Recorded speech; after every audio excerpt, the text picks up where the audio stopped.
हाँ hello, Manoj, hello. अब आई? हाँ आ अब रही आई? है। चेक लो लो पहले लो नहीं आ रही थी अभी क्या? क्या? क्योंकि तुम्हारा म्यूट चेक लो अनम्यूट था लो बंद। नहीं ये माइक, नहीं ये माइक्रोफोन जो है बंद है एक्चुअली, जो वायरलेस माइक्रोफोन्स लगा रखे ना, ये अच्छा अच्छा ऑफ थे। अच्छा, ओके ओके ओके। तो कल ठीक है क्या ना? ऐसा कुछ क्या इशू रहा होगा? ये नोट्स तो समझ में आ गया, चलो जो भी है देख लेते हैं। हम्म। हेलो लेकिन एक चीज बताऊं, बाकी लोग कनेक्ट हो रहे हैं तो नोट्स का तो नहीं आ रहा है कुछ। ऐसा कुछ कंपल्सन रहता है हेलो क्या नोट्स हेलो में कुछ हेलो लिखना है? हेलो मेरा तो नहीं है, हेलो कभी नहीं लिखा मैं तो। हेलो नहीं मतलब हेलो नोट्स ऐसा हेलो आता नहीं सीधे, अब इसमें सीधे नोट्स खुला है हाँ हाँ तो हाँ। आई डोंट नो हेलो इससे क्यों हेलो इशू आया। लेकिन हेलो नोट्स को क्लिक करने पे चला जा रहा है ना नोट्स, कि नहीं? हाँ हाँ वो चला गया, अभी अभी मैं अच्छा तुम्हें अच्छा, शेयर करता हूँ ना, ओके अभी ओके मैं फोटो भेजता हूँ तुम्हें लेटेस्ट। Okay okay. अभी तो तो हाँ। हेलो इसी में हेलो चेक एक चेक सेकंड एक हेलो सेकंड, हेलो, थोड़ा रुको एक मिनट। अच्छा, तो यार इसी मीटिंग में ऐसे हुआ लग रहा है क्या? हाँ उसी मीटिंग में हूँ ना भाई। अच्छा, क्योंकि देखो हाँ वीडियो आ रहा है तुम्हें? हाँ, वीडियो भी आ रहा है, वीडियो भी आ रहा है। नोट्स का इशू है मतलब लेकिन इसका तो ऑडियो का कुछ इशू तो नहीं है? नहीं, ऑडियो वाला जो कल का तो प्रॉब्लम था। नहीं नहीं ऑडियो का इशू नहीं था। हाँ हाँ, और नोट्स को क्लिक करने पे चला जा रहा है, मतलब डिफ़ॉल्ट में नोट्स आ रहा है लेकिन क्लिक करने पे चला जा रहा है, यही ना? हाँ ओहो, अच्छा अच्छा। डिफ़ॉल्ट में क्यों आ रहा है भाई नोट्स? किसी एक आध, लेकिन अपने चार्ज यहाँ नहीं कहीं पे नहीं आ रहा है, बताओ। अपने यहाँ तो कोई नहीं बोला। अपने यहाँ कनेक्टेड थे कई लोग मेरे ऑफिस में भी। एक काम करते हैं, मैं अपना एक आध दूसरा पीसी में मैं कनेक्ट करके देखता हूँ। एक दूसरा लैपटॉप में कनेक्ट करता हूँ, नोट्स वाला ही वाला है। दूसरा लैपटॉप में इसी टीम्स में कनेक्ट होगा।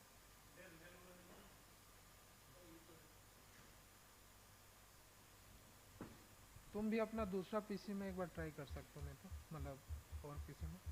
कल अपने सिस्टम पे क्या था, इनफैक्ट मैं कर लेता हूँ, कोई इशू नहीं। वहाँ पे ऐसा क्या हो गया जो नोट्स खुल रहा है? कुछ डिफ़ॉल्ट में नोट्स खुल, नोट्स खुलना ही एक्चुअली, नोट्स दिखना ही नहीं चाहिए, है कि नहीं?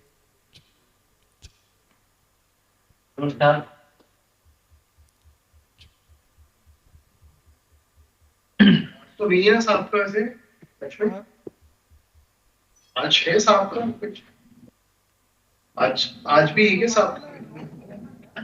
क्लिक किए तो नहीं है ना, मतलब नहीं था ना? दूसरे पीसी में भी कनेक्ट कर रहा हूँ, मतलब अभी भी कनेक्ट किया, कल भी किए थे, किसी में नोट्स नहीं आया था। लेकिन इसमें कुछ डिफ़ॉल्ट आ रहा है क्या देखो, मतलब मे भी कुछ उस साइड में हो।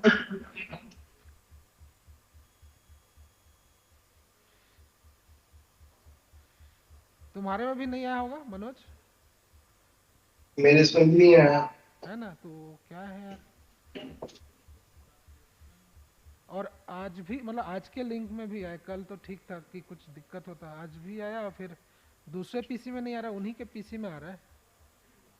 मैं एक काम करता हूँ, डमी टेस्ट मीटिंग क्रिएट करके देखता हूँ, उसमें आता है नहीं आता फिर देखता हूँ। हाँ हाँ हाँ, ठीक है ना, ठीक है, मैं कनेक्टेड हूँ। ठीक है मैं डिस्कनेक्ट कर रहा हूँ, ठीक है ठीक है, okay okay okay, thank you. ठीक है।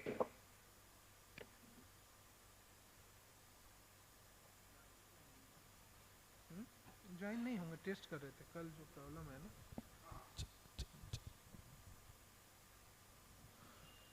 ठीक है, check check hello hello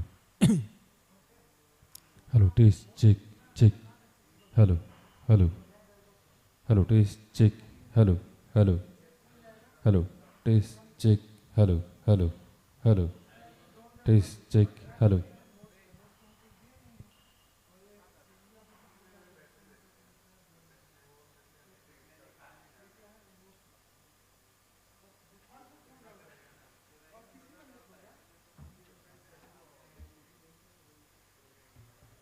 hello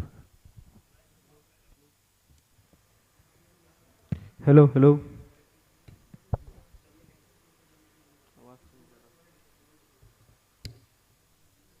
check hello hello hello hello taste check hello hello hello taste check hello hello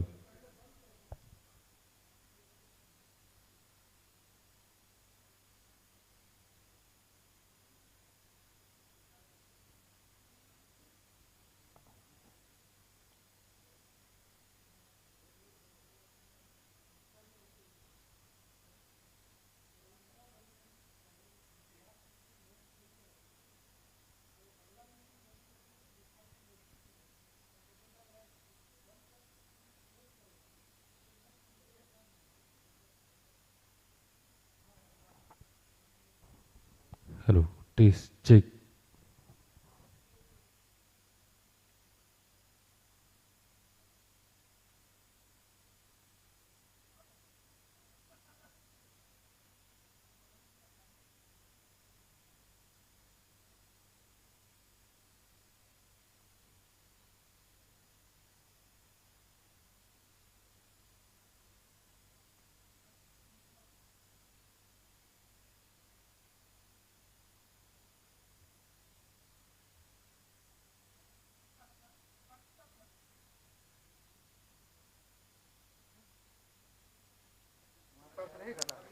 Check.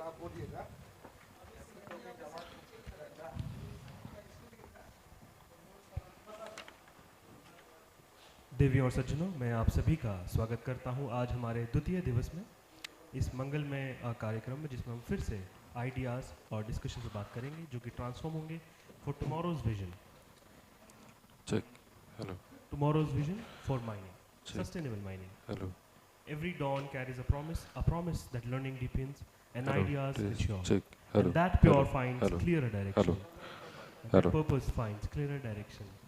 As the sun rises on day 2 of Stratum 2025, we gather once again, not just as strangers, but as collaborators bound by a shared vision for the future of India's mining and energy landscape. Yesterday, we mined ideas, we refined thoughts, and today, we take them forward with greater clarity, deepened conviction, and renewed responsibility.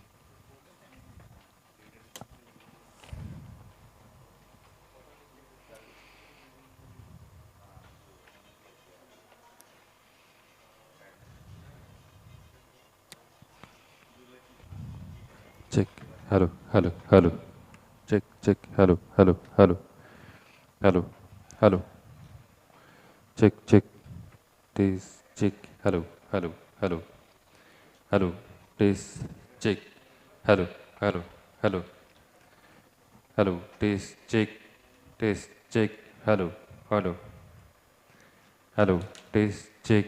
Hello. Hello. Hello. Hello. Hello. Hello. Taste. Check. Hello. Hello. Taste. Check. Hello. Hello. Hello. Hello. Hello. Hello. Hello. Hello. Hello. Hello. Hello. Taste. Check. Taste. Check. Hello. Hello. Hello. Hello. Hello. Hello. Hello. Hello. Hello. Taste. Check. Hello. Hello. Hello. Hello. Taste. Check. Taste. Check. Hello. Hello.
Every dawn carries a purpose that learning deepens and ideas mature, and the purpose finds clearer directions.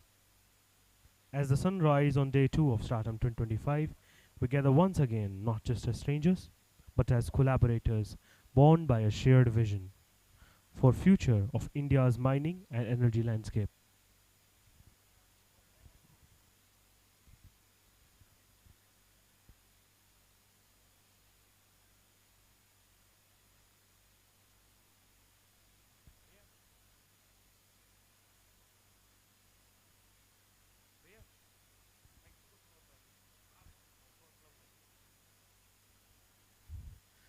As the sun rises on day 2 of Stratum 2025, we gather once again. We gather once again not as strangers but as collaborators bound by shared vision for future of India's mining energy landscape. Yesterday, we mined ideas, we redefine thoughts, and today we take forward them. And today we take them forward with greater clarity, deeper convictions, and renewed responsibility. As the great philosopher Rabindranath Tagore once said, faith is the bird that feels light when the dawn is still dark. And it is this faith in innovation, in collaboration, and in sustainability that brings us together again this morning with the spirit of Atiti Devo Bhavaha guiding us, and with immense warmth in our hearts, we extend a respectful and a heartfelt welcome to all our esteemed dignitaries, distinguished speakers, and all delegates who have joined us today. Your presence enriches this platform. Your wisdom strengthens our dialogue, and our guidance continues to shape the responsibilities, resilient and self-reliant mining future we aspire to build. As we step into day 2, let us listen with openness, engage with intent, and move forward with a shared resolve for transforming mining into a force of safety, sustainability, and national progress. Once again, a very warm welcome to all. Let us begin day 2 of Stratum 2025. देवियों और सज्जनों, आप सभी का स्वागत है हमारे द्वितीय दिवस में। हम आशा करते हैं आज के डिस्कशंस कल की नींव रखेंगे ब्लूप्रिंट्स का। कल के ब्लूप्रिंट्स बनेंगे जो फ्रेम करेंगे policies for the future. We now move to session 3 of Stratum 2025, a session that captures the pulse of the future, smart mining through digital transformation and automation. In an era where intelligence, precision, and technology redefines every industry, this session stands as a gateway to next leap in mining excellence. From automation and AI to digital twins, drones, and data-driven decision-making. To carry this visionary session forward, it is my honor to welcome Shri Sanchit Dua, Senior Manager Mining, CMHQ. Sir, please. We now move to a segment that stands at the very crossroads of governance, efficiency, and national progress. It is time to witness how visions turn into projects, how projects turn into milestones, and how milestone turns into nation-building achievements.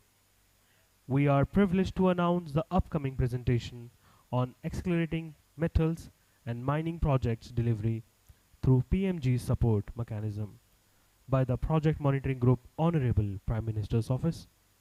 The presentation reflects the power of coordination, the strength of timely intervention, and an unwavering commitment of our governance.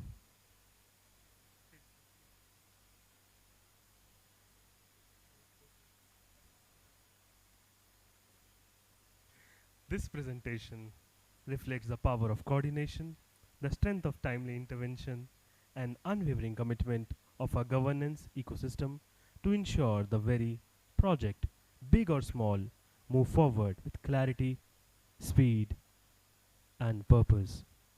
PMG has been a backbone behind the seamless progress of some of India's most critical infrastructure, and mining projects resolve bottlenecks streaming processes, and ensuring that development does not pause even for a moment. Today, as we listen to this insightful presentation, we will not only understand the mechanism but also appreciate the discipline, vision, and resolve that drives India's development engine from heights office. Dignitaries, please join me in welcoming the esteemed representatives from Project Monitoring Group PMO office as they take us through the enlightening session. We now arrive to session 4 of Stratum 2025, a session that reflects the heart of responsible mining and the soul of our environmental commitment. Advancing towards sustainable mining, as the global energy landscape evolves, sustainability is no longer an aspiration. It is an encompassing responsibility. It is the promise we make to our communities, the duty we uphold for our environment, and the legacy we secure for generations ahead. To lead this crucial and forward-looking session, it is my privilege to welcome Shri Aviral Sachin, Senior Manager, Mining CMHQ. Sir, please do the honors. As we step towards this humble moment of gratitude, the needles of the clock gently remind us it is time to pause and appreciate. Every thought shared, every insight exchanged, and every vision articulated today has enriched our collective journey with wisdom and purpose. To offer the vote of thanks, I now humbly invite a leader whose guidance continues to illuminate our path, a visionary who stress our mining endeavors with clarity, conviction, and an unwavering sense of compassion. CEO NML RED Mining, Shri Naveen Jain sir. Sir, we request you to kindly come forward and deliver the vote of thanks. Thank you so much, sir. Your words echoed with sincerity, purpose, and vision, leaving us enriched and motivated. As the sun sets gently and kisses the horizon, we are left not with an ending, but with a sense of fulfillment. A fulfillment born from ideas shared, perspectives challenged, and a collective resolve strengthened. Today reminded us that mining is no longer just resources drawn from the earth, but it is about responsibility drawn from consciousness, innovation, guided by wisdom and progress, measured by its impact on people, nature, and the nation. Every voice heard today, every insight exchanged has added meaningful chapter to our shared journey, a journey towards safer practices, smarter technologies, and an unwavering commitment to sustainability and national growth. On behalf of NTPC Mining Parivar, I express my heartfelt gratitude to our esteemed dignitaries, respected speakers, panelists, and all participants for enriching this platform with your presence and purpose. As we conclude the proceeding for today, may the knowledge gained continue to inspire actions. May the conversations sparked here echo from beyond these halls into policies, practices, and progress. With pride in our purpose, faith in our future, we formally conclude the Day 2 of Stratum 2025.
Good morning.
Good morning, greetings, Shuprabhat, Namaskar.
Good morning, everyone.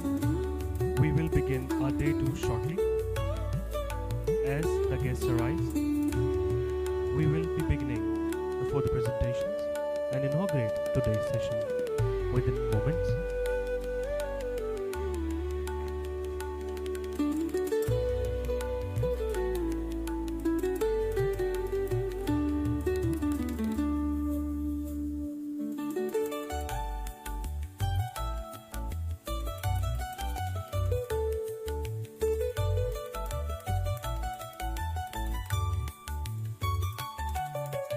Mining is more than an industry. It is the backbone of infrastructure, the lifeline of power, the foundation of manufacturing, the silent heartbeat beneath India's growth. Every ton extracted, every resource secured, every technology adopted becomes the unseen strength behind India's energy destiny. Greetings, Shuprabhat, Johar, ladies and gentlemen. We will be beginning shortly after the arrival of our guests in the conference hall. I would request that all the delegates to be in the conference hall because we will be beginning shortly.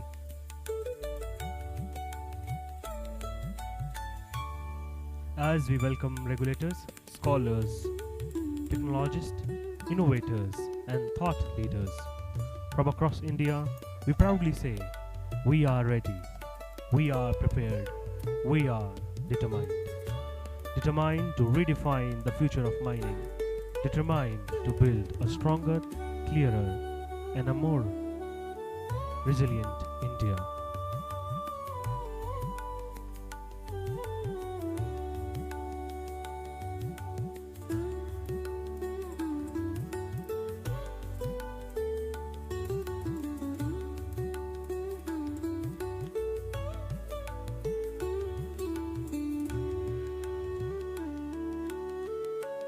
Till the time our guests arrive, we have a documentary that was presented yesterday. I would request the team to roll it again. The documentary not only talks about extraction, it talks about people, it talks about commitments, it talks about innovation.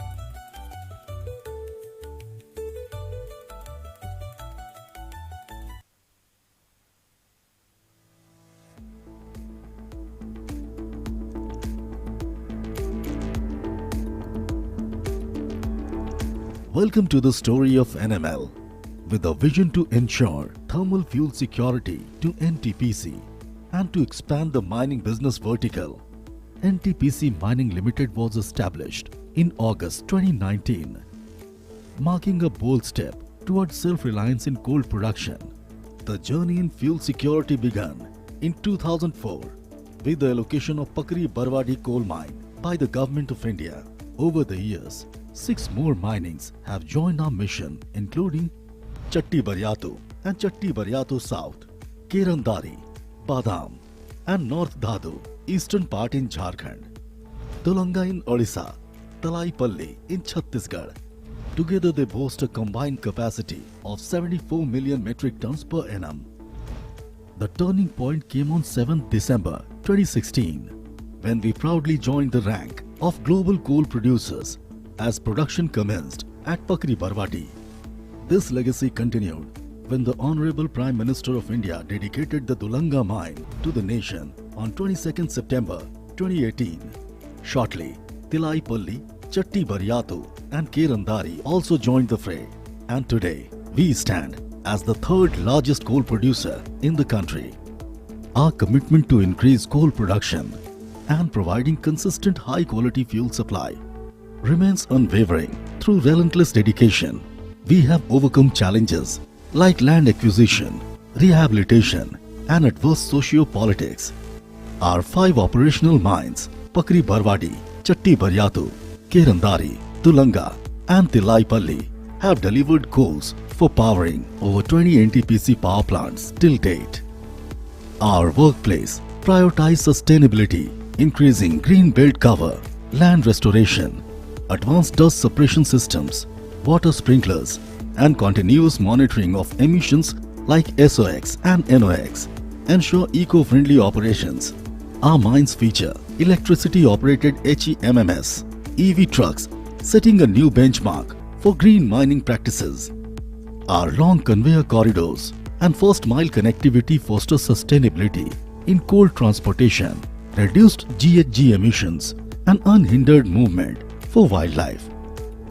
Beyond mining, we are transforming lives through education, school augmentation, skill development, youth empowerment, women upliftment, medical care, hygiene, sports and promotion of local art forms like Sonhari and Khovar.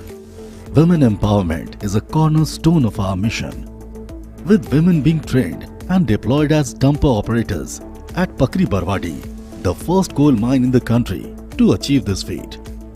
Safety is our priority. Recognition from the Directorate General of Mines, Safety and other esteemed organizations underscores our commitment to safety and operational excellence. Our mines are IMS certified and have received a 5-star rating from the Ministry of Coal. As the saying goes, consistency transforms the average into excellence. NTPC Mining Limited is more than a story of progress. It's a testament to reliance and ambition. By 2030, we aim to meet 25% of NTPC's thermal fuel requirements, continuing a legacy of excellence. And by delivering sustainability, we do not aim to limit ourselves to coal, but to make our presence in the entire value chain of other minerals, both onshore and offshore recycling of wastes for mineral recovery. NML aims to be the leading mining company, ensuring energy security of the nation. Together, we power India's dreams. We shape a better tomorrow. We create possibilities. We are NTPC Mining Limited.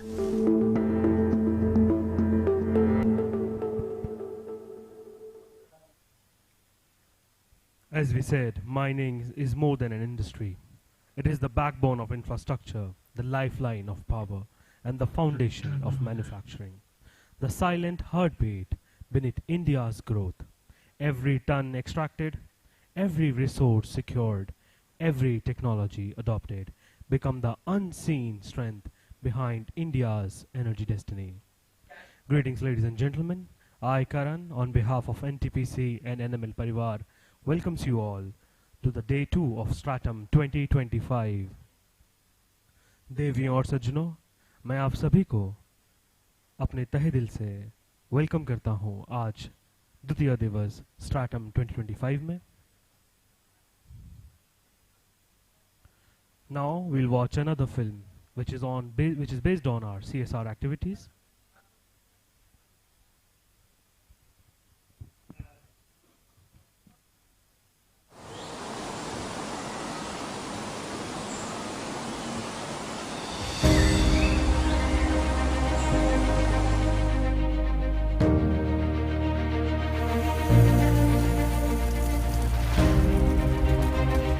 NTPC और NML सिर्फ देश को ऊर्जा ही नहीं देते, बल्कि समुदायों को भी सशक्त बनाते हैं. हमारी सीएसआर पहलों से जीवन बदल रहे हैं.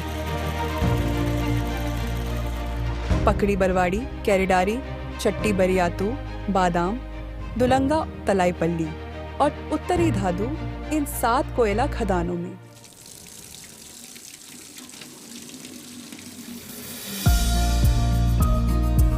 पकड़ी बरवाड़ी खदान में विस्थापित महिलाओं ने कठिनाइयों को अवसर में बदला है. एनटीपीसी एनएमएल के सहयोग से 10 महिलाओं का समूह अब मिलकर मशरूम की खेती करता है. एक ट्रस्ट उन्हें कच्चा माल और बाजार उपलब्ध कराता है, जिससे वे आत्मनिर्भर बनी हैं. With mushroom cultivation program, we have started with 10 ladies, लेकिन हमारा जो विजन है इस प्रोग्राम में लगभग हम 10,000 लोगों को शामिल करेंगे और सब के सब अपने आप में प्रोप्राइटर्स होंगे. पकड़ी बरवाड़ी में तरंग कोचिंग सेंटर भी है, जहां बच्चे IIT JEE की तैयारी करते हैं. यहाँ एनटीपीसी के IIT पास आउट इंजीनियर निःशुल्क पढ़ाते हैं.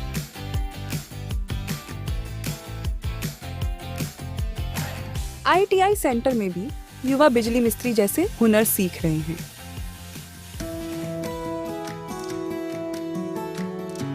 केरडारी खदान में युवाओं को ज्ञान से सशक्त किया जा रहा है।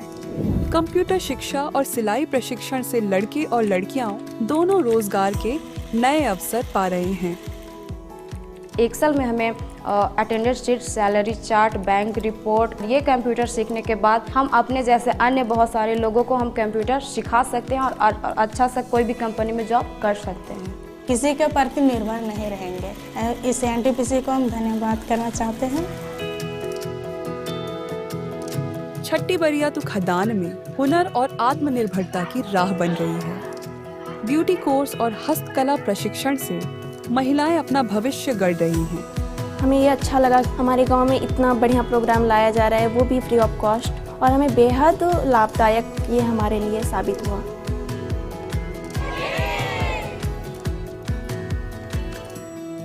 यहाँ सोलर टंकी लगाकर हर घर तक स्वच्छ पीने का पानी पहुँचाया गया है। पहली बार गांव वालों को नल से साफ पानी मिल रहा है। मेरे गांव में मतलब बेल्लापेट में NTPC खनन परियोजना के तहत जो डीप बोरिंग हुआ है, उससे हम लोगों को पानी का जो किल्लत था वो दूर हो गया।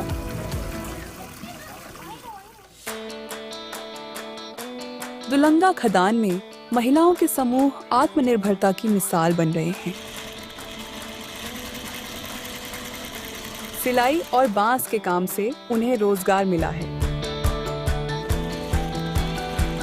विस्थापित कॉलोनियों में अब परिवार गरिमा के साथ जी रहे हैं।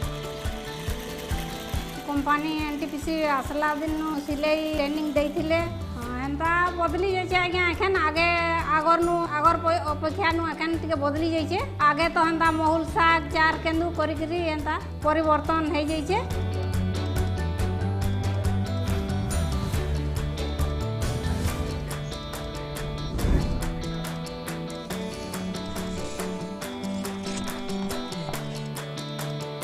तलाईपल्ली खदान में 25 महिलाएं सिलाई प्रशिक्षण ले रही हैं। यहाँ सिलाई सीख के मैं अपने घर परिवार अच्छे से चला सकती हूँ। मैं यहाँ पर सीख जाऊंगी तो 2 पैसा कमा भी सकूंगी और अपना दुकान भी खोल सकूंगी। तलाईपल्ली NTPC रैकेरा द्वारा मैंने प्रशिक्षण प्राप्त की है।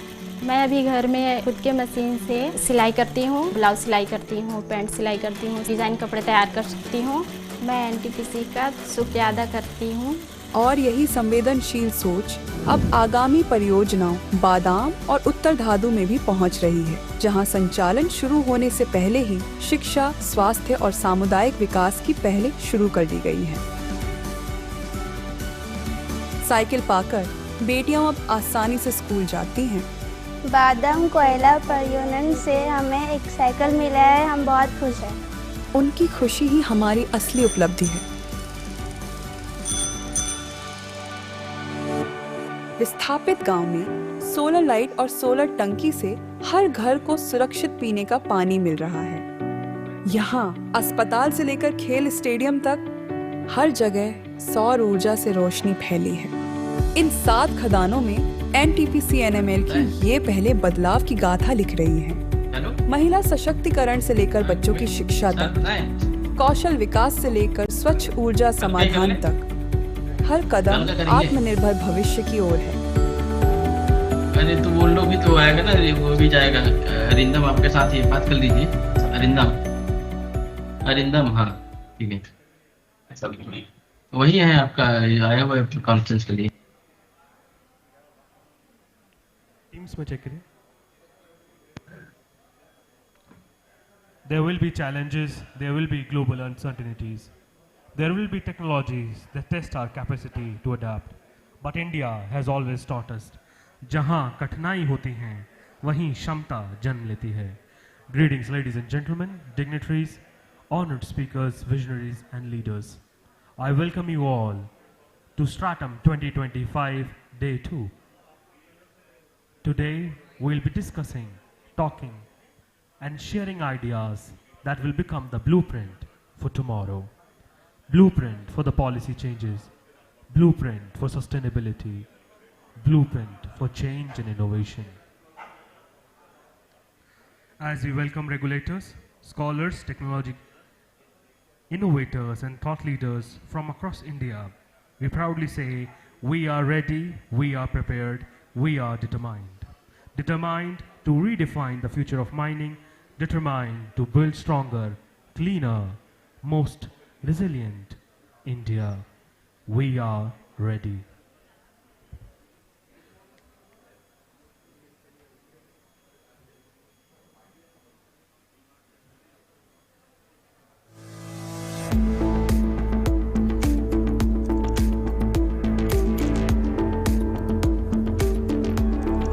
Welcome to the story of NML. With a vision to ensure thermal fuel security to NTPC and to expand the mining business vertical, NTPC Mining Limited was established in August 2019, marking a bold step towards self-reliance in coal production. The journey in fuel security began in 2004 with the allocation of Pakri Barwadih coal mine by the Government of India. Over the years, 6 more minings have joined our mission, including Chatti Baryatu and Chatti Baryatu South, Kerandari, Badam and North Dhadu, eastern part in Jharkhand, Dulanga in Odisha, Talaipalli in Chhattisgarh. Together they boast a combined capacity of 74 million metric tons per annum. The turning point came on 7th December 2016 when we proudly joined the rank of global coal producers as production commenced at Pakri Barwadih. This legacy continued when the Honorable Prime Minister of India dedicated the Dulanga mine to the nation on 22nd September 2018. Shortly, Tilaipalli, Chatti Baryatu and Kerandari also joined the fray, and today we stand as the 3rd largest coal producer in the country. Our commitment to increase coal production and providing consistent high-quality fuel supply remains unwavering. Through relentless dedication, we have overcome challenges like land acquisition, rehabilitation, and adverse socio-politics. Our 5 operational mines, Pakri Barwadih, Chatti Baryatu, Kerandari, Dulanga, and Tilaipalli, have delivered coals for powering over 20 NTPC power plants till date. Our workplace prioritizes sustainability, increasing green belt cover, land restoration, advanced dust suppression systems, water sprinklers, and continuous monitoring of emissions like SOx and NOx ensure eco-friendly operations. Our mines feature electricity-operated HEMMS, EV trucks, setting a new benchmark for green mining practices. Our long conveyor corridors and first-mile connectivity foster sustainability in coal transportation, reduced GHG emissions, and unhindered movement for wildlife. Beyond mining, we are transforming lives through education, school augmentation, skill development, youth empowerment, women upliftment, medical care, hygiene, sports and promotion of local art forms like Sonhari and Khovar. Women empowerment is a cornerstone of our mission, with women being trained and deployed as dumper operators at Pakri Barwadih, the first coal mine in the country to achieve this feat. Safety is our priority. Recognition from the Directorate General of Mines, Safety and other esteemed organizations underscores our commitment to safety and operational excellence. Our mines are IMS certified and have received a 5-star rating from the Ministry of Coal. As the saying goes, consistency transforms the average into excellence. NTPC Mining Limited is more than a story of progress. It's a testament to reliance and ambition. By 2030, we aim to meet 25% of NTPC's thermal fuel requirements, continuing our legacy of excellence. And by delivering sustainability, we do not aim to limit ourselves to coal, but to make our presence in the entire value chain of other minerals, both onshore and offshore recycling of wastes for mineral recovery. NML aims to be the leading mining company, ensuring energy security of the nation. Together, we power India's dreams. We shape a better tomorrow. We create possibilities. We are NTPC Mining Limited.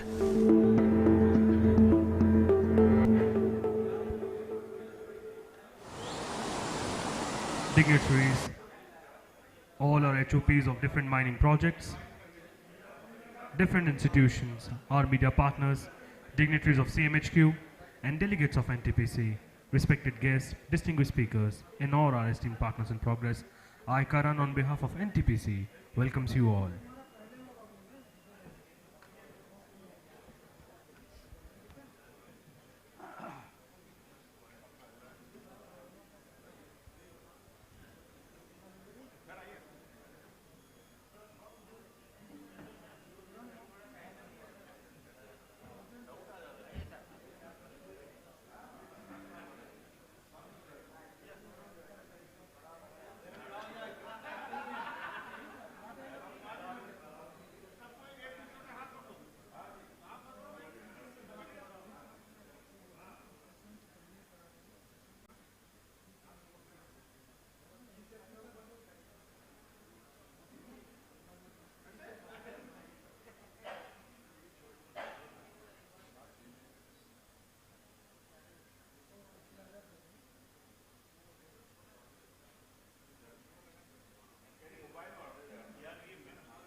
है कि नहीं है?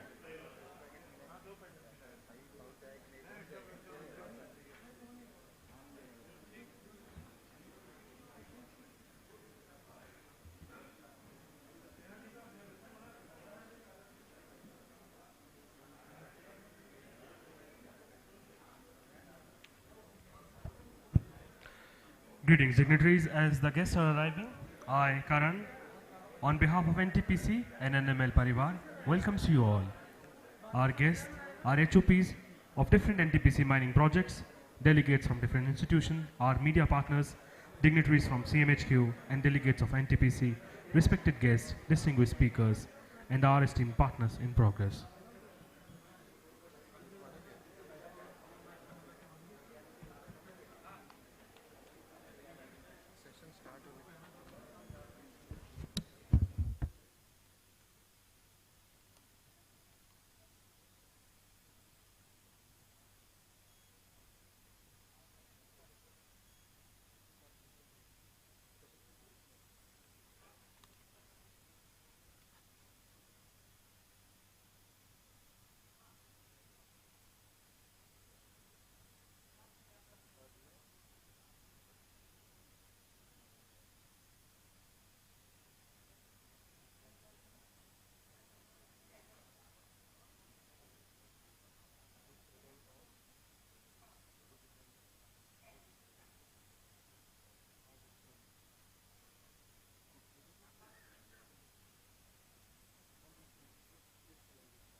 As the guests are arriving, मैं करण NTPC व NML परिवार की तरफ से आप सभी का हार्दिक स्वागत करता हूं.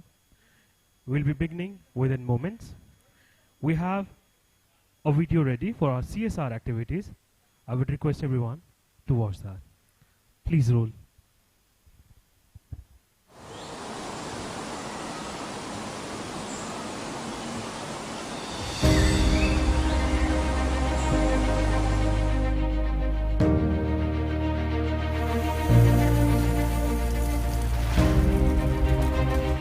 NTPC और NML सिर्फ देश को ऊर्जा ही नहीं देते, बल्कि समुदायों को भी सशक्त बनाते हैं। हमारी CSR पहलों से जीवन बदल रहे हैं।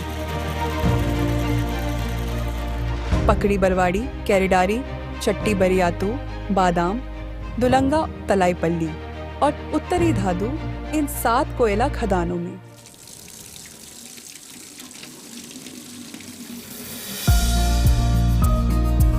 पकड़ी बरवाड़ी खदान में विस्थापित महिलाओं ने कठिनाइयों को अवसर में बदला है। NTPC NML के सहयोग से 10 महिलाओं का समूह अब मिलकर मशरूम की खेती करता है। एक ट्रस्ट उन्हें कच्चा माल और बाजार उपलब्ध कराता है, जिससे वे आत्मनिर्भर बनी हैं। With mushroom cultivation program we have started with 10 ladies, लेकिन हमारा जो विजन है इस प्रोग्राम में लगभग हम 10,000 लोगों को शामिल करेंगे और सब के सब अपने आप में प्रोप्राइटर्स होंगे। पकड़ी बरवाड़ी में तरंग कोचिंग सेंटर भी है, जहां बच्चे IIT JEE की तैयारी करते हैं। यहाँ NTPC के IIT पास आउट इंजीनियर निःशुल्क पढ़ाते हैं।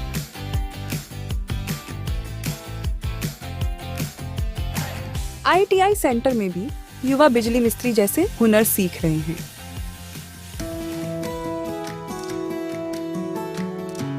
कैरेडारी खदान में युवाओं को ज्ञान से सशक्त किया जा रहा है।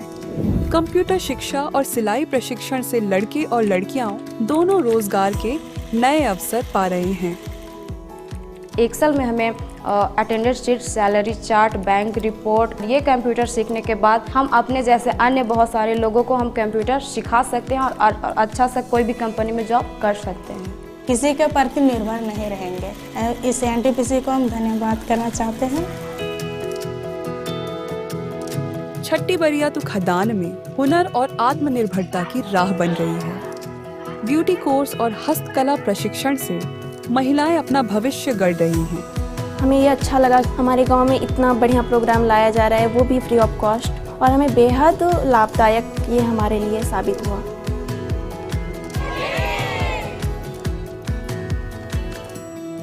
यहाँ सोलर टंकी लगाकर हर घर तक स्वच्छ पीने का पानी पहुंचाया गया है। पहली बार गांव वालों को नल से साफ पानी मिल रहा है। मेरे गांव में रविदास मोहल्ला बेल्लापेट में NTPC खनन परियोजना के तहत जो डीप बोरिंग हुआ है, उससे हम लोगों को पानी का जो किल्लत था वो दूर हो गया।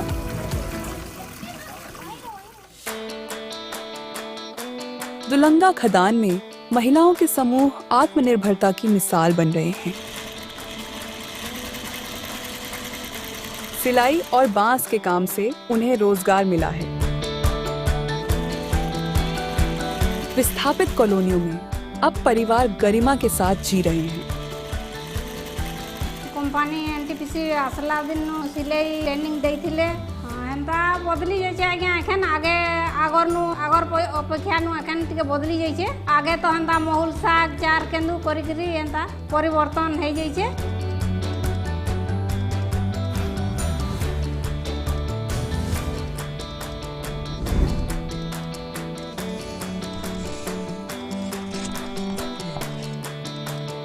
तलाईपल्ली खदान में 25 महिलाएं सिलाई प्रशिक्षण ले रही हैं।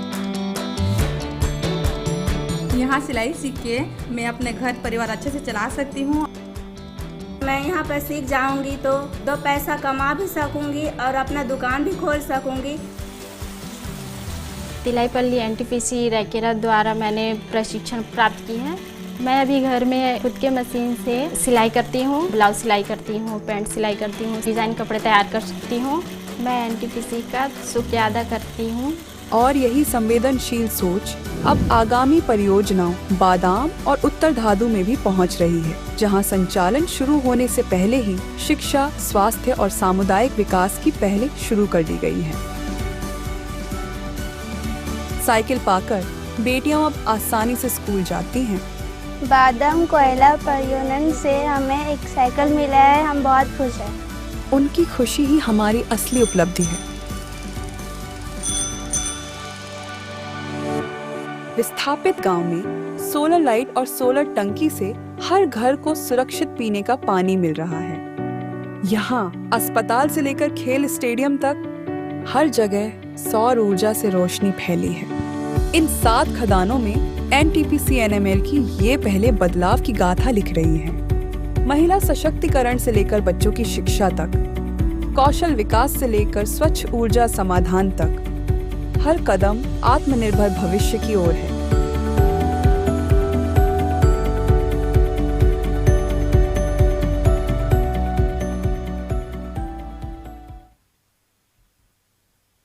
देवियों और सज्जनों, आप सभी का स्वागत है हमारे द्वितीय दिवस स्ट्रैटम 2025 में।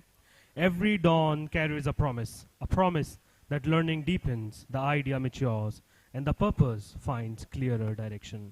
As sunrise on day 2 of Stratum 2025, we gather once again, not just as strangers, but as collaborators, bound by a shared vision for future of India's mining and energy landscape. Yesterday, we mined ideas, we refined thoughts, and today, we take them forward with greater clarity, deepened convictions, and renewed responsibilities. With an idea of Rabindranath Tagore that faith is the bird that feels the light when the dawn is still dark, I invite Arnav Mandal sir, Senior Manager IT, to present on operational digitalization. Sir, please.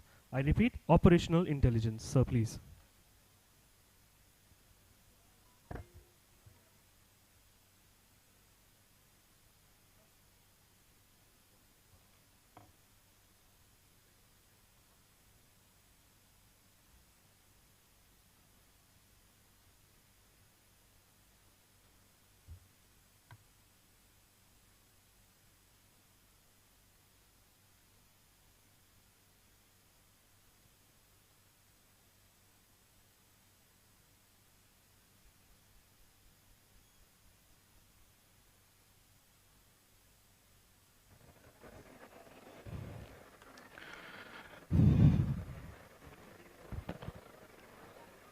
Good morning, everyone, respected dignitaries.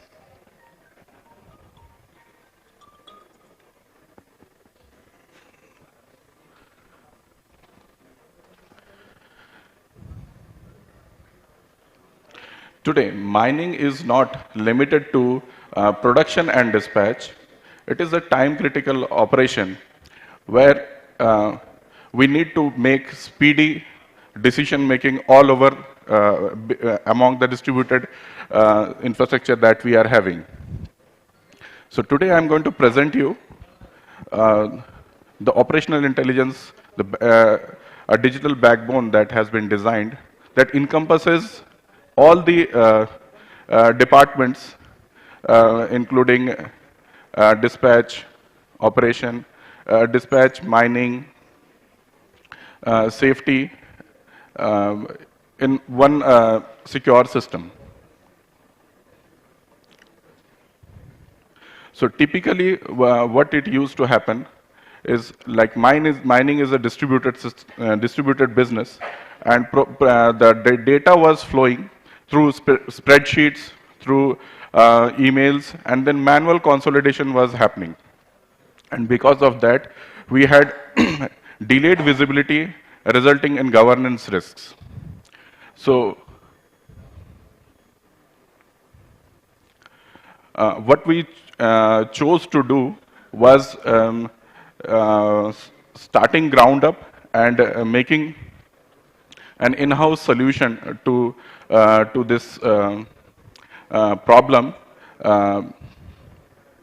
that has the depth that we required for the mining, and that has the flexibility and the scalability, and it was all designed in under a secure environment, and also so that we have full control of the data, full ownership of the data, and it goes in line with the Atmanirbhar Bharat theme of self-reliance.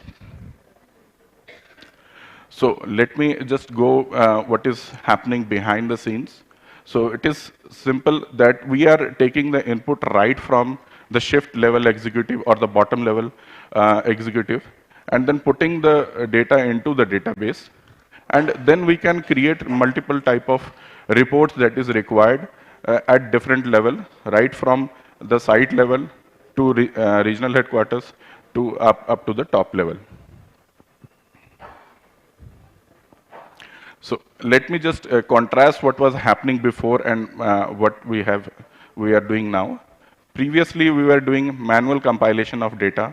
We were largely based on the data flow was largely based on emails and spreadsheets that were then manually compiled. What that had was that the visibility was not instant. Visibility was delayed. So what it meant for the for the management was that the decisions were taken up were not on real time, but was on post facto basis. So what now we can do is we can have the real time data flow from right from the site level executive to the top level. So operations is at the heart of this system, where shift level coal production and dispatch, rake movement and tipper moments, everything is collected right at the site executive level. So we are also capturing hindrances and downtime analysis. So this means that we are not only understanding that what is being produced, what was done, but actually what was not done, and we can drill down what was the things that were responsible for what was not achieved. Now, let me give you a sample demo. What is happening is like site level executives of dispatch and production will at completion of every shift will put the data into their respective modules,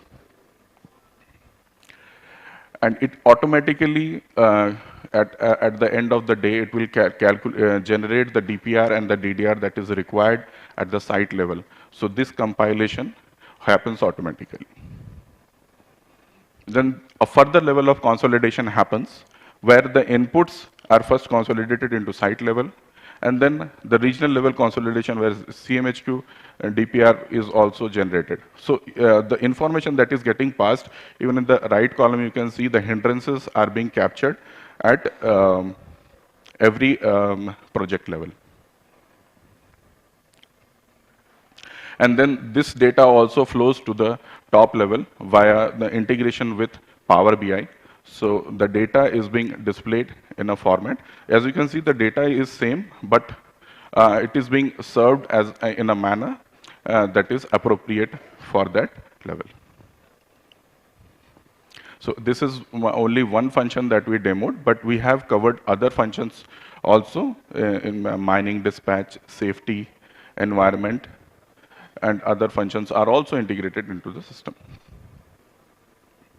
Also, it serves not only as an operational management point of view, but it also serves as a knowledge backbone, where we have divided and categorized into standard documents and non-standard documents. So these documents are also getting captured in the system. So this is now live. All the operational mines are using it, and we are continuously getting the data, the feedback from the users, and we are continuously evolving it. So what the enterprise has gained is faster and data-backed decisions, and stronger governance and compliance visibility. So what is happening at the bottom level is now visible, and accordingly reduce dependency on individuals, institutionalized organizational knowledge, and alignment. This all is happening in alignment with the Atmanirbhar Bharat. So in short, we can say this is an in-house integrated platform that has been done with the view of scalability in nature, and is a strategic decision Thank you.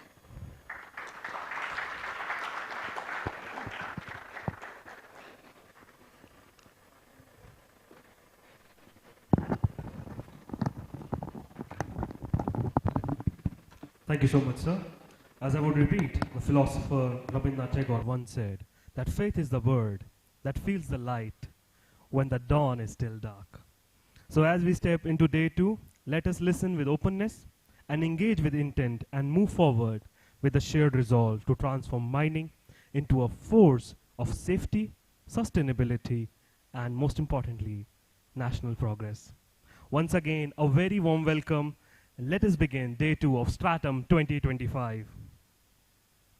We now move to session 3 of Stratum 2025, a session that captures the pulse of future, smart mining through digital transformation and automation. In an era where intelligence, precision, and technology redefine every industry, this session stands as a gateway of the next leap in mining excellence. From automation and AI to digital twins, drones, and data-driven decision-making. To carry this visionary session forward, it is my honor to welcome Shri Sanchit Dua, sir, Senior Manager Mining, CMHQ. Sir, please.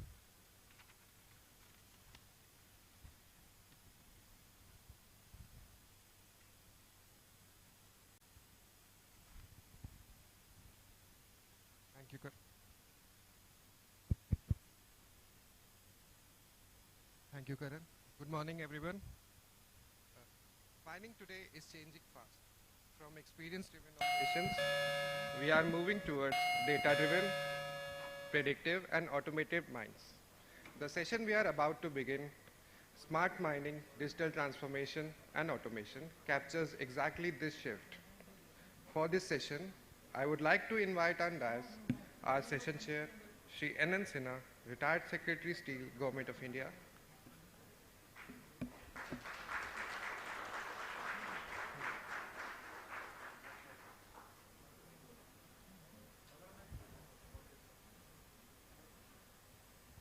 Our presenters, Dr. Tarun Verma, Assistant Professor, IIT BHU.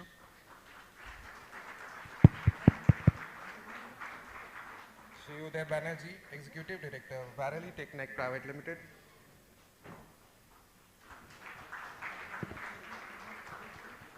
Shri Arjun Bhagwat, Inside Business Developer, Trey Altamira.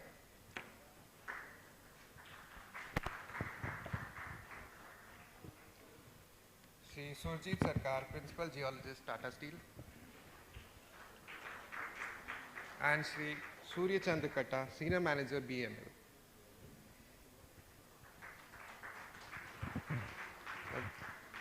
Before we begin the proceedings, I would like to request Shri R.C. Maji, General Manager, C&M, to come on stage and welcome our participants.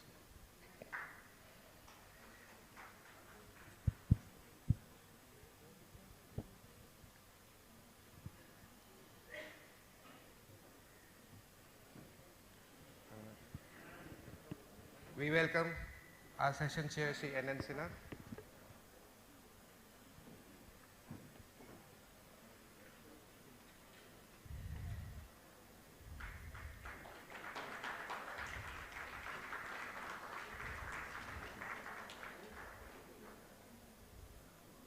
Dr. Tarun Verma.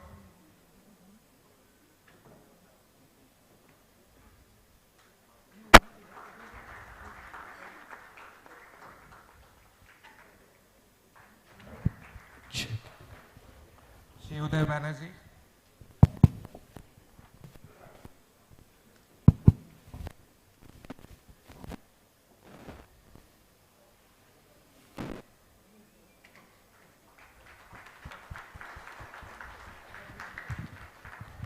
Shri Arjun Bhagwat.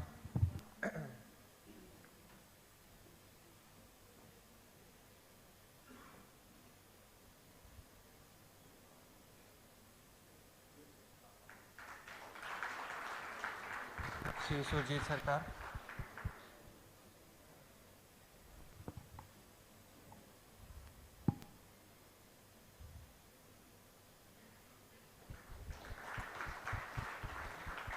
Shri Surya Chandrakata.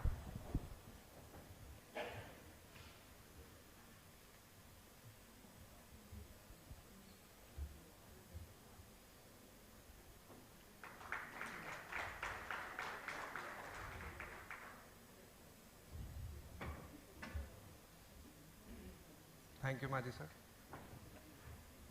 To guide this session, we are privileged to have a very experienced professional, Shri N.M. Sinha. He is a 1987 batch officer of the Indian Administrative Service from Jharkhand cadre and an alumnus of IIT Kanpur. Over a distinguished administrative career spanning nearly 4 decades, he has held several prestigious assignments at both the state and central government levels. These include roles such as Chairman NHAI, MD of the National Highways and Infrastructure Development Corporation, and Secretary to the Government of India in key ministries including Border Management, Rural Development and Steel. At the state level, he has led critical departments such as Public Works, Rural Development and Information Technology, among others. His career reflects deep experience across infrastructure development, governance and public policy. He is currently the Managing Director of Rodic Digital and Advisory Private Limited, a subsidiary of Rodic Consultants Private Limited, a leading infrastructure and engineering consultancy with a strong presence in highways, bridges, tunnels, urban infrastructure, railways and metros, power and renewable energy sectors. In his present role, he is spearheading new areas of work in digital transformation, policy and governance, health systems, and social services, bringing his rich administrative experience to the evolving challenges of infrastructure and development. May I request a warm round of applause for our session chair.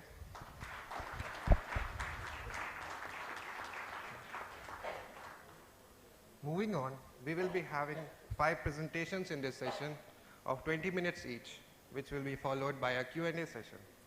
Now, I would like to request our session chair to declare the session open.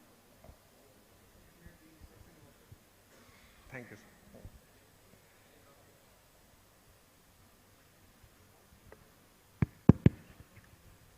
I declare the session open. Thank you, sir. Our first presenter is Dr. Tarun Verma. He is an assistant professor in the Department of Mining Engineering at IIT BHU Varanasi. He is a graduate of NITK Suratkal and holds an MTech and PhD from IIT BHU. With over 20 years of academic and industry experience, he has worked with IIT BHU, Mekon and Coal India Limited. His expertise spans environmental management, mine surveying, slope stability, remote sensing and GIS. And he has completed more than 20 consultancy and research projects for leading mining organizations. So we are already delayed by about an hour or so, and we have 5 presentations to go. So what I will request the speaker to, maybe if he could complete the presentation in about 10 minutes time, and then we will have about 5 minutes time for discussions. Definitely, sir. I will try my best. So thank you, Professor Verma. Namaskar and Jai Hind. Myself, Dr. Tarun Verma. Today I am here to present one of the work which was done by my BTech students and my colleague, head of the department, Dr. Rajesh Rai, which is a new era, or you can say new field which we are trying to explore in today's scenario, that is an immersive virtual reality application for academia in mining. We started this project 3 years back. We got some fund from our institute, and then we divided our project in 2 parts, one in academia, another one is in industry. So academia part we are going to present today, another part that is industrial part which we developed for a shovel. We are going to present in another conference which is going to be held in this Friday and Saturday in Ummeed, ECL. And we are also working in another module, that is underground mine module and open cast module, which is right now underdeveloped. So we will showcase it in upcoming years. So moving to the next slide, these are the contents of my presentation, where we will try to understand what is the importance of needs of VR, then objectives. Then there are different types of VR which are available in the market and what we can use in mining. Then VR in mining academia, then development of VR UTM, that is Universal Testing Machine. Then we have developed one simulation with the help of this protodynamic test. Then conclusion and what are the future scope of this particular technique. So coming to the importance of this VR, that is immersive virtual reality. Most of the institute companies, they are having the limitation of access of live labs, live hands-on with the real equipments. And then there are some safety constraints as well as some cost constraint. The machine which we are going to showcase, UTM, it costs around 3 crore. Every institute cannot buy this. MTS, that costs around 5 CR. So every company cannot bear this thing. So we are trying to develop this technique. And then the 2D diagrams cannot convey the things which you want to show. So this is basically tells you about the 3D concept. So coming to the objective of study, we are trying to bring the mining engineering labs into the classroom virtually. Then develop a VR-based universal testing machine, that is VR UTM. And then we have developed a VR-based protodynamic test apparatus. After this, I will show you one small video so that you will be able to understand everything.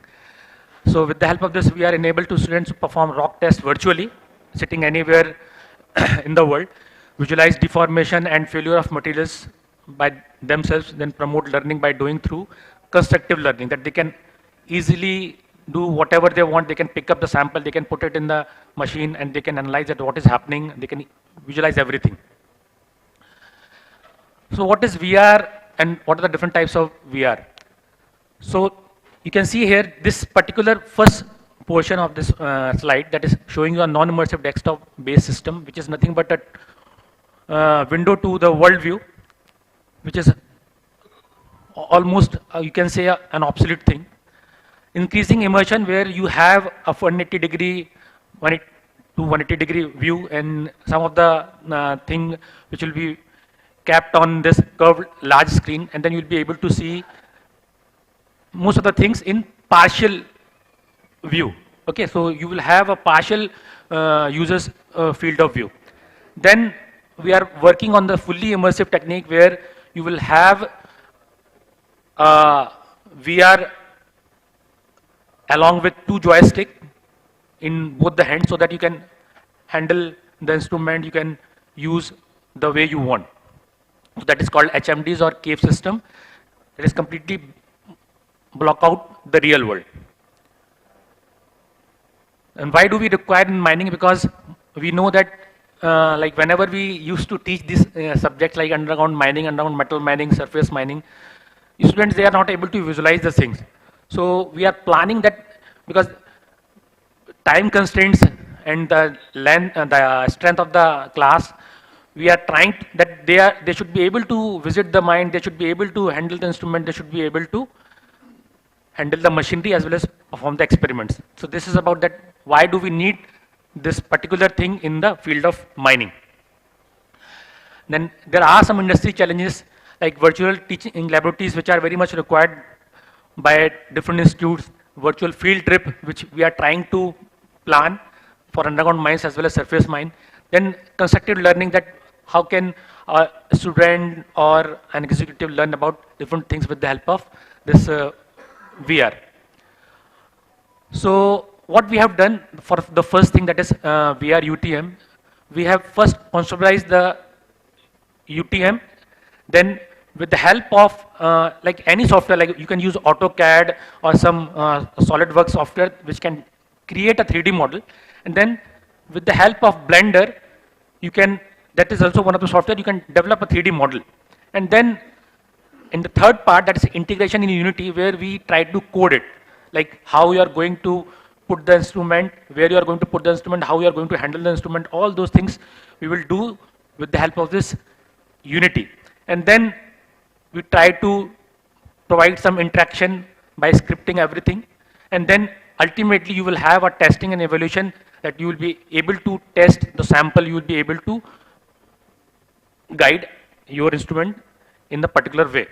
So this is our real UTM which we have in our rock mechanics lab, okay, which requires physical setup, risk of equipment damage, expensive investment. I told you that the cost is pretty high. Then passive learning of experience. Whereas that thing which we developed with the help of our VR, that is fully simulated environment, risk-free operation, and then you have a cost-effective, scalable,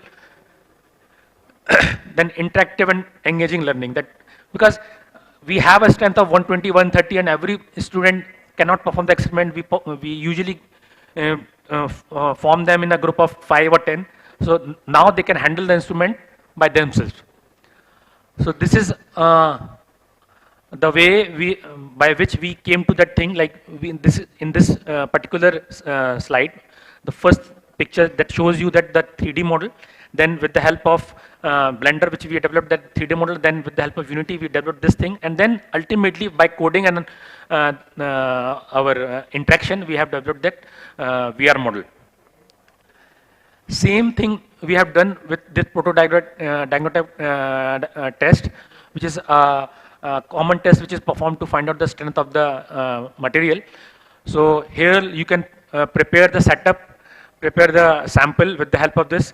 Then you can lift the hammer with the help of your left hand or right hand by joystick, and then you can provide the impact you need to crush the sample, and then you can transfer it into a sheaf, and then you can measure and do the calculation in your notebook, and you can get the final thing.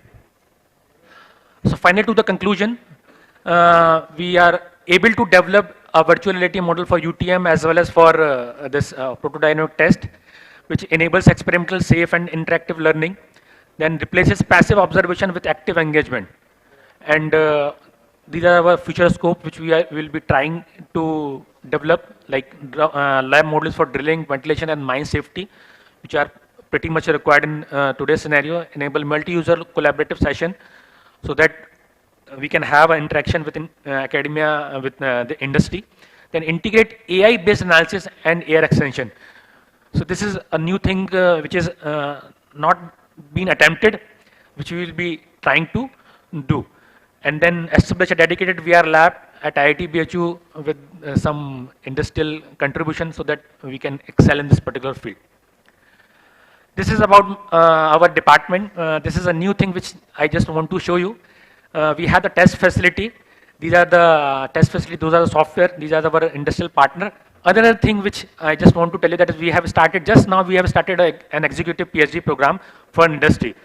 So if someone from industry after a gap of 5 years for BTech, sorry, for MTech, and after 5 years for MTech, directly they can join for executive program. No need to attend the class.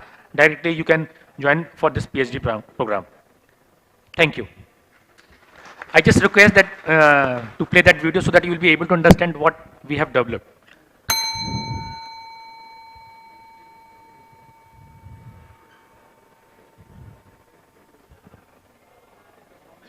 No, no, sound नहीं है उसमें.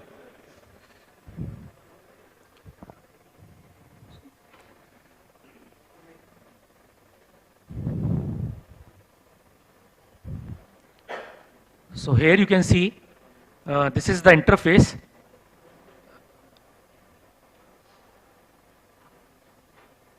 You can see this is the protodynamic apparatus. From right hand, you can use your right hand as well as left hand. Right now he is using a right hand. Picked up the samples.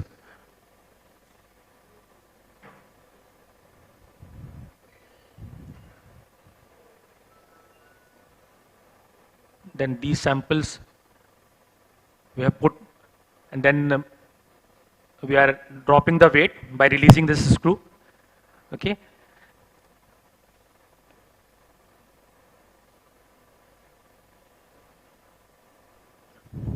Like 10 times we need to do this as per the criteria. Then from the bottom part we can collect the sample.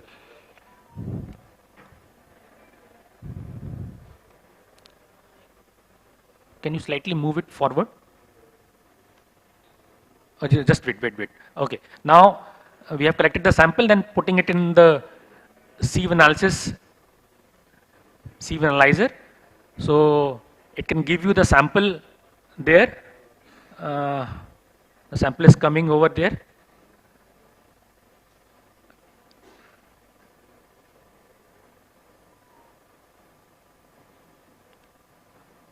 And then you can find out the amount of sample which you have got, and then by dividing it from the total weight multiplied by 100, you can get the F index, that is photodynamic index. Thank you. Thank you, Professor Verma, for demonstrating a truly interesting as well as a very useful tool. So if there are any questions, he can take them up.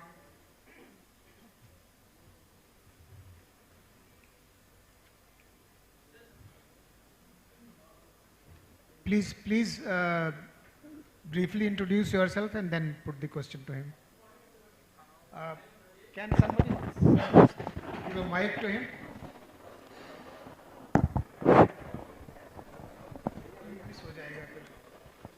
I will keep it brief. It will take only 2 questions.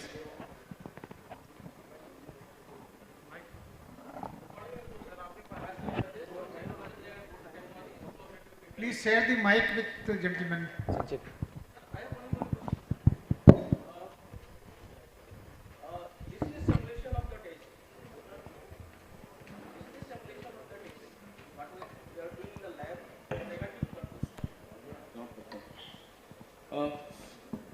If you take a real test of a rock sample, then do you ever correlated this with the real sample test work with the simulation work, and where that test work with a stand? Sir, we have 2 machines like MTS and UTM. There we have already find out the results. It is giving the similar result. MTS is a very accurate machine which provides you a very good result. And we like virtually you can't collect the sample in the field from the massive rock. Exactly. That's why I'm saying that is a difficulty. Simulation only. This is Definitely. for academic purpose only. Can you replicate the real results? Is not. Results we can right now we are collecting a sample from the field. We are preparing the samples in our workshop. Then we are testing it. But from the field, like directly we can't go to the field and do this exercise. We need samples. It will always better. This should be substantiated with the real world itself. Then that will put a better learning for the students. Definitely, sir. But we need some technique, like how can we collect the sample from the massive rock itself? Either we require some coring thing. Obviously, sample will be supplied to you. Sample will be supplied from mines to you. I think the utility lies in that everyone can do the testing rather than having a batch of people and not being able to test. Of course, without them doing the test on the actual machine, the confidence will not be there. But at least the person has been trained to do the test. Exactly, people will have a feel of that one. That's right. Okay, thank you. So thank you. Thanks, sir. If there are any more questions, no more questions, then I'll move over to the next speaker. Okay, so now I invite Shri Uday Banerjee, who is Executive Director, Vareli Technac Private Limited, and he will talk about his experience and work with the fleet management and simulated training for the operator excellence. This is truly a need of the hour in the sense that operator handles large and expensive machines, and if he is trained earlier, as Professor Verma was mentioning about the person having the feel of the universal of the machine or through the universal testing machine simulator. So if we could have the same kind of experience to the operator who may not be as educated with the machine, but if through this he has the feel, he will be far more confident, there would be far fewer errors, and so we are eagerly waiting for Mr. Banerjee to tell about his experience. Yeah, good morning, and thank you, guests, inviting me for this, August House.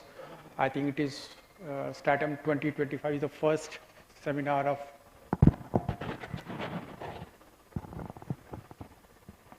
Yeah, so this is a very unique picture, which I personally like. What it is showing is that we don't drive a car using only the rear view. We have to see both left and right side view. Means what we are doing is we are taking last shift data or maybe last 1 day's data to analyze what is going on in the mines. If we empower our people, our supervisors, our operators with real-time data, we will achieve your productivity and of course your target. So, right data instead of big data. The digital mine imperative is that drivers in each of the areas of mining connected mines. So we are talking about the connected mines. So they have different section: geology, engineer, operation, process, and logistics. And we will see each of these sections are connected in my later stage, and how this one input and the output from that particular things are interconnected and achieves our final goal. So what we are doing is saying is mining bigger data, that is Internet of Things, which is a buzzwords. So what is the end of period? A drone capturing using point cloud, on-stream analyzers, blast monitoring, and in-pit crushing and conveying things. So everything is interconnected, and we use this data to the Internet of Things to achieve our target. So if you see two sides of these particular pictures, big data, it doesn't mean that I need all the data. So not all data is required. We require only important data which can be fed to the system, and then mining decisions are taken.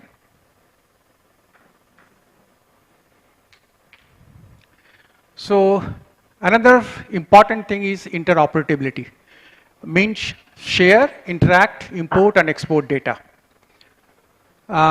This interoperability is based on ISA 95, and what we do there, data share APIs, we write, web services, REST interfaces, operator, position, status, drill interactions, crusher, third-party events, bin levels, SAP, and more.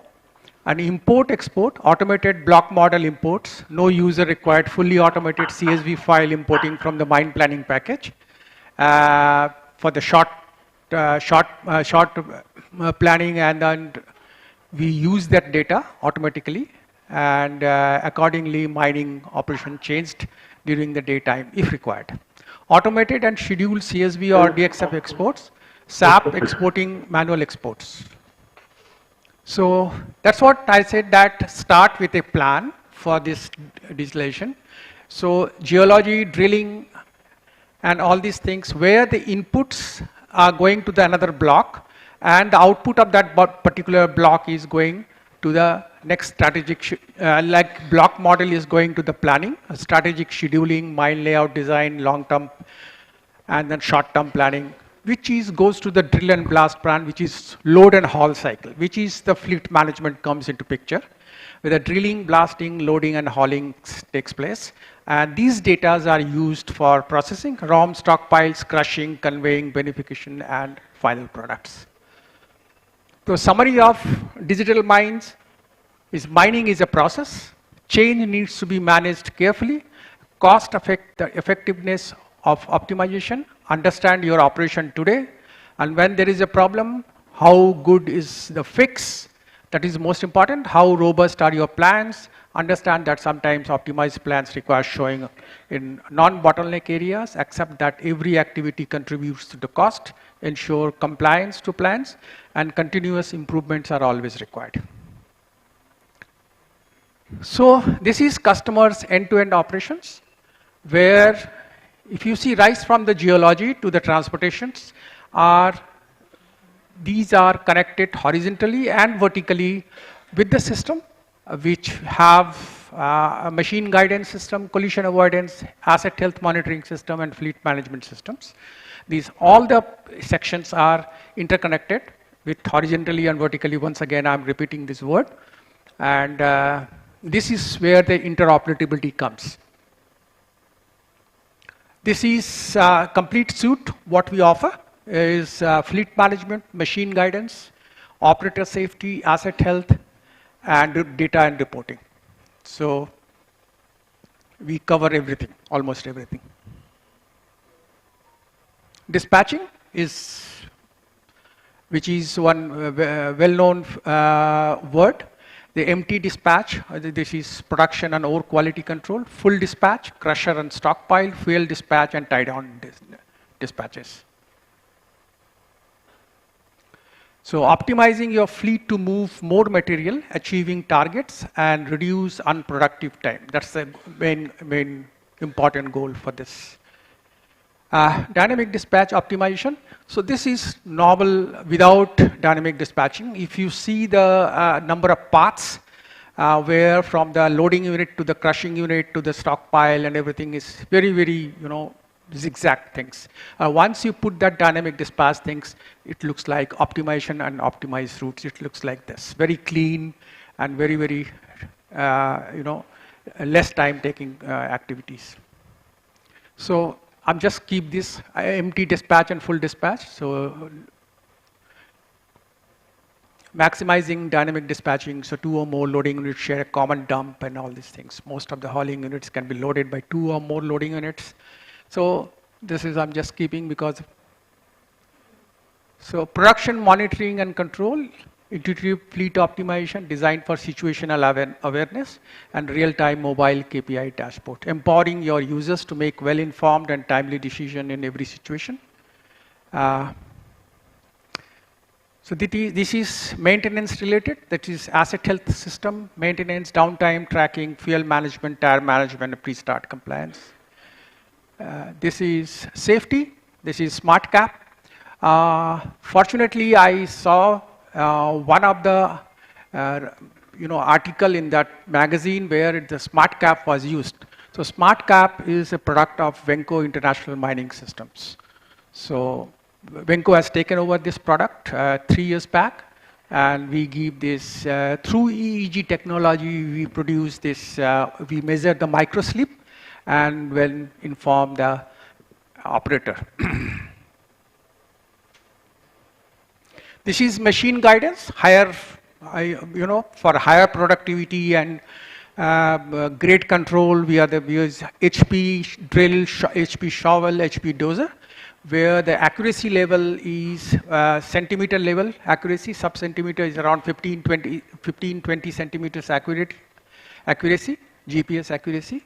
And with this you can do really great control and do the HP things. So empowering ground engagement equipment to work to plan on the first pass. That is, I'm just showing the drill, high precision drill. You can measure the depth, accurate depth, and you can fill the blast material. So you can save, basically you can design your blast holes. Where is the hard rock and where is the soft rock? So you optimize your blast material also, and it gives you a very good throw after the blasting takes place. So this is bench manager. We call it high precision shovels, which is again centimeter level accuracy, and it exactly removes the grade of material, iron ore or bauxite, whatever it is, to the precise block model provided by the mine planning package to the shovel operators. And he need not to look at the block. He need not to look at the block. he just see his operator interface and he positions his buckets in centimeter level accuracy so that he gets that material and he sends it back, maintaining the grade control at the truck or at the stockpile or at the crusher. Similarly, dozer. So same thing. If you want to make a ramp, maintaining this accuracy level of maybe 5 centimeter, 10 centimeter accurate. So you can use this high precision dozer also. So these are some of the top level dashboards which we provide. Now next is simulation knowledge share. This is through immersive technology.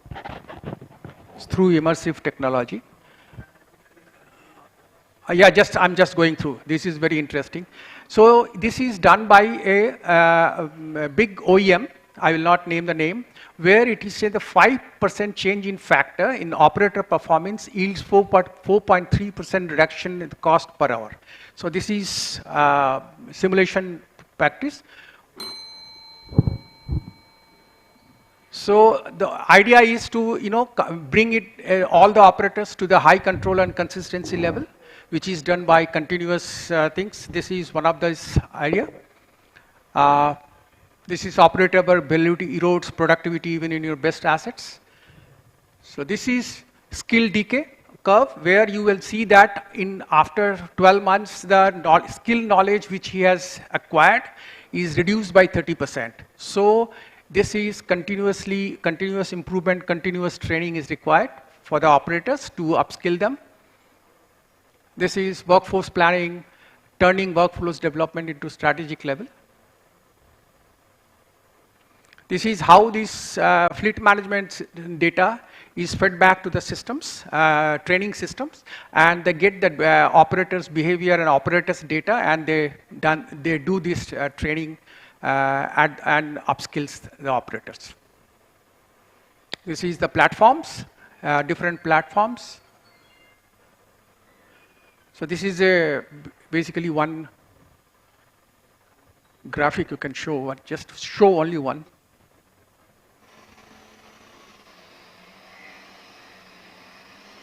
This is the simulator where the operator is doing the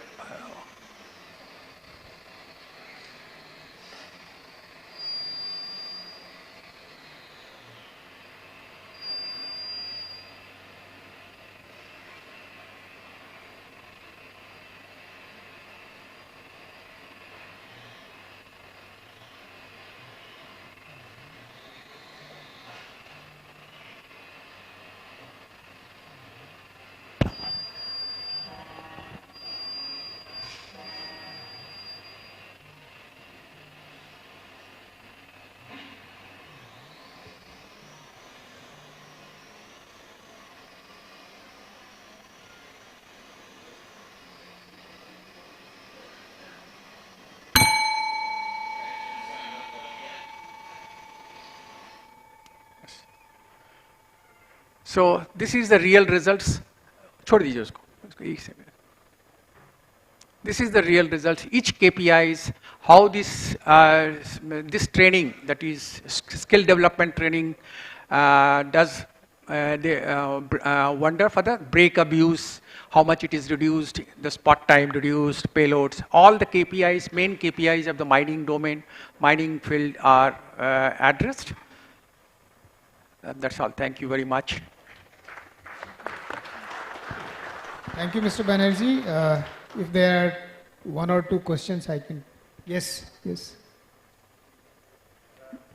Please give him the mic.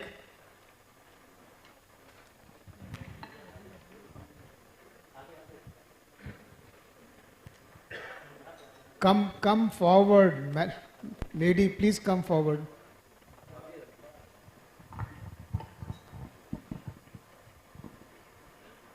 It's a very wonderful presentation, Mr. Uday. But incidentally, I have seen this kind of presentation in-house in India as well as outside of India, number of similar presentations. So I need to understand what is your USP This is number one. Number two is what is my return of investment? Because दूसरा चीज ये data confidentiality, मेरा data तो सब आपके साथ share हो जाएगा, तो what is the guarantee that, and I'll be training your software. Yep. Right. So what as a NTPC, what will I get back? You will be training your software with my data, with data of XYZ companies. So ultimately, the gain with your company will be your software. Your software will get trained exponentially. But what companies will get? This number. And number three, like you told that your drilling machine and all, you can place them accurately with respect to mine plan also. So can I reduce the level of skill with that? Yep. Less skill operator can I put, and they see the things and take the help of software and do the job? Yeah. Your first question was return of investment. USP. What is your USP? My USP is we are your company's USP. Yeah, my company, Vareli Techlak Private Limited, as associated for last 25 years with Venco International Mining Systems, and for immersive technology, both are world leaders, and we do everything here locally. Means we buy the software and we buy the hardware, and we do everything from here. So our 4 systems are working in Tata Steel at this moment for last 6 years, 5 to 6 years. And even in West Bokaro mines, it has been commissioned 3 years back. And return of investment, if you say roughly, we can say, if you take a good systems, it is between 8 to 10 months. For a fleet management systems, again for the audience, this is not a magic box that you put a fleet management system and everything will be fine and everything. You have to use this. You have to use the data. It throws hundreds of data. You have to analyze the data and then take a decision that where is the bottleneck. That's what is that continuous improvement. Use data. Not all data are important. So use correct data and analyze them properly and apply that the gap into your. I understand, and analytics is not covered in your software? No, data is coming. Data so, is okay. Analytics, we can give you the dashboards and everything. So analytics part is to be done by the owner of the owner. Right. So it's only capturing the data and providing at one dashboard. That's So, what it's doing? yeah, no, it is optimizing also. No? If you take the dynamic dispatching, it does the automatic dispatching. So no supervisors at the pit. The system will take that decision where to go. So you remove your all supervisors from the pit. I want to optimize my diesel consumption. Diesel consumption. Yeah. Yep. Maybe for a certain phase or something very specific. So what does your software does? We have a fuel. Data and does it analyze? Does it give suggestions, or what kind of things? We have application called fuel dispatching, where it automatically reads the. You have different modules for different purposes. Yes, we have a different. Suppose I want to fully automate and optimize, want to optimize one operations in one of my 7 million ton mine.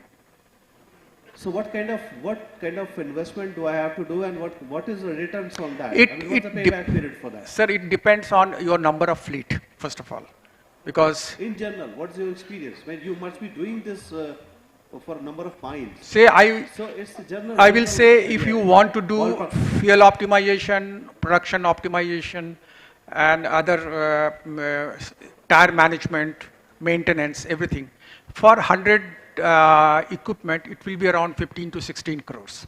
15 to 16 crores. And what is the payback for that? Payback is, I said, 8 to 10 months. 8 to 10 months? If you use it properly. But natural. We buy it for use. Because our main USP is Tata Steel. So Tata Steel is using our system very well. We are with them 24/7. We are providing them services, and they are getting benefit. So our USP in India is Tata Steel. Okay. Right. Thank you. Thank you so much. Thank you. I'll take one more question. Yes.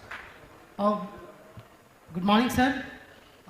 Myself, Kumar, from Adani Enterprises Limited, Mine Operation Head, Gondulpara Coal Mine. I have a question for you. which software you are using for fleet management system and which mines? And another question is, what about the internet connectivity? Everyone we know there is a lacking of internet connectivity in deeper mine. So how you optimize the data for real-time monitoring? We use Venco fleet management system, first of all, and it is working in India, Coal India 4 and Tata Steel 4, and one company called Monte Carlo they were using in for GMDC. So they have now, because their contract is closed, so they have stopped that. And regarding your connectivity, we provide you mesh connectivity, Wi-Fi network connectivity in the mines. We do position our access points, movable one and the fixed one, so that you get 100% coverage. And being a mesh connectivity, it hops from truck to truck, you know, without any fall in data bandwidth. So that is where the entire mine is covered through the Wi-Fi network. That means, sir, you are asking that we have lots of portable data collecting center like towers and others, then only we can get it, right? Yes.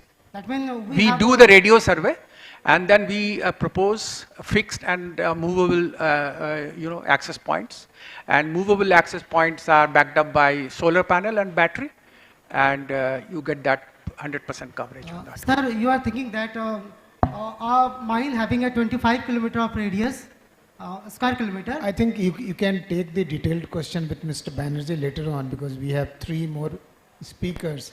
I also understand that there are other people who wanted to put their questions to Mr. Banerjee, but you can take it after the session with him directly.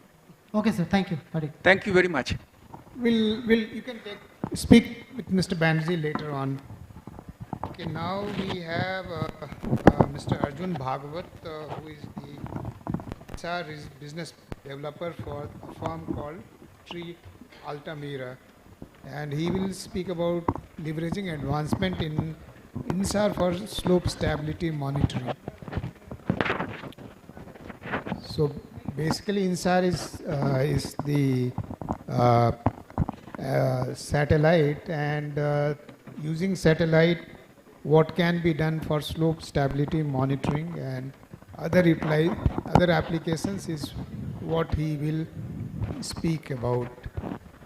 The problem in the mining sector and many other sectors is that HDMI से connect you कर work सकते हैं? on हाँ, very यहाँ पर steep है। slopes, and often these slopes are unstable, potentially because you cut them at steep angles, also because of the rainfall and other factors.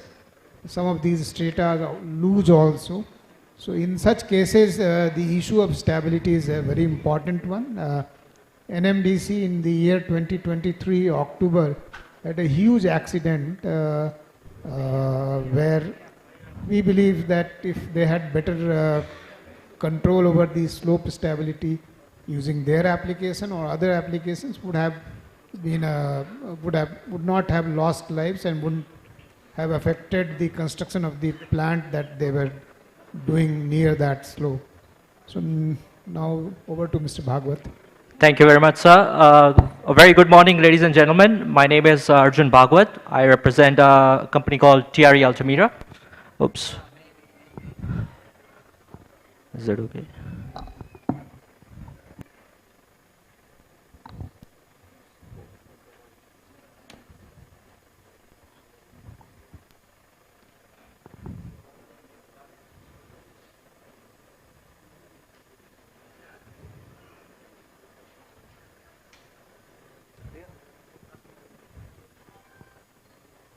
Sorry guys for the technical difficulties.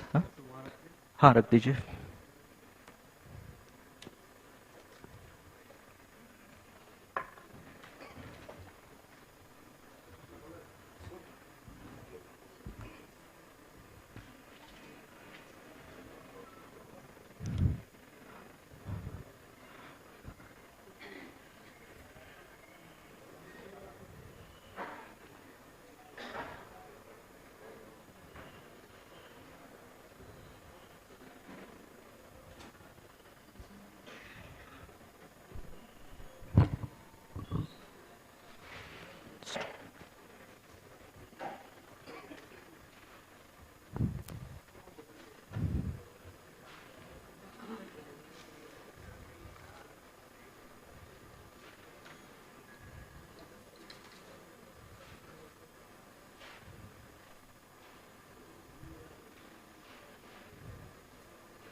They're just having some trouble with the HDMI cable.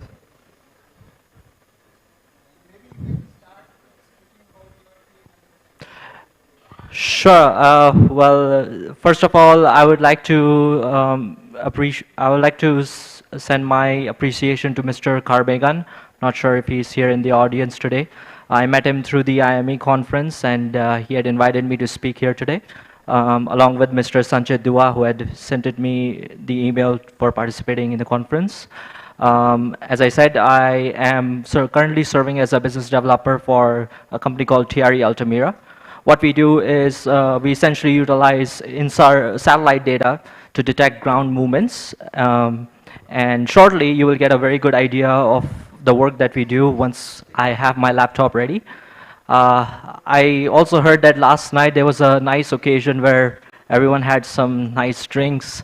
I hope everyone has recovered from the last evening. If not, I hope my presentation can ignite some of your dopamine levels and bring you back into your energy levels.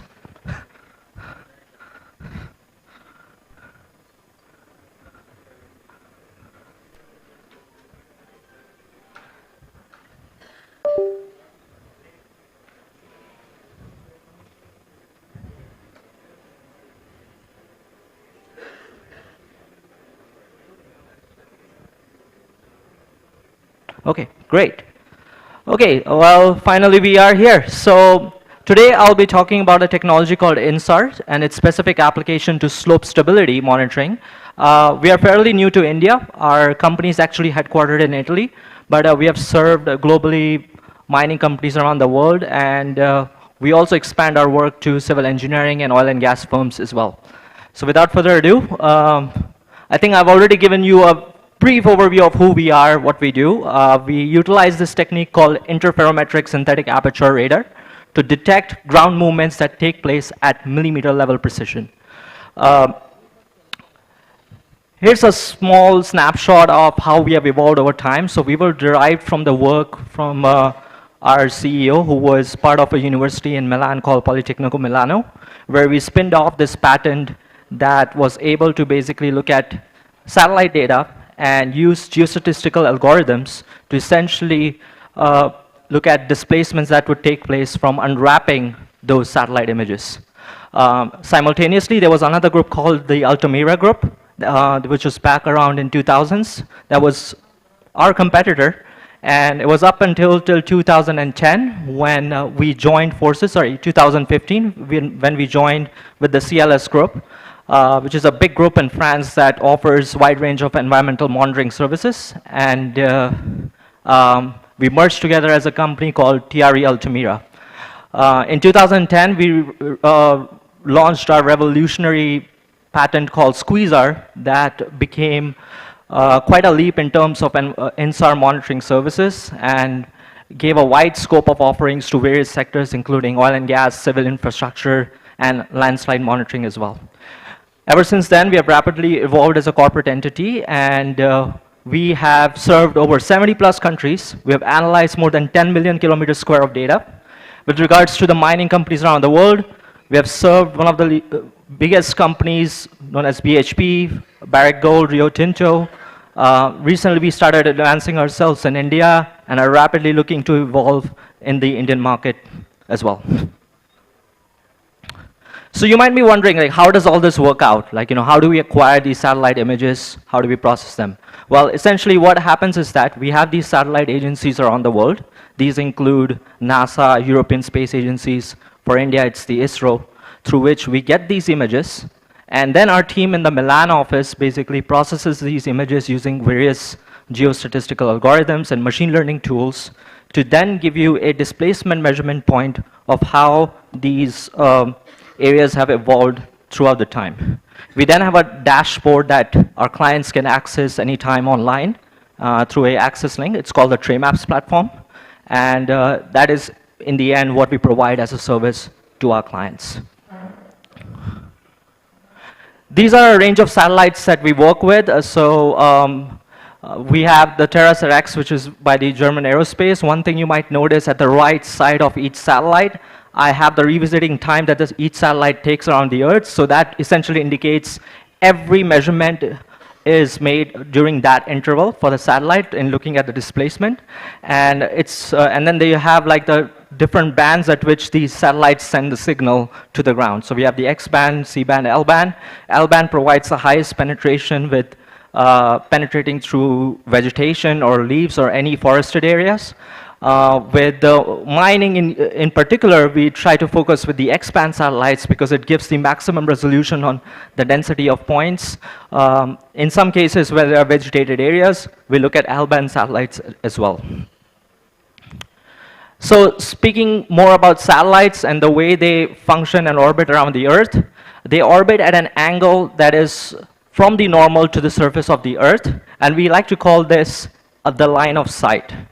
And so what is essentially happening is there are two geometries at which these satellites orbit around the Earth. There's the ascending, through whereby you have the satellites orbiting from the South Pole to the North Pole. And we have another geometry whereby the satellite is orbiting from north to south. What it means on ground level detection and deformation, well, you have these tracks ascending and descending. And together, looking at the components of both. So when I say the satellite is detecting a measurement with respect to its projection, what I mean to say is that it's going to detect not as a pure vertical displacement, but as a displacement with respect to its line of sight. So if it's at an ascending angle, it's going to basically give me a displacement value if it's blue, with the fact that it's moving towards the satellite and not normal from the ground. In order to determine the pure vertical component of the vector, what we do is we essentially take both the tracks and we find the vertical component, and we also find the pure horizontal component. These are some of the analysis you can see from the right-hand side of the screen. My laser is not working, but okay, whatever. There's the ascending geometric and descending geometric, and you can see certain areas are not covered by the descending geometries that the ascending geometry covers. Essentially, why is that happening is because the face of the pit, which is facing the ascending satellite, is foreshadowing the area that is covered by the mine, and then that is getting covered by the descending geometry. With both the components together, you can get the vertical and horizontal components both. And so just understanding, I think I've given you a lot more technical overview about how these vectors work in terms of detection. I'll explain you how does the signal actually get passed when displacement actually takes place. So you have this satellite, which basically at one point of reference sends a signal to the ground, and then you have another point which after a period of time, let's say, undergoes displacement, and then you have two waves that basically have a difference in their phase difference that is calculated in radians. We use that value to essentially correlate with amount of deformation that has taken place on the ground, and basically determine what is the displacement that has taken place in actuality. Here's diving this into a little bit more details. So we have an interferogram. So just imagine millions of those waves hitting the ground would generate an interferogram like this. We use this in earthquake studying and looking at displacement that takes place aftermath of an earthquake usually. Here we're using, in the case of a typical operation, a mining operation, whereby a displacement might have taken place due to drilling and blasting. And what we do is that we take this interferogram and then we unwrap it, and that gives us a deformation map. So on the color scheme, you can see at the bottom right-hand corner on the right image, there's a value that's going from -60 to 60. I'm sorry, it's not very visible to a lot of you, but just giving you that idea. And one thing you should remember that every color scheme, as it's, sorry, can you just hover that, like the mouse? Just move. Oh, yeah, thank you. So that color scheme is basically giving you an idea of every rotation of a circle in a color scheme is 2 pi of the value, and it represents half the wavelength of the displacement. Now, one thing I should also mention in calculating the actual displacement, there are also contributions from topography and atmospheric effects that can take place. And what our team in Milan has done, and this happened about 10 years ago, we developed this algorithm called Squeezer to basically take care of all those noises and effects that could take place. And then we would request usually from a mining company a digital elevation model that would negate the effects of, of topographical effects. That would allow us to pretty much get readings at millimeter level precision coming very close to the theoretical value. All right, so in case of mining, as you all know, and some of these jargon words are very familiar to most of you all, you have a lot of these areas that are highly susceptible to ground movement. You have open pits, you have waste burdens. There's been a track record of failures around the world that have taken place with tailings that have been notoriously been known. One particular one is the Bormandino dam failure in Brazil that happened. And then there are heap leach pads that also bring in a lot of susceptibility to failure because the soil often gets unconsolidated. For the mining industry, what we propose are these two products. So we have bulletins and we have a general squeeze-R analysis of your area of interest. What a bulletin does is essentially it takes the difference between two images at your mining site, and it will give you whatever changes that have taken place at your site despite any excavation work that you might have done or changes in land that you might have made, which oftentimes other SAR techniques are not able to do because you are hindering the process of looking at deformation or just the differential interferogram when you make such changes and try to make a reliable reading out of it. For Squeeze-R, we generally try to use it for a long-term analysis. Am I out of time? Good. Okay. For Squeeze-R, we generally try to use it as a strategic option for a long-term analysis, looking at time series of points for more than a year or two. Speaking of Squeeze-R and time series, we can also do a historical analysis of your site. So we can go back to 1992 and extract how your pits or waste dump piles have evolved over time and look at the areas that are highly vulnerable and give you those insights as well using our analysis. The color scheme over here, I just want to bring your attention to this one. The red points indicate that the ground is moving down. The blue points indicate that essentially that there is uplift that is taking place with respect to the line of sight of the satellite if it's in either ascending or descending geometry, as I explained to you in my earlier slides. If it's a vertical component, which I will specify to you with an example, then it essentially means that the ground is going up for blue. For red, it's literally going down 90 degrees. All right, so here I have a case study of a wedge instability example. This was a situation whereby a mining company was planning a ramp-up production for making a hallway that goes down to the pit.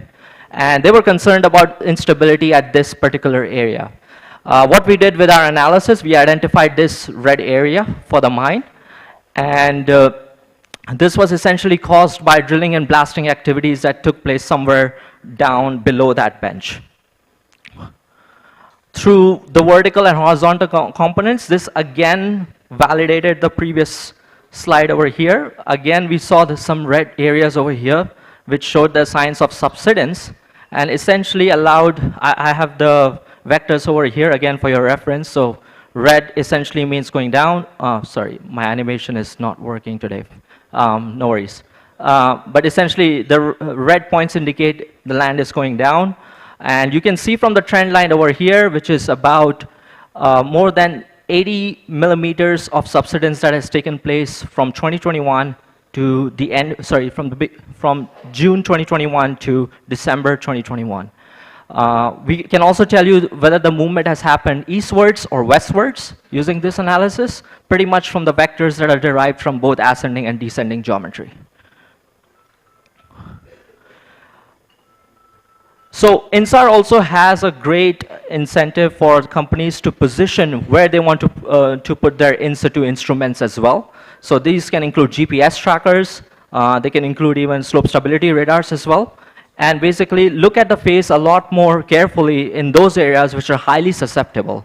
And this really adds value to mining companies in terms of making your instruments really fruitful for your use rather than just scanning the entire mine when it's not even needed. So in this case, the company had added 2 ground sensors at the area of site that we had identified, and they had also added this ArcSAR center. It's kind of like a slope stability sensor at the site as well, where the area was prone to fail. Some of the slope management actions that the company took was they first relocated their haulage path from going from this site over here to going eastwards. So that was one of the strategies that they had implemented based on our analysis. And we had also identified that there were a lot of more green points in this area using our INSAR analysis. So this was a very convenient option for them to do. And secondly, what they had done was they had drilled these holes in here to limit the seepage from surface runoff water and allow the depressurization of the structure for real-time slope stability monitoring. Please conclude. Okay. Sure. I have a second case study, but I will just move quickly forward with introduction of dynamic INSAR, which is our latest product in our offering. And what it does is that it takes into account all the active activities that you're doing at your mine site. So let's say if a ground has been excavated or you have piled a dump pile on that same place where you want to do the analysis, the algorithm would understand the fact that there's been a deliberate attempt to make a change on the ground and still offer you a deformation reading despite having those changes made on the ground, which traditional INSAR services, they don't offer this service at all. Usually what would happen is that they would essentially lose the point of coherence and the time series would just generally stop at that point. And how did we do this? We essentially took the bulletins that we have, which are highly sensitive to active displacements that take place, but are not very quantitative. And then we have our typical squeezer analysis that we do to develop a time series on all these points. We combine these two to offer the dynamic INSAR service, and I will just quickly run through. So loss of coherence with traditional INSAR practices, and in case of using dynamic INSAR, you still get coherence. And how does this happen? Is that each pixel is trained when a surface change is taking place in programming the next subsequent image to still continue to process them despite having a change on your surface level. Just quickly going through the differences between 2 platforms, Squeezer, there was a slope failure over here and the points were completely lost. Here, with dynamic INSAR, you still had the points continue to get processed despite having the slope failure.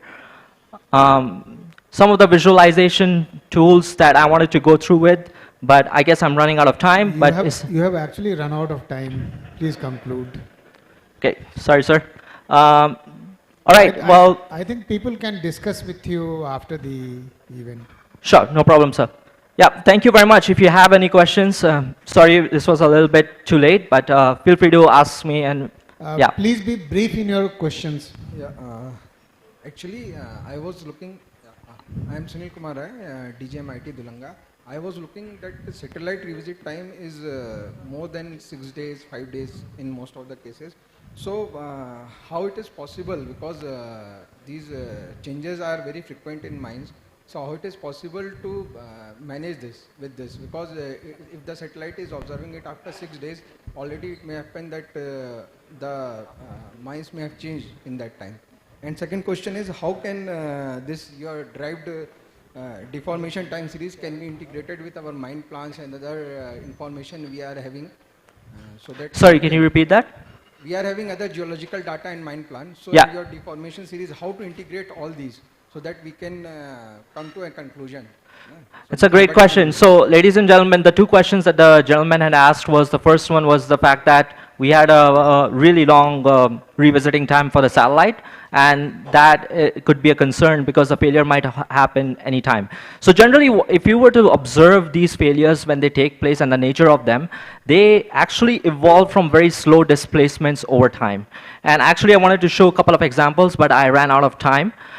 So we can detect those slow displacements as they are taking place, and basically they can give you an early warning insight as to, let's say, if a 10 millimeter displacement has taken place over a month, that's already a red flag for you to basically look into the site and go with your ground-based instruments. And that's actually, that actually answers your second question, which is that the INSAR is going to provide you with a high-level overview of your entire site, your waste pile, your tailing storage facility in one snapshot. So you know where you want to put your GPS or other ground-based instruments that lack the capability to have the spatial scale, which INSAR can provide you that specific area where you want to position that instrument. You can also make correlation between trends from those instruments and from what data we get from INSAR as well.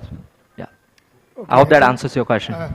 On the right-hand side, please. Yeah.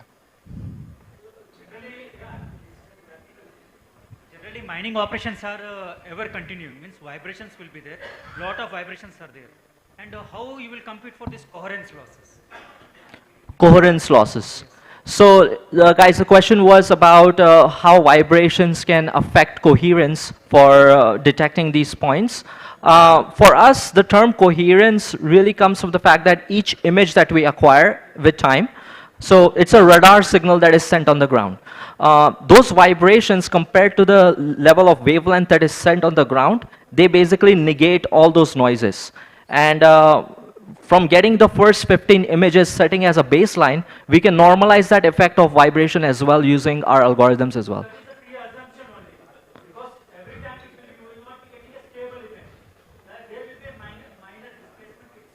Yes. Yeah, well, you can basically cancel that noise out by getting a statistical value without looking into, displacement and just identifying the noise at your area of interest, wherever it is. And we can acquire first, let's say, 20 images to get a good idea. Let's say a mining company does a drill and blast procedure, and it's going to use those same detonators, those same, provided it uses the same instruments to make those drilling and blasting operations that lead to vibration. It can give us a good idea of median value at which those vibrations are taking place. Then what our team can do is essentially cancel out those vibrations so that that noise is reduced and give you the best possible reading for it. Yeah. Thank you, Mr. Bhagwat. If there are other questions, you can take up with Mr. Bhagwat later on. Now we have a presentation by Mr. Surajit Sarkar, who is geologist from the Tata Steel, and he will speak about geotechnical excellence using safer, smarter and sustainable mining operations in Tata Steel. So in the interest of time, I'll request Mr. Sarkar to skip the part that previous speaker, Mr. Banerjee, has spoken about. If you can, it will be well. Sure. Sure, sir. I'll try and keep it short. Yeah. So good morning, everybody. Good morning to all the dignitaries present on the stage, off the stage, and to all the dignitaries who are attending over Teams. It's my privilege to stand in front of such a dignified crowd, consisting of all representatives from the major mining houses, the scientific and academic communities. So, my topic of discussion today would be around a small, a journey that we have undertaken here in Tata Steel. It's not so long ago that, last 4.5 years, we have started this geotechnical cell along with some other ancillary, mine planning units like hydrogeology, geophysics, and geospatial units. Now, all of a sudden, why has this become so important that we need to discuss about these things right away? Now, as Tata Steel, we have been mining. Some of our leases are as old as 100 years. And since we are mining for this long, we are into areas which are difficult and which has been left behind by our predecessors because they were difficult to mine. So these studies are very important so that we can access those hard areas or those tougher areas, and we can extract materials and add value to the system. Now, why this is just an introduction, like why geotechnical investigations are so important. Stability of slopes in open cast mines, and stability of the roof in case of roof as well as sidewalls in underground mines. And geotechnical studies provide a very good insight into this kind of problems that we face on a regular basis. And as we are all aware that with the changing regulatory scenario of the country, DGMS has come up with recent circulars in 2020, 2021 regarding this slope stability. Because all these operative mines which we have are now supposed to have a slope monitoring cell which has to be manned by geologists, mining engineers, surveyors, and they need to have, if I divide this or if I classify these circulars into 3 stages, like the first one is you need to have a particular study or a slope stability study wherein you ascertain certain areas in the mine which needs to be monitored on a regular basis, and at the same time you need to have a cell which does this on a regular basis, assigning specific roles and at what intervals you need to measure and how do you analyze those data. So these are the 2 very important things, and keeping those 2 things in mind, we have a geotechnical cell in Tata Steel, and we have now integrated all our mines. We have geotechnical cells in each location with responsibilities distributed among mining engineers, geologists and surveyors, where they take in data on at a frequency like it is some cases it's weekly frequency, some cases it is fortnightly, and in some cases obviously monthly. And we follow a conventional as well as advanced system of data collection. Now, over the last few years, what we have done is we have developed capabilities regarding slope stability analysis of pits and dumps. We deploy both empirical and numerical modeling schemes. We have high wall galleries in West Bokaro, so we do a bit of scientific study regarding the stability of high wall galleries. In underground mines, obviously the roof stability is very important. And we have software sets like Flag 3D, GTX NX, RockScience suite of softwares in order to do this numerical modeling part. We have a geotechnical laboratory facility at one of our mining locations in Jharia. We cater to almost all the mines that we have in Tata Steel. And then what we have done is we also carry out this study and we classify based on the necessity, based on the vulnerability of those areas, like which category of mines it is or which category of slope it is, and then we deploy mechanisms to monitor accordingly.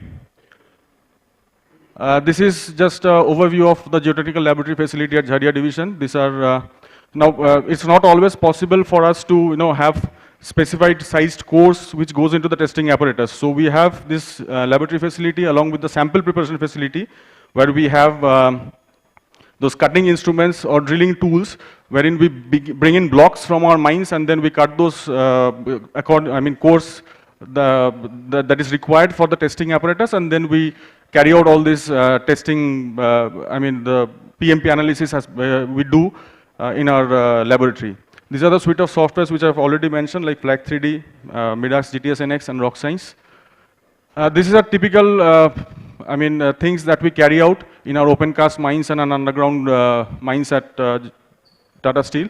Like on the left hand side, this is a typical slope stability study, but I should mention that whatever we see on the right hand side of this block, the numerical models, the basic things that starts with is the geological mapping.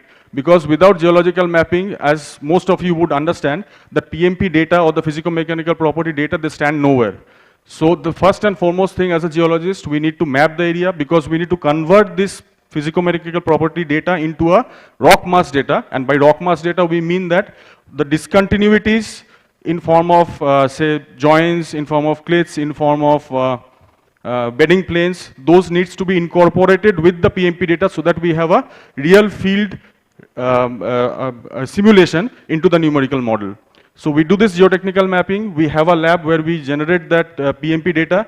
Then we analyze using software like Flag 3D, and we classify the slopes. And based on that classification, we deploy our monitoring technologies. This on the right-hand side, we have the underground activities. Again, it begins with geotechnical mapping. The geologists deployed at field, they go on a regular basis and collect data from the sidewalls, from the roofs, from the drifts.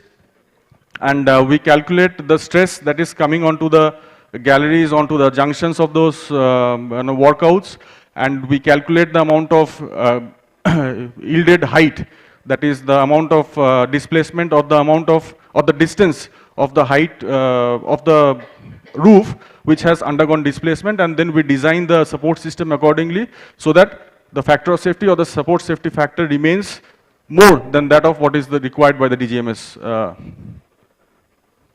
regulations. This is another case study of one of our manganese mines. Here you can see that whatever is visible through visual inspection is not always sufficient. So what we do is we have geospatial units, so they fly drones on a regular basis, and from those drone data we analyze the slope angles, the bench angles, both at bench scale levels, at overall pit slope levels, and if we find that there is a scope or an opportunity so that we can push the wall, so we do not leave that opportunity to extract that extra ore from that area. So here we have studied, like we have designed the benches. One is 8 into 8, that is 8 meters in length and 8 meters in width and 8 meters in height. Another one in 10 meters in width and 8 meters in height. And we have calculated the factor of safety both in dry condition and in saturated condition. And here you can see that if it is a 8 cross 8 bench, the factor of safety is 1.13. Now DGMS circular has also mentioned about one thing, that your factor of safety in case of a long standing slope should be more than 1.5. And if it is like a medium scale bench, then it should be at least more than 1.3. So our 8 into 8 bench does not does not hold value when it comes to saturated condition, because it's less than 1.3. So a scenario that is 10 into 8, it somehow the factor of safety in saturated condition is more than 1.3. So this gives us a chance, or this helps us in taking a informed decision, so that what is the exact bench optimum angle or the bench optimum height and width we should maintain in order to have a safe working. Now this is another case study. This is also about a chromite mines where we have tried to simulate the bench angles and the heights, and it is clearly shown that if we maintain the profile by keeping a bench of 6 meters and 10 meters, the factor of safety is 1.63, which is 1.30 or 1.29 in present condition. So by this kind of designs, by this kind of studies that we undertake, we are able to produce a profile which is much safer.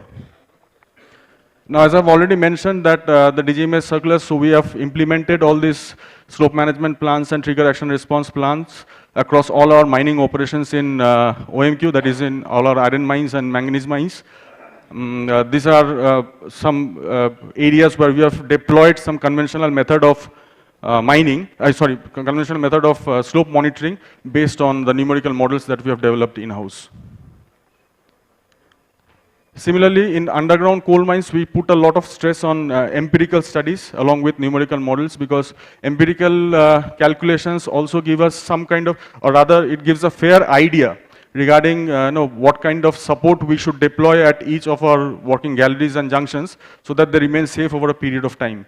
By empirical studies, I mean, I'm not going into the details, the most important 5 parameters. I mean, these are classification systems which helps us in giving a number to a particular area so that we have a fair idea regarding the strength of the overall rock mass that is present there.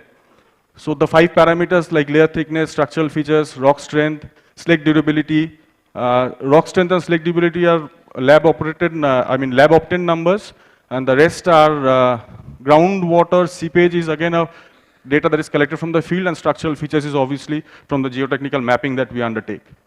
So this gives us a value, this gives us the RMR value, this gives us the strength of that material that we have in hand, and then we adjust that based on the working depth, the stress condition, depending on the proximity of the fault or some other deeper excavations, the blasting method that we deploy, and the gallery weight. So all these things, after calculating or adjusting this RMR, we arrive at an adjusted RMR value based on which we calculate the rock load and the support resistance, and finally we calculate the support safety factor or the support system that we deploy in order to support the roof, both at the gallery level and at the junction level. This is again a continuation from that empirical part. This is a numerical study which we do in order to supplement our empirical studies, so that there is kind of a double cross check regarding where we are going wrong. Our numerical model might go wrong, our empirical model might go wrong, so that there is a sync between the two. To develop a confidence, we generally deploy these numerical modeling techniques as well. This is a case study that we have undertaken. Like, for example, why this numerical modeling is important? Because, you know, we had we constructed a drift in one of our underground mines where we had to cross fault which has a throw of 100 meters. Now you can imagine a fault with 100 meters throw and at a depth of 400 meters, the amount of stress or the amount of crushing that material has undergone. So in order to cross that area, we had developed this model and we had continuous geological mapping in that area in order to classify that area as fair, poor, very poor, and we divided that entire region into 3 domains. Now you can see on the last figure there on the right hand side, the height of the yielded roof, which varied just because the rock condition varied from domain 1 to domain 3. The amount of support that was required in domain 3 is much more than the amount of support that is required in domain 1. Just because the rock mass is very poor in domain 3. So the support system, suppose we have one particular RMR in domain 1 and we design the entire drift based on that particular calculation, we'd obviously go wrong. So now with a greater insight, so that we have classified or we have divided the entire thing into 3 domains and we have put in some extra support in order to support the area at domain 3 and domain 2, which has the height of yielded roof greater than what we are seeing in domain 1. So these are the advantages that we have when we incorporate all these empirical, numerical studies into our daily and regular mining activities. Now, just concluding, we have what are the benefits? Like, first of all, there is no compromising on safety. This always, the safety is of paramount importance as far as any mining industry is concerned, and Tata Steel is no exception. So we put a lot of emphasis on safety, and this kind of studies help us in taking decisions which are based on information and based on real-time analysis. This helps us in cost saving because, you know, if we can steepen a slope by even 1 degree, that helps us in taking out much more material as compared to a gentler slope angle. We can scale this across all our operations, and obviously with the changing regulation scenarios, we can meet the DGMS guidelines with continuous updates, and we can optimize the monitoring techniques based on risk classification, which we do through the geotechnical studies. We have, this is a list of publications, and very recently, sir, we have opened up like a consultancy wing under the name of Tata Steel Industrial Consulting. So we have been providing consultancy services, not only in geotechnical field, but as well as in geological reports, preparation of geological reports, preparation of mining plans and all. And some of our clients are like, we have provided support to Rungta very recently for their coal mines, and then we have been continuously providing support to Lloyd Metals. I don't know if there are representatives from Lloyd Metals. We have done it for Surjagarh mines. So we have been continuously doing this for the last couple of years, and hopefully we'll continue with our with a renewed vigor. So that's all from Thank you, from Mr. me. Thank Sarkar, for concluding well in time. So if there are questions, please be brief.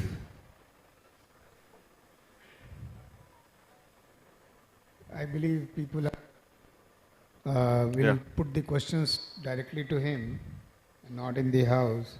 So now we come to the... Sure.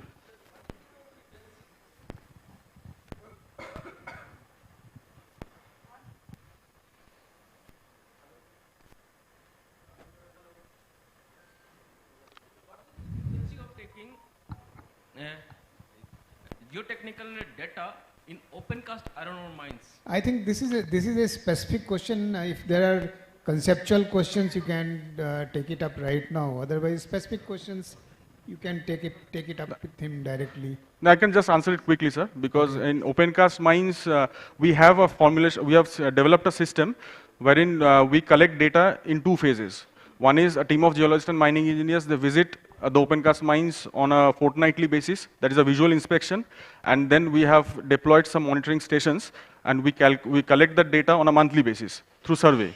And then we analyze all this data on a monthly basis, and then come up with like we check out for displacements whether they're happening or not, and we in case of visual inspections we check out for tension cracks that are developing, whether they're growing or they're stable or they're like consistently growing at a different at a set pattern.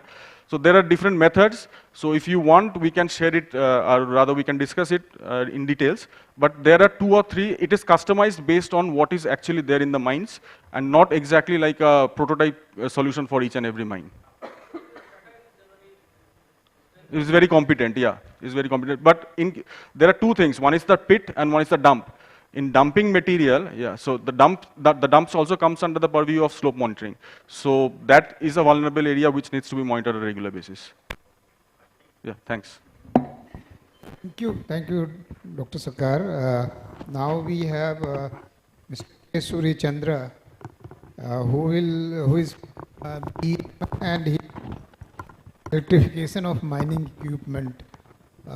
As you are aware that the mining equipments are very heavy and have been generally diesel operated.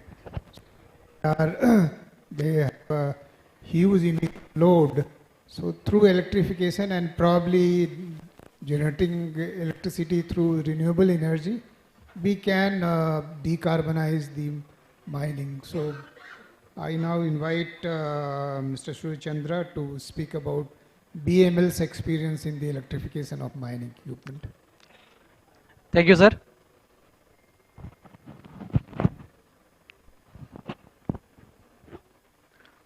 Thank you, sir.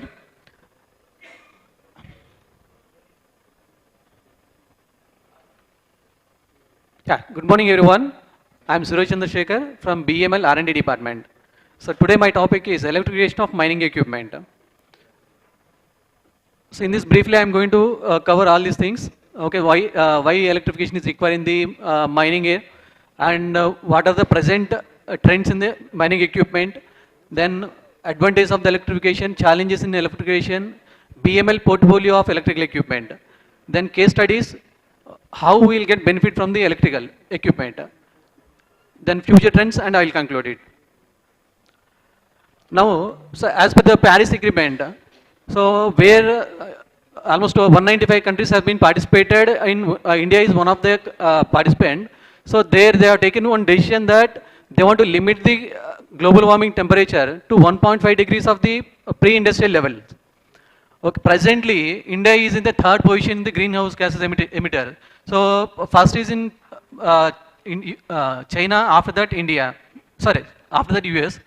Now 3rd position is in India. Now India has pledged to net zero, to become net zero by 2070 in the COP 26. So now,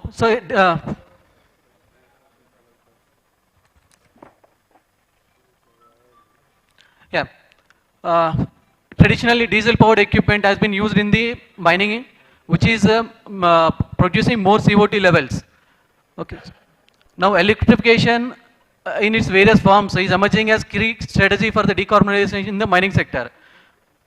So here if you see, these are the NDC targets they are given in 2016, where reduce emission intensity by 30 to 35% from 2005 levels by 2030. Then achieve the 40% of fossil fuel power capacity by 2030. But this has been raised in 2022 from 40% to 50%. But happy to see that India has already achieved it, 50%. Now this is the green emission gas from the sector wise. If you see here, energy sector is a major contributor, almost 75.66 for the CO2. In this 75.66, 13% is from the mining. So why electrification is required in the mining? So heavy diesel operated equipment is a major contributor for the CO2 and rising fuel cost and environmental regulations. So generally diesel equipments are they produce very high noise and not energy efficient, and torque wise it produces less when compared to the electric motors. So now reduce atmospheric pollution from energy generating systems. Now yesterday one participant, as a presenter, he has mentioned to install the solar panels on the OB areas. Okay, so that is a good initiative. Then, next one is health and safety improvements. So obviously, cost and energy efficiency is the major part.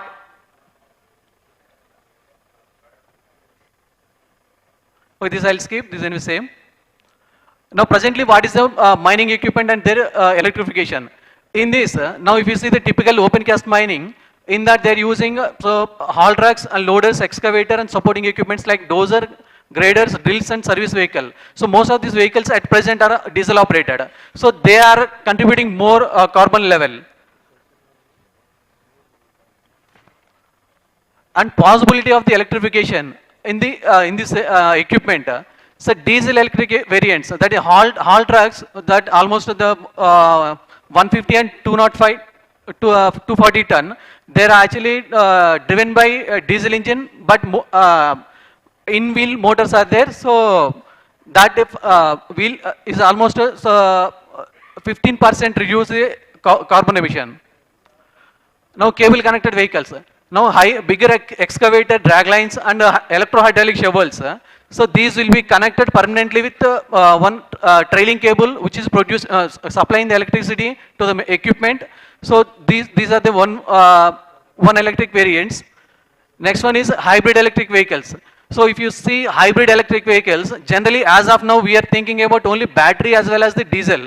But one more variant is available, that is a hydrogen fuel cell. So by combining hydrogen fuel cell along with the battery, so this we can become almost zero carbon emission.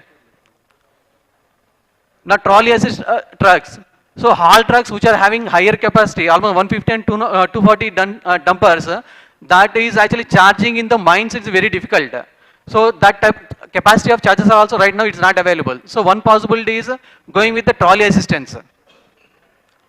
And the third one, last one is battery electric variants, where it's small capacity tippers and loaders and dumpers. So this can be installed with battery and motor system. So it will be almost, it gives zero carbon emission. Now technology overview. So for doing this electric vehicles, so what are the technology we require? So battery technology. As of now, lithium ion batteries are actually having mature technology. So presently this is being used in automobile and same can be implemented in the mining equipment also. These solid state batteries, but one drawback with the lithium ion batteries is actually this energy density. So for 1 kilowatt hour of energy, so we have to, that battery weighs almost 8 kgs. So that is actually giving more weight. So if this solid state battery is actually more high, more energy density batteries, which can be is under development, this gives actually less density, more density. This reduces the battery pack total weight. Now third one is actually battery swapping system. Now major time, I mean most of the time it's for electrical equipment, one disadvantage is charging time. So we are having limited capacity of battery on the equipment. So what we have to do is after some time we have to definitely go for the charging. So but how much time it takes for the charging? We have to keep equipment for 1 hour or 2 hours for idle condition for charging purpose. So one best thing is actually, so battery swapping technology. So simply take the vehicle to there and charge the battery, you swap it. So that is reduce the charging time. Now electric drive system. So now AC and induction motors and permanent magnet synchronous motors which produces high torque, so can be replaced with the diesel engines. Major advantage is regenerative braking. So in dumpers or any dumpers mostly, so what happens when we are coming in the down gradient what we have to apply in the brake, but engine will be running, so that will be waste of the energy. So if you going for the battery system, battery equipments, whatever energy, so we are wasted during the braking, that can be regenerated and used for the battery charging. Now charging infrastructure. Static charging stations is like same as chargers installed at the site, and dynamic charging is a solar based charging system or on the move charging system via trolley assisted systems. So advantages of electrification. Now, when compared to the traditional diesel engines, electrical equipment is having lesser movable parts. So the wear and tear will be less, and high reliability of the component, extended overhaul intervals.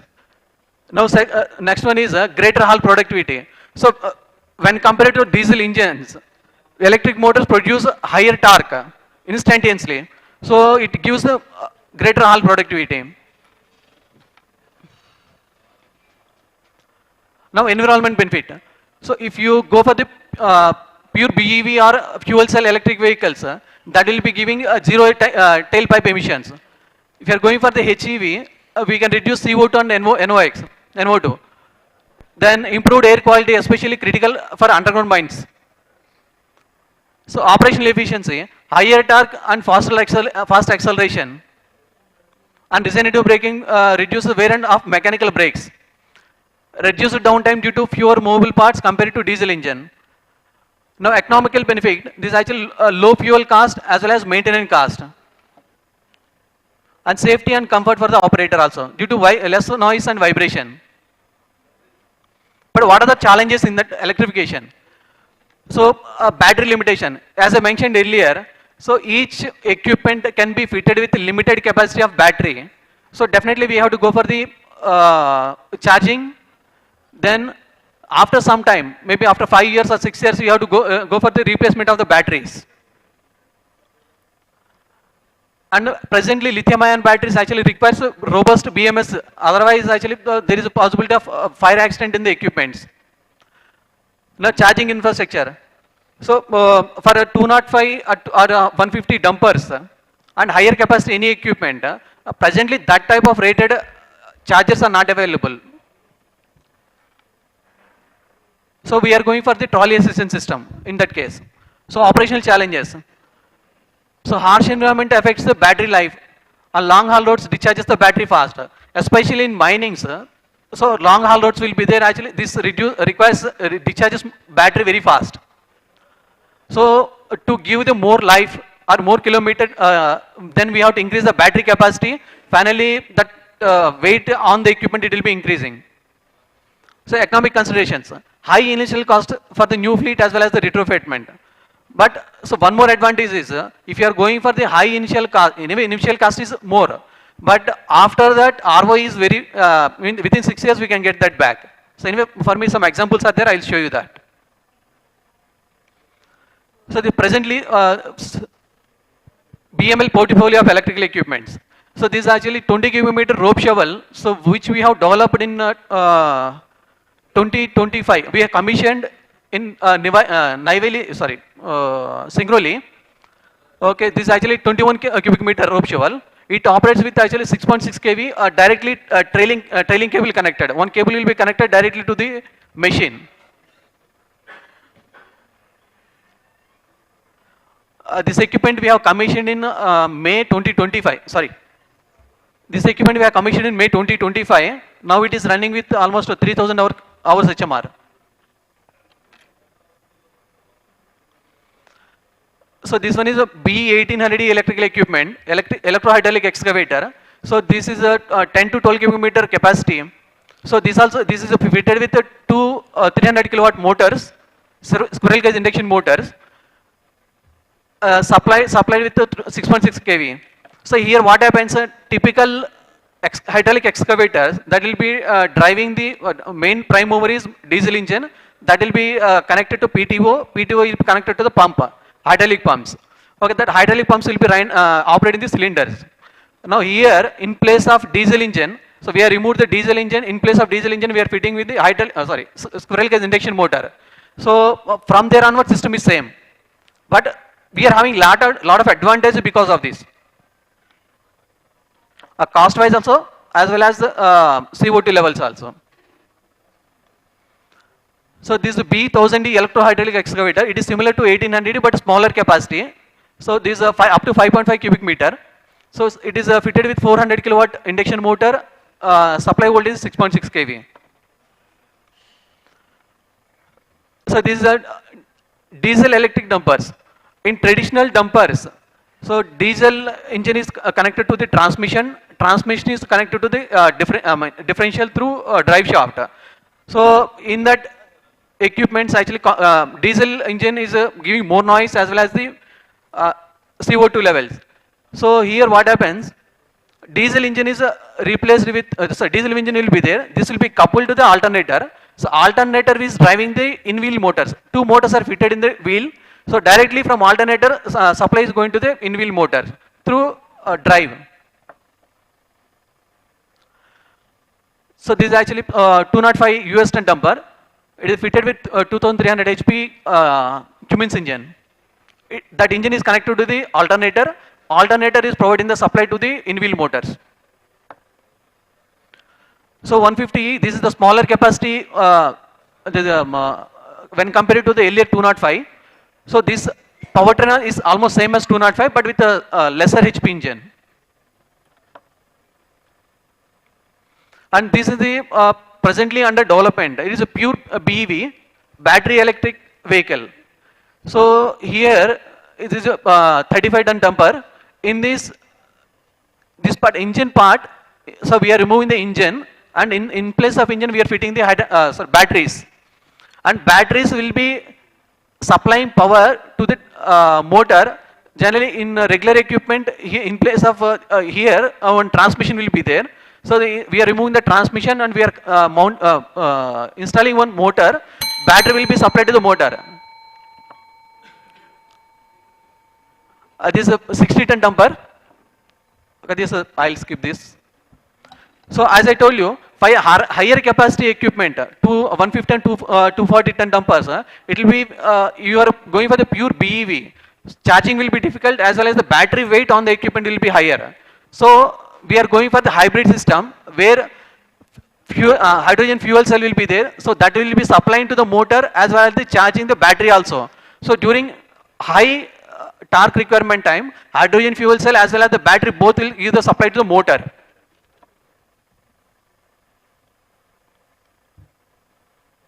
So case studies for the industry.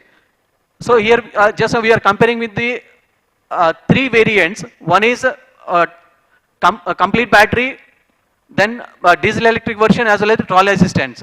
So if you are going for the complete battery system, it will be giving almost zero emission. If you are going with the trolley assist, it reduces the CO2 emission by 50%. And if you are going for the diesel electric version, it will reduce CO2 by 50%, 15%. So this is one case study what we have done for the rope shovel. So just 2 minutes. Sir. So here we have taken one rope shovel. So in the whatever we have developed and operating. So if that I compared with the 20 cubic meter hydraulic shovel, diesel operated.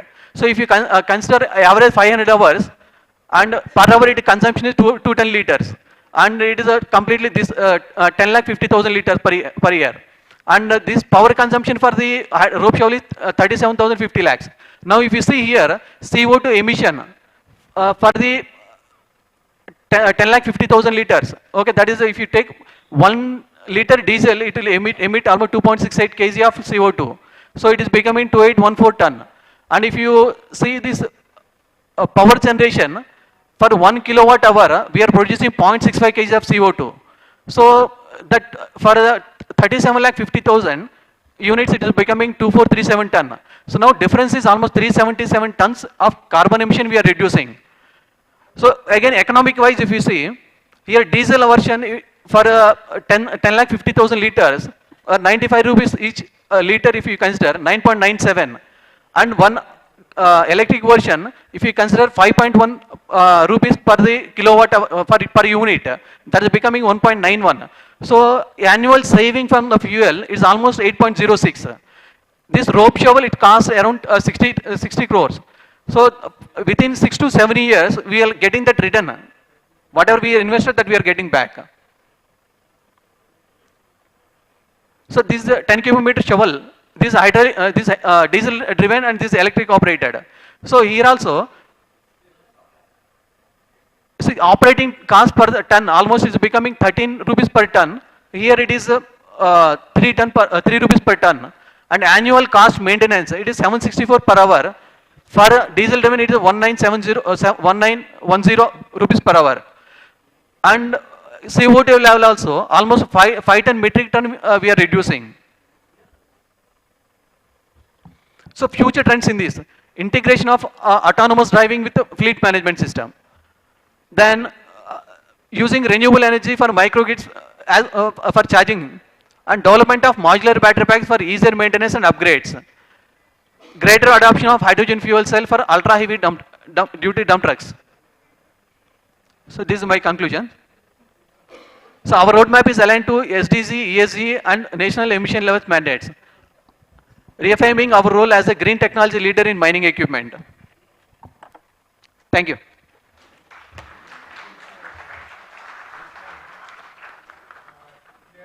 Questions you can put to him. Mr. Srivastav wants to ask a question. Please provide the mic to him.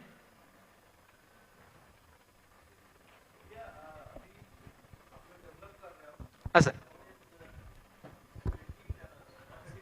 35 ton and as well as 60 ton, both. 60 tons. 35 ton is under manufacturing and 60 ton is under on pure battery. Pure batteries. Pure battery. Pure battery. Okay. When it is expected? So 35 ton will be completed by January, and 60 ton will be maybe 3 months. Okay. Further. But your competitors have already come out of this versions, 70 tonners or maybe 60 tonners battery operated. Correct. So, I mean, how cost economics you have shown, right? Yes, sir. So, does it encompasses all the expenditure which are going to happen? Definitely, sir. So now actually the cost report what I shown there. Okay, so that is only I linked with the fuel cost. So when you are comparing the diesel, so equipment maintenance, regular maintenance, you leave it, sir.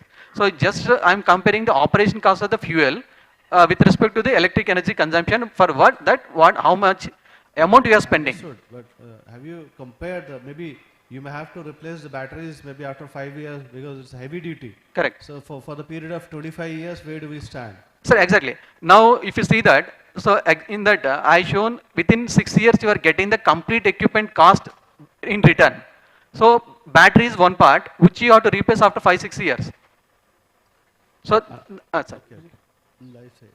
Another thing that your CO2 emission, everybody is showing the snapshot of that CO2 emission. Have you tried to calculate the life cycle CO2 emission comparison? Because once you talk about battery, sir. They start from back in yards and different materials which are consumed in that. They have got their own emission levels. So that kind of comparison have you tried to make? Sir, that I not compared. But if you normally see diesel, whatever I shown, that is available at the site. But diesel extraction, that again transporting that and purifying it, that I not shown. So if you see that, almost it will be tallied. Not only diesel, this battery also. No, sir, battery also same. They are very energy intensive processes, and then until you go entirely green energy. So I mean, just try to calculate. Sure, sir. I'll will it. Right. Okay. Thank you. Because in EVs normally we'll tell that is a well to wheel. So from the extraction to the fitment of the wheel. So that well to wheel efficiency will tell. Yes. Thank you. I think Mr. Surkant is expecting like to like comparison. Okay, any more questions to Mr. Surchandra? So I think we come to the end of this session, and it has been a wonderful session with a lot of very in-depth discussions of various aspects, starting from simulation, real classes, training equipment, training facilities for the operators and students, and then how does automation and etc. to a variety of packages involving different aspects. Mining operations be productively put to use, and how they benefit the mining operators and planners has been very well explained by Mr. Banerjee. Unfortunately, I was not able to give him enough time, and I am sure he will have a lot of with people separately. The discussion about INSAR stability monitoring was also an excellent where the uses of such satellite-based monitoring were explained, and I think it has a lot of applications, beneficial applications in the mining sector. Geotechnical excellence using numerical and empirical modeling was very well explained by Tata Steel's Mr. Sarkar. The question that I had in mind had already been answered in his presentation, is that are you improving the empirical models by using numerical models? Because empirical models would have been developed by people in course of their involvement with the mining operations, but the numerical models and continuous monitoring provides you with data which is real time, and probably provides an opportunity for improving the empirical models. Electrification of mining equipment was very well explained. So ultimately this is a very vast topic, and we have taken some samples out of the large volume of work that goes under in the area of automation, in the area of the digitalization of the mining operation using a variety of sensors, satellites, drones, IoTs, digital twins, data analytics, and the virtual reality and all of that. These have benefits in terms of productivity, and there are data explaining the kind of benefits that we have in terms of safety, control, and hygiene and sanitation, and also in terms of the efficiency, cost efficiencies and optimizations that you can bring about. We as a whole need to move about. In the firm that I am currently associated with, Messrs. Roddick Consultants, we are advising NMDC to improve their project management by integration of different data streams, including their SAP, and this is a very critical issue for all the mine operators, because they have undertaken digitization of their different operational areas, but all these digitizations have been are occurring in silo, and their integration and deriving real benefit out of them, and how we are able to see different data streams together is something which is of very great importance, and NMDC has entrusted this assignment to us, where we are helping them how they can, using digitalization, improve their project management, how they can visualize how the project is being implemented, how they can identify the critical path. The management time is extremely critical, and they can't be reviewing each and every aspect of the project. So, of different streams of by the company, and derive those critical elements and finding out what is that critical area.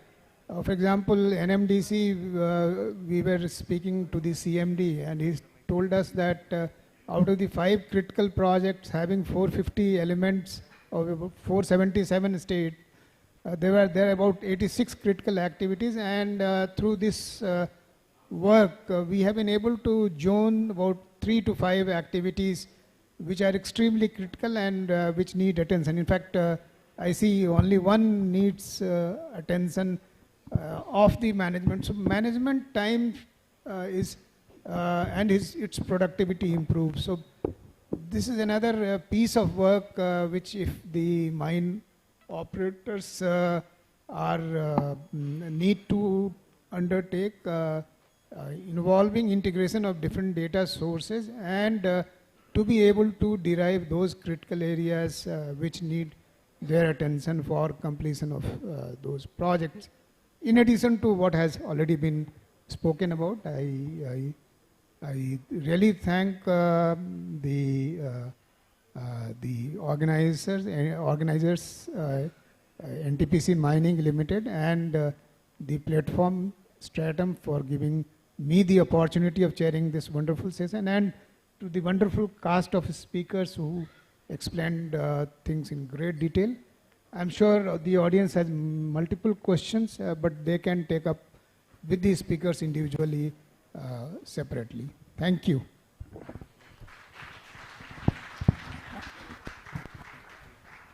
Thank you, sir. Now I would like to request our session chair to felicitate all the distinguished speakers with a memento.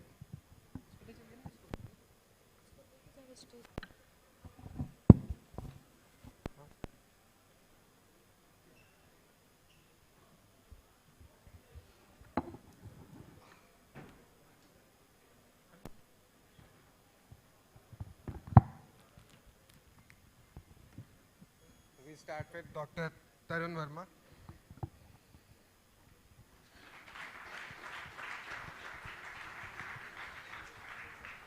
Shri Uday Banerjee.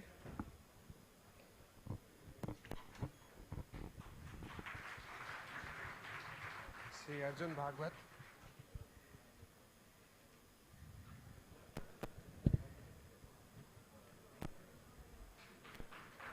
Shri Surjit Sarkar.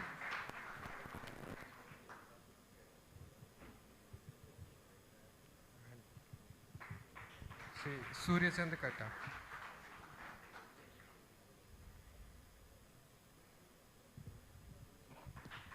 I would like to request Prabhat Ram sir, GMHR, to come on stage and felicitate our respected sessions here. Shri NN Sinha, retired Secretary, Steel Government of India.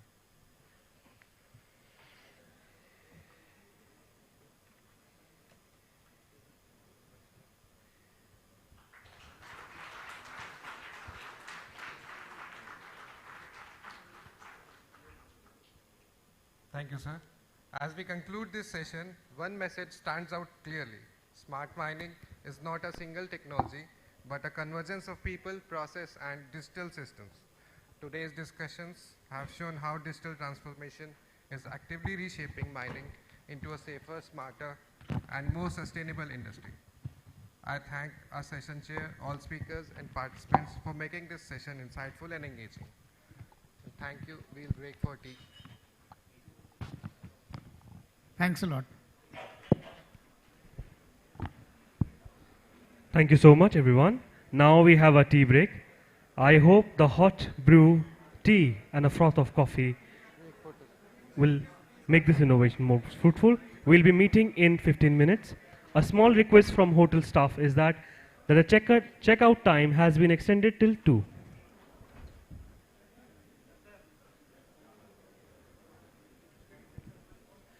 We'll be beginning sharply after 10 minutes. You all are requested to take seats. An important announcement from the hotel staff is that the checkout time has been extended till 2 p.m. So those who have check-in, please contact the hotel administration desk.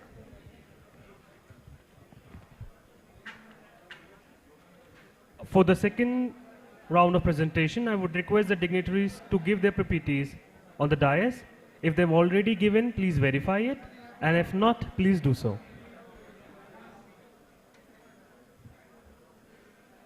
जो हमारा दूसरा अध्याय है presentations का, आप सभी से अनुरोध है कि अपनी पीपीटीज डाइस पे दे दें. अगर दे चुके हैं तो वेरीफाई कर लें, और नहीं दी हैं तो कृपया दें, जिससे आगे सुविधा हो सके.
Okay, no? Hello, hello. An important announcement from the hotel staff. Those who have checked in, please check out by 2. एक होटल स्टाफ की तरफ से एक महत्वपूर्ण सूचना है। जिन सभी ने रूम ले रखा है, आप सभी से अनुरोध है कि चेकआउट टाइम 2 बजे तक बढ़ा दिया गया है। आप 2 बजे से पहले रूम चेकआउट कर लीजिए।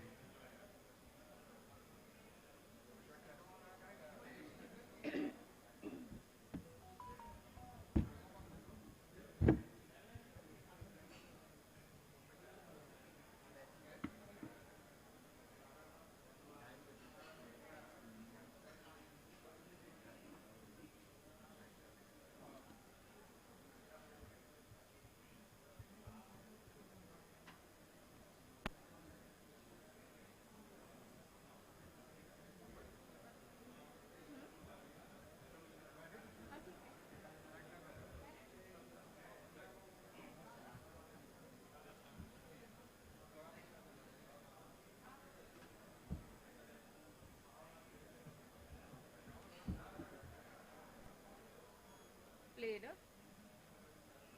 Next, Vivek.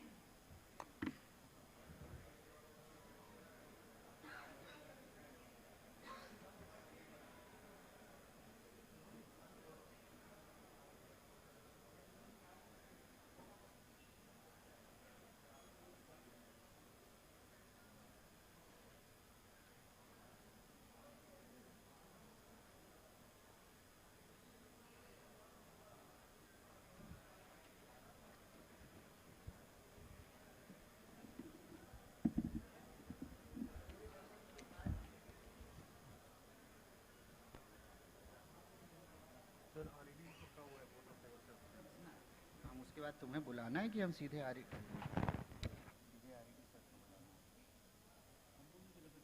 नहीं नहीं हाँ बस यहाँ तक आ गया to the conclusion of this session I would like to give the my podium back to Karan for taking the proceedings further ठीक है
I would request all the delegates outside to please come in the conference hall.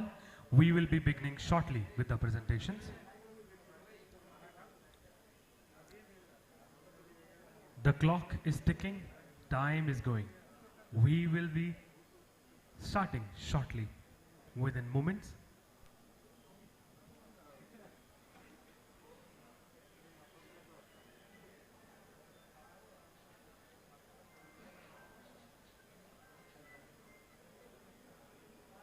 मैं सभी अतिथिगणों से गुजारिश करूंगा कि वो conference hall के अंदर आके अपना स्थान ग्रहण करें।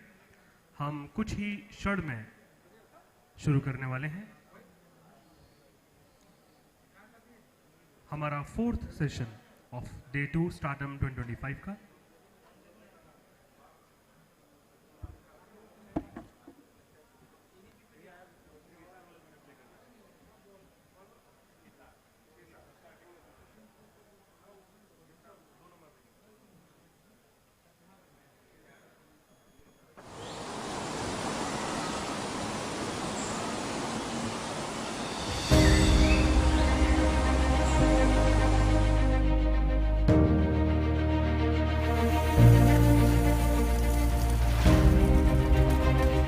एनटीपीसी और एनएमएल सिर्फ देश को ऊर्जा ही नहीं देते, बल्कि समुदायों को भी सशक्त बनाते हैं। हमारी सीएसआर पहलों से जीवन बदल रहे हैं। पकड़ी बरवाड़ी, कैरिडारी, चट्टी बरियातू, बादाम, दुलंगा, तलाईपल्ली और उत्तरी धादु इन 7 कोयला खदानों में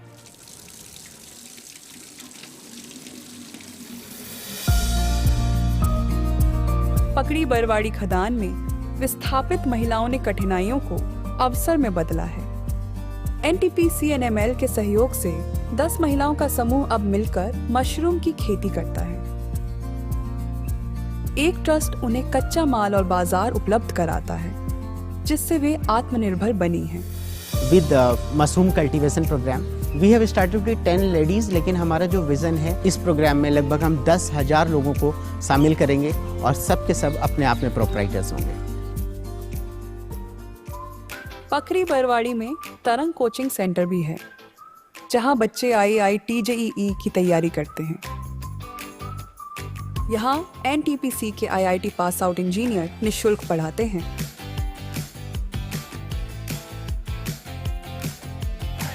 ITI सेंटर में भी युवा बिजली मिस्त्री जैसे हुनर सीख रहे हैं।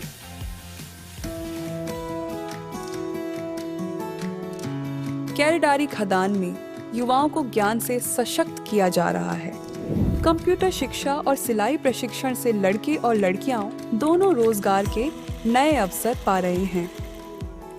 एक साल में हमें attendance sheet, salary chart, bank report, ये कंप्यूटर सीखने के बाद हम अपने जैसे अन्य बहुत सारे लोगों को हम कंप्यूटर सिखा सकते हैं और अच्छा सा कोई भी कंपनी में जॉब कर सकते हैं।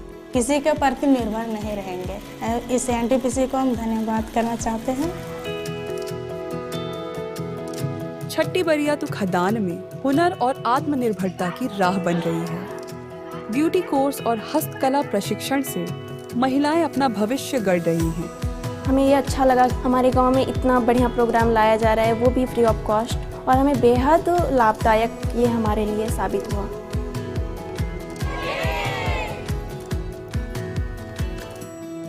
यहाँ सोलर टंकी लगाकर हर घर तक स्वच्छ पीने का पानी पहुँचाया गया है।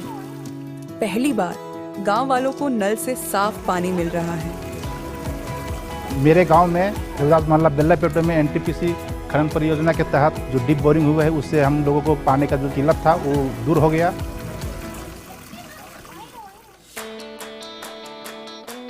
दुलंगा खदान में महिलाओं के समूह आत्मनिर्भरता की मिसाल बन रहे हैं। सिलाई और बांस के काम से उन्हें रोजगार मिला है। विस्थापित कॉलोनियों में अब परिवार गरिमा के साथ जी रहे हैं। कंपनी एनटीपीसी आसला दिन सिलाई ट्रेनिंग देइथिले एंता बदली जाइछे आज्ञा। एखन आगे आगर अपेक्षा नु एखन टिके बदली जाइछे। आगे तो एंता महुल साग चार केंदु करी करी एंता परिवर्तन हो जाइछे।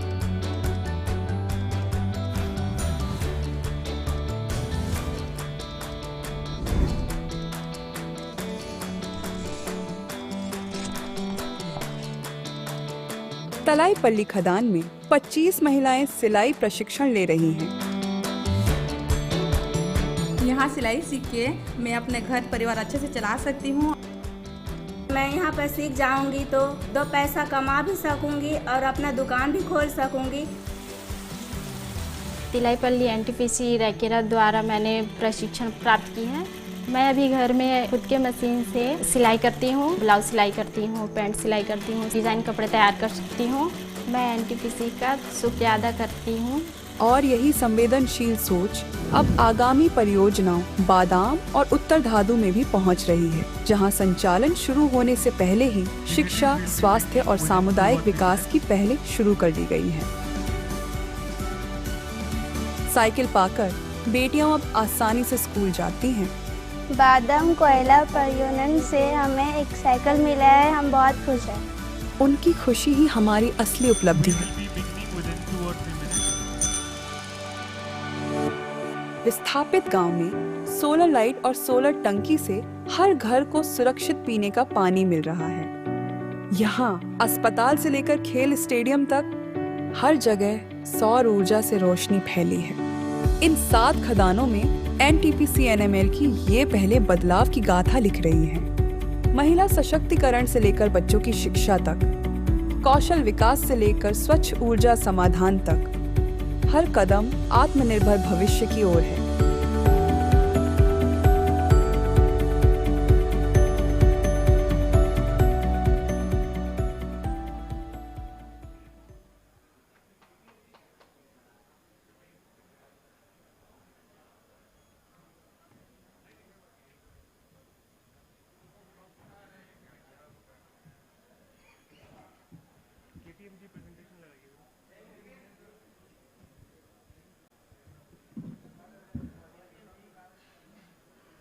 We'll be beginning in a minute. I would request the delegates who are outside, please come inside the conference hall. And another important announcement from the hotel management, that those who have checked in, please check out at or max by 2 p.m.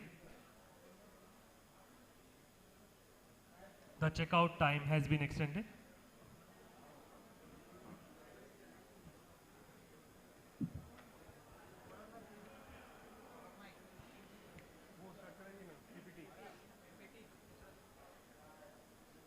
Dignitaries, please be seated as we'll be moving forward with the presentations.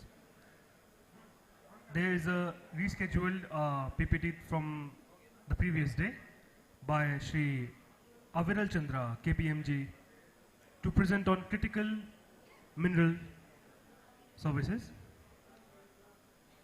He'll be presenting as soon as the delegates enter the conference hall. We will be beginning shortly.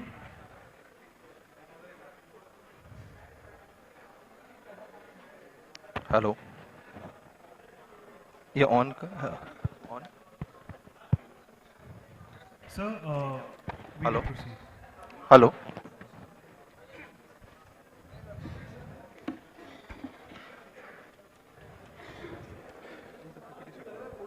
We welcome Shri Aviral Chandra, KPMG, to present on critical mineral services. So please, the dice is yours.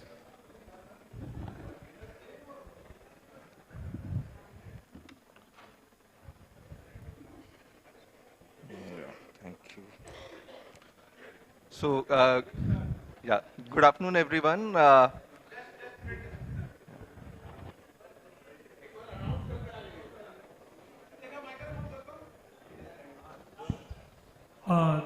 The dignitaries, please be seated. We are beginning with the presentation.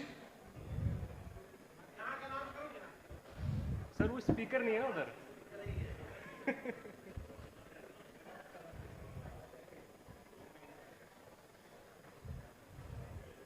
Sorry, sir, for the disturbance.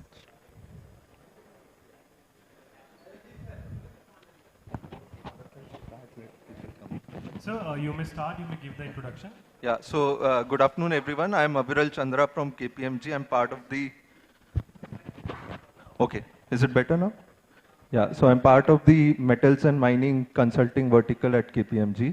And I'm here to present a point of view on critical minerals, an evolving area, a critical subject in the larger national interest.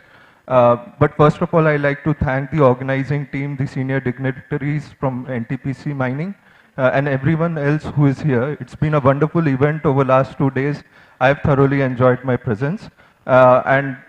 Given my presentation is a rollover from yesterday, I'll keep it short as we get into the main event as far as ESG and sustainability related presentations are concerned.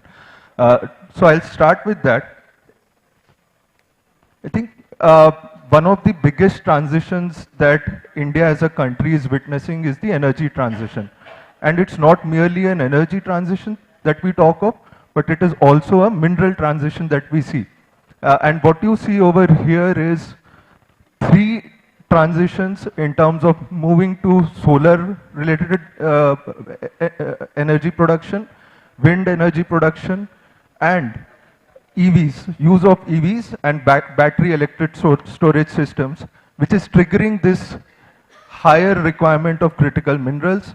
which is also an area of bottleneck for us. So I'll talk about this background in terms of the demand and supply scenario, which are the key countries where the supply lines exist, and what is it that the imperatives are for India as a country in this particular space. So you'll see solar, when we talk of solar panels, wind turbines, and energy storage systems, which are the minerals which are intensely required, starting with solar panels. So it's silicon, copper, aluminum. When we talk of wind turbines, it's all about nickel, rare earths, copper, aluminum again, and chromium. And energy storage, EV engines have a high intensity requirement for minerals like lithium, nickel, cobalt, copper, so on and so forth. The key triggers and drivers for this rising demand come from some of the objectives and the demand projections that we see as we head into 2030, starting with 500 gigawatt of renewable energy capacity that we see will be established. Second, 30% of all vehicles that will be sold in the Indian market would be EVs. A significant battery storage capacity that will get added of close to 42 gigawatts, and then an evolving semiconductor and global high-tech electronic space. These demand drivers translate into the critical requirement and higher need of the critical minerals and strategic minerals that I spoke of.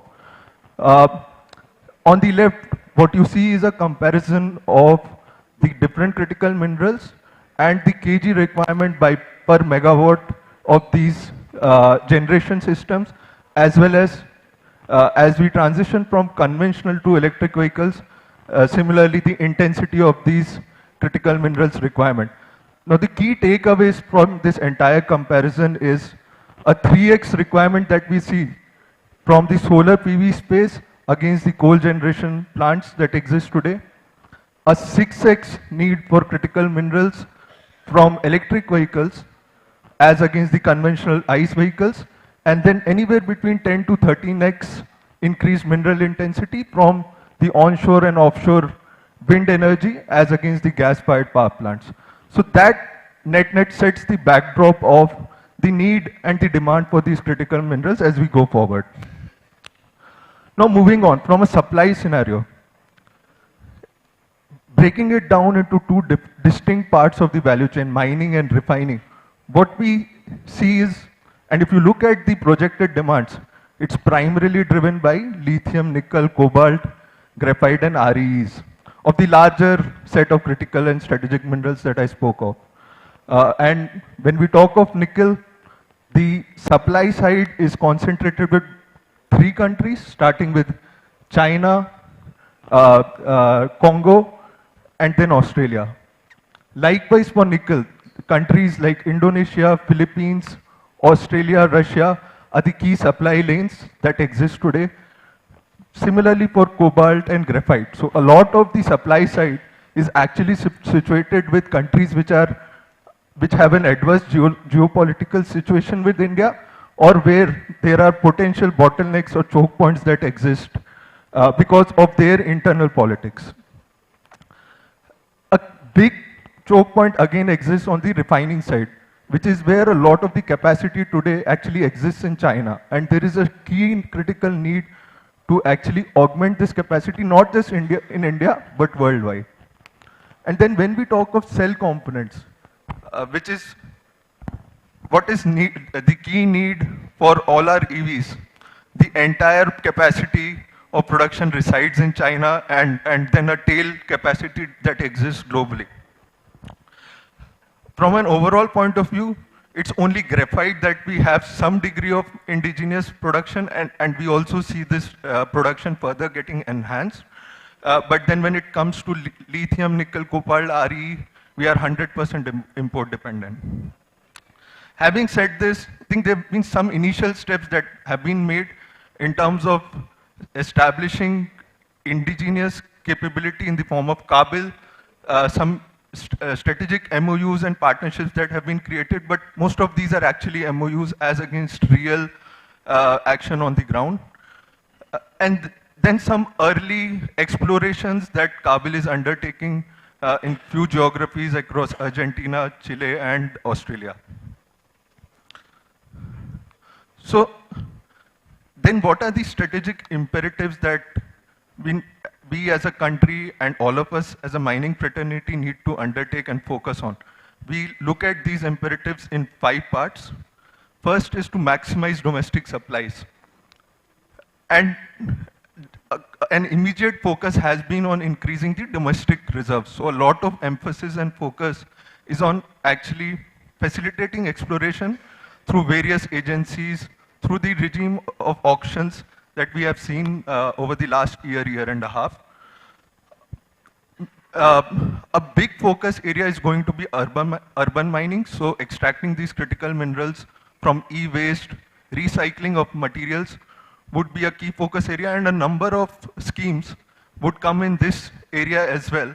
So as a fraternity, as extended participants in the value chain, this could be an area where the government of India and further more partnerships can be worked out between organizations or as companies individually.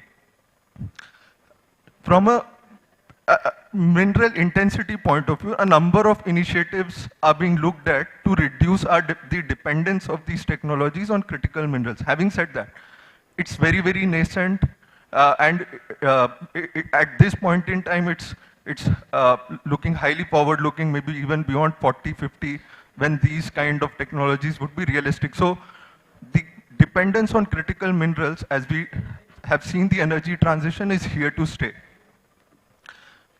Collaboration, I think this would be the central theme.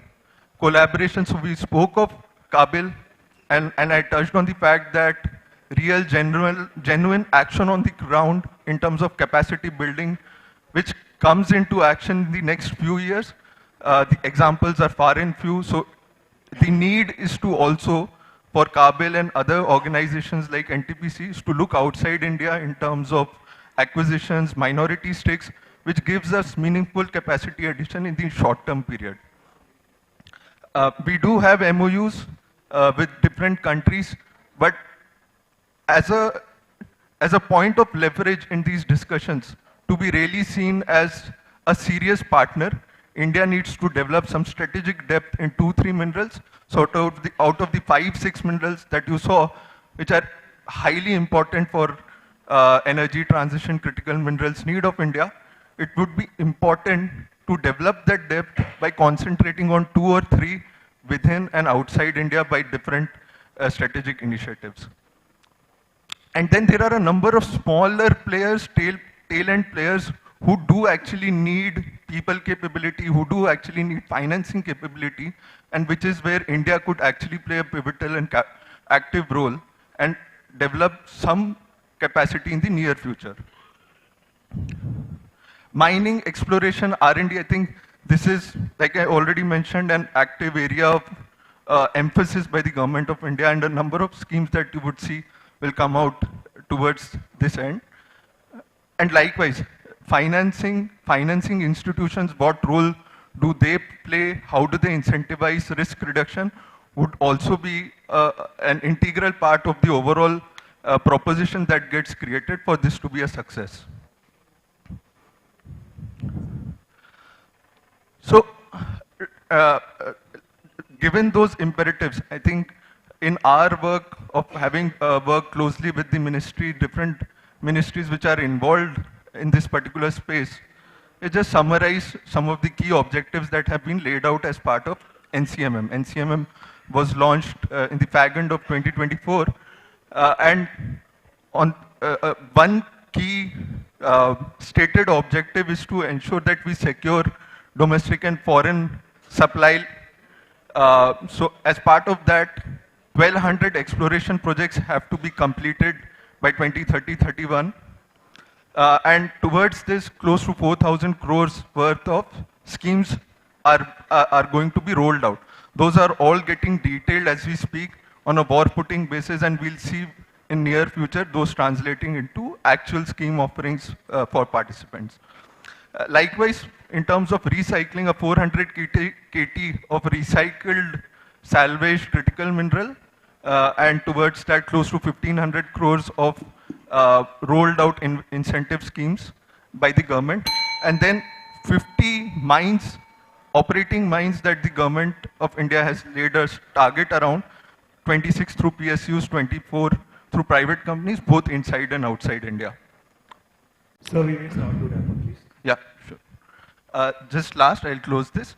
And towards this, the capability and capacity building is also an integral objective in terms of setting up center of excellences, processing parks, and again, incentive schemes are being planned in all of these areas. And this will also be a critical source of job and capability development for Indian geography. So yeah, that is it. I'll not get into these details. Just to summarize, I think some initial focus that has been laid out in the form of auctions that have been happening. 5 tranches have happened, 6th is ongoing. And what we have observed, there has been some success in the form of close to 20 odd successful auctions that have happened. Having said that, a lot of this is in the minerals like graphite, molybdenum, vanadium, etc., which are not very strategic. So lithium, nickel, cobalt, which actually remain very, very critical and central in what happens in the future, are still an area, a virgin area, an area where more needs to be done. So yeah, with that, I'll end my session. Thank you everyone. And once again, wonderful job done by the organizing committee.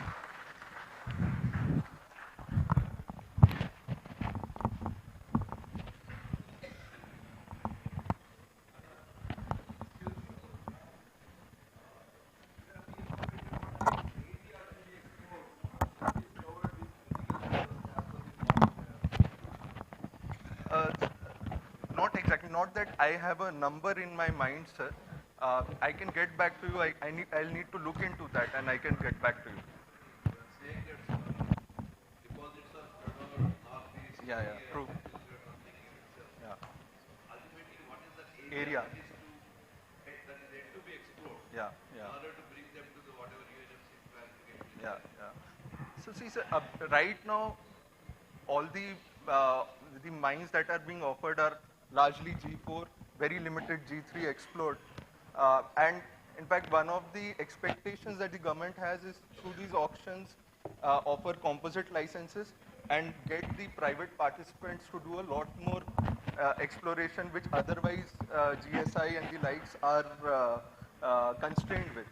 So that's the outlook that the government has. But to your specific question in terms of, let's say, the land area that needs to be explored, I don't have a specific answer to that. I can definitely look at that and get back to you. Are you still doing some consultancy for Ministry of Mining? KPMG is doing? Yes. Okay. So in fact, we are helping them formulate scheme towards the outlay of funds under the NCMM umbrella. And particularly processing is a big focus area as part of this. I understand. So there are 2 questions now. पहला चीज ये बताओ कि तुम सारे PSU को क्यों लड़वाते रहते हो?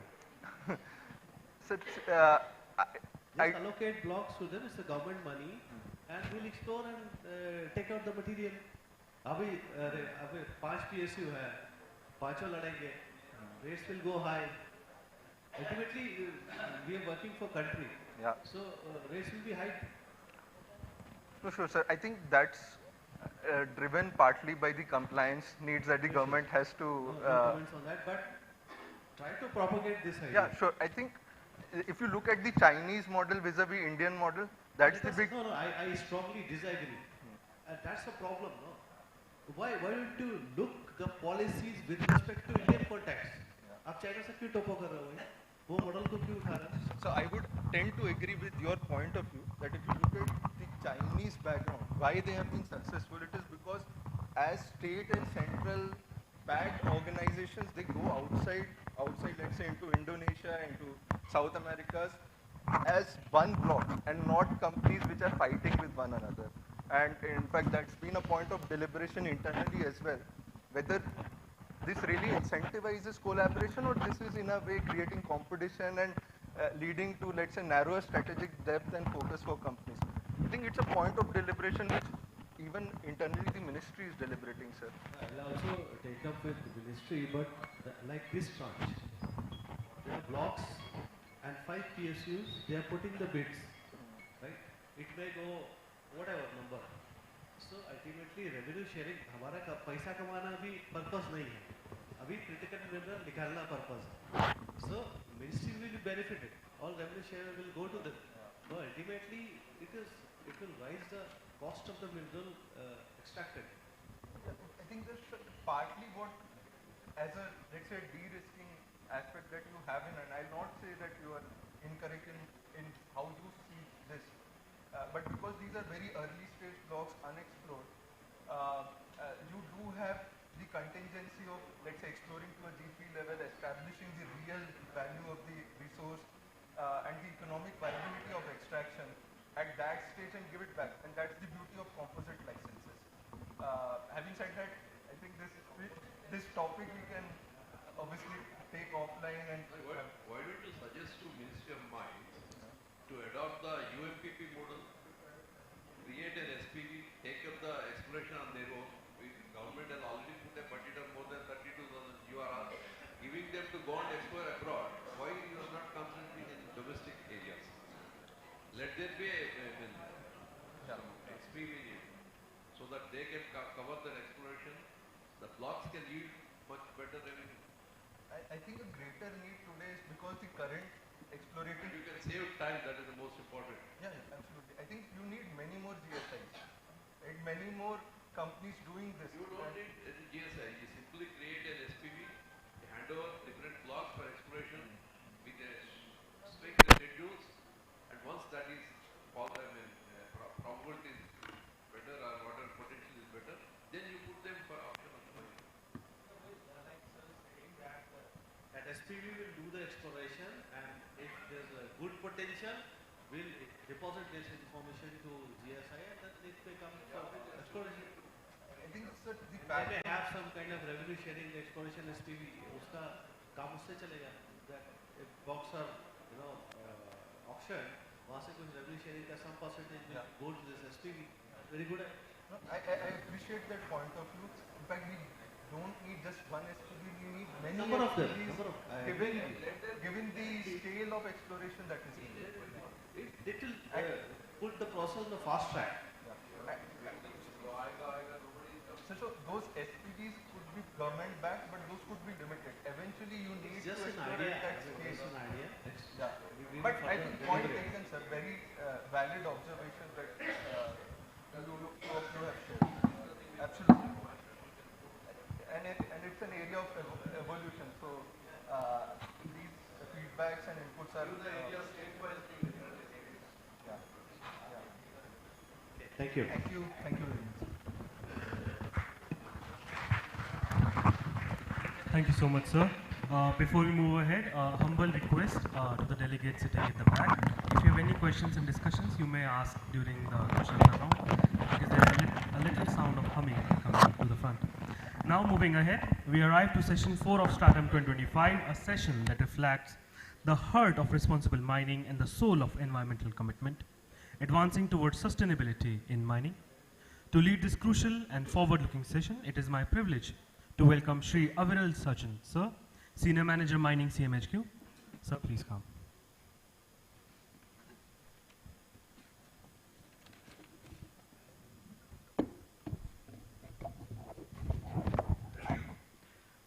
Good afternoon, everyone. In the previous sessions, we have discussed about the resource acquisition and the technological upgradation in mining. But in this final session, we aim to cover the most important aspect of Stratum, that is the strategic transformation aiming at advancing sustainability in mining. We all know that coal must balance three priorities: providing energy security, reducing its impact on environment, and lastly, but most importantly, creating real social value. In this session, we aim to cover the recent regulatory developments, such as the Reclaim framework introduced by the Coal Controller Organization and the landmark statute of the new labor codes. We'll also have an eye-opening presentation on the impacts of co-dumping of fly ash in the mines, and we'll suggest a path to sustainability, which is by GMTC. To guide this session through, we are privileged to have amongst us Shri Ram Babu Prasad, ex-director technical from Central Coalfields Limited, a distinguished mining engineer from IIT ISM. He is also an expert in business responsibility and sustainability reporting. He is a certified ESG expert from the Directors Institute, and he has also been a part of Indian delegation on just transition to Germany and Poland. May I request a warm round of applause to welcome our session chair, Shri Ram Babu Prasad, on the stage.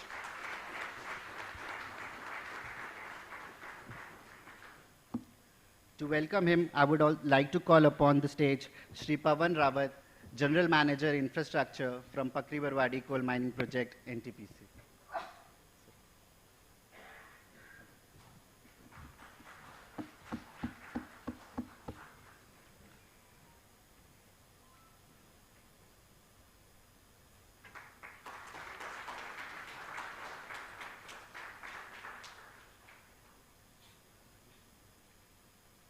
Now I would like to call upon the speakers of the session, starting from Ms. Gunjan Pandey, Manager Environment from GMDC.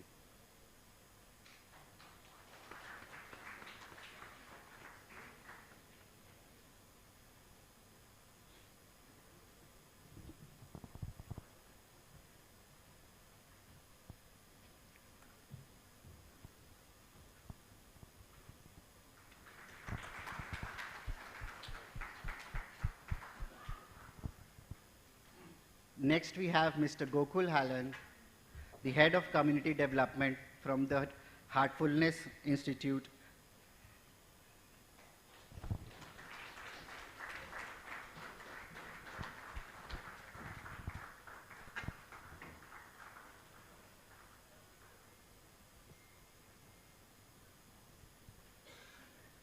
Now I would call upon Dr. Tushar Gupta, Assistant Professor at NIT Rourkela.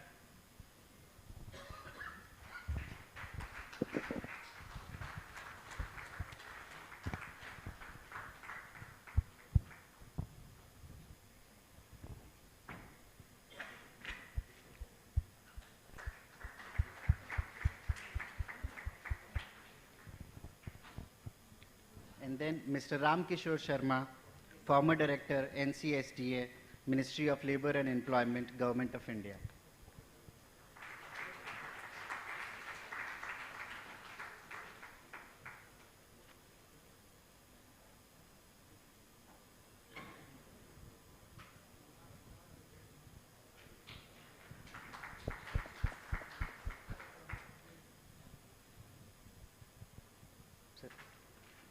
Thank you, Pavan sir. With the permission of the chairperson, Shri Ram Babu Prasad sir, may I now request him to kindly declare the session open.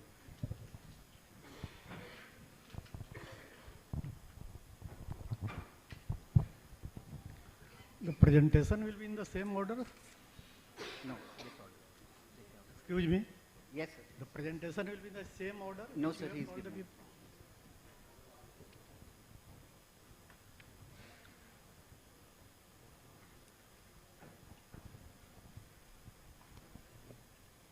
Good afternoon, everyone, the esteemed guest, and the learned panelists, and the passionate participants.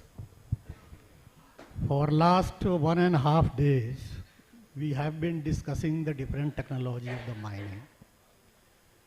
Now, we are migrating from technology to the people. What people have impact on the technology as well as on the mining. In this session, we are going to discuss about the sustainability. What should be our practice, what should be our approach so that we can continue mining with the triple dilemma which has been just mentioned by the organizer, the economic growth, environmental care, as well as societal aspiration. How we can balance all these? We are going to hear all about this. And also a very important recent labor code, which will be explained by Mr. Sharma, which has been implemented by the Government of India very recently. So this, all the papers and this session is going to be very engaging. And with this, I declare the session open. Yeah. In this session, we will have 4 papers. The number 1 will be the Path for Sustainable Future by Ms. Gunjan Pandey. Second will be the Reclaim, a community center approach for the mine closure. And the third will be the Assessing of Geo-environmental impact and co-dumping of fly ash by Dr. Tushar Gupta. And the last one will be the New Labor Code by Ministry of Labor and Sri R.K. Sharma, former institutional head. So with this we can start. I would like to call upon stage Ms. Gunjan Pandey, Manager Environment, Project Planning and Development Department, GMTC, for her presentation. I think this will be okay.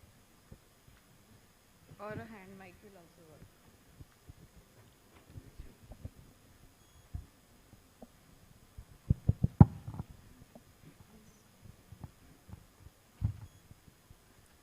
Good afternoon to all of you. Namaskar. Myself Gunjan Pandey, and I am working with Gujarat Mineral Development Corporation. And I am very thankful to NTPC for inviting GMDC and giving us an opportunity. I have a special connection with Ranchi, being an alumni from IIT ISM. This place was much closer to us and much closer to my heart as well. So thank you for giving me this opportunity.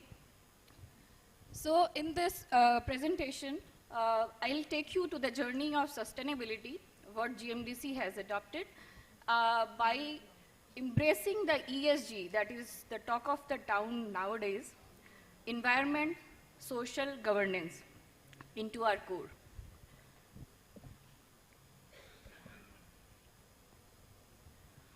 A brief overview of GMDC. Gujarat Mineral Development Corporation is a state PSU of Government of Gujarat.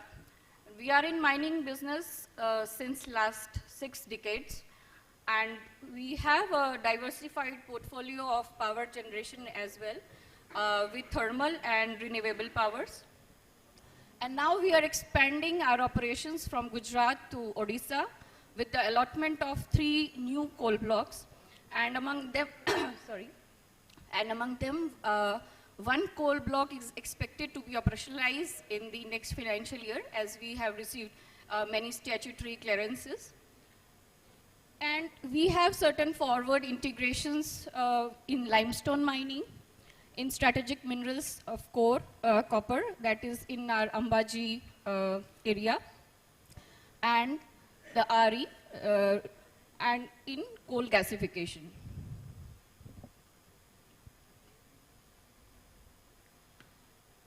So a landscape of ESG in mining industry. It is how ESG is evolving in the mining industry. Being an image of the mining industry for only polluting, so now the image is quite, I think we are shifting from this image.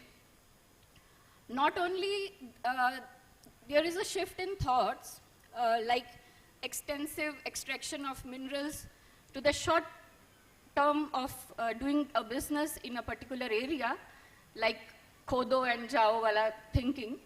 We have changed a thought, we have changed our actions. So mining industry has evolved like that. And I see the ESG pathway in a balancing act that mining industry is doing. Like from yesterday, we are listening the importance, as we all know, the importance of critical minerals as well. So the mining industry is the only one which can balance this supply and gap. So we have an excellent opportunity. Even when we mine out these critical minerals, we will help other industries as well to meet their ESG targets with this clean energy. And yes, there is financial and reputational drivers which mining industry is now thinking nowadays, and they are much conscious over it. So we have challenges as well. Being, we have a greater contribution of these carbon emissions. We depend on fossil fuels. We have certain limitations with our operations. Issues with the management of waste, tailings, and water. Of course, the land acquisitions. All of us have gone through the, I can say, the agony of this issue with this several, and of course there is a loss of biodiversity, land degradation associated in greater scale with the mining operations. And of course, the regulatory compliances and the reporting standards. The global standards which have come up, they are presently lacking in certain things for being industry specific. But obviously the standards are also evolving, so sooner we are getting much specific standards to report on. And where there are the challenges comes the opportunity. So we have a greater opportunity to assess the critical mineral markets, supply chain resilience, ecosystem restoration, mitigation our risk associated with operations, with environment, with society, and of course, there is a much opportunity hidden with the advancement of technology adoption, which can ultimately improve our operational efficiency as well as creating a social license to operate in the region. So here is a sustainable framework which we are adopting at GMDC. With the technological reformations long back, we have actions which were climate conscious. We have installed the stope stability radar in one of our mines, which was having a quite weak strata comprised of silica sand, so enabling a safe working conditions for our employees. Now we are in coal gasification, and we are adopting grabbing this opportunity of energy transition with our RE projects. There are the works which we are doing for the community as well to create good life, quality of life for the people where we work. We have environmental stewardship with water conservation measures. We create the green spaces with reclamation and restoration practices. And of course, we have a governance part as the clear policies and the transparency in our operations. So these are the ESG pillars which GMDC focuses on. So I'm bringing out the latest financial year 25 highlights for you. For governing, how we have governed ethically. We are focusing the minerals we are extracting with responsibility, a dignified development, and of course creating a conscious value chain. So this is one of our initiative. I think it was a decade back. GMDC has adopted in one of our oldest mine located in Kutch. So we have utilized the backfield area and installed the 5 megawatt solar panels over that. In that time, it was one of the unique initiatives that GMDC took. And we have all offices, we are ensuring, rooftop solar panels. Actually, at least some it can contribute.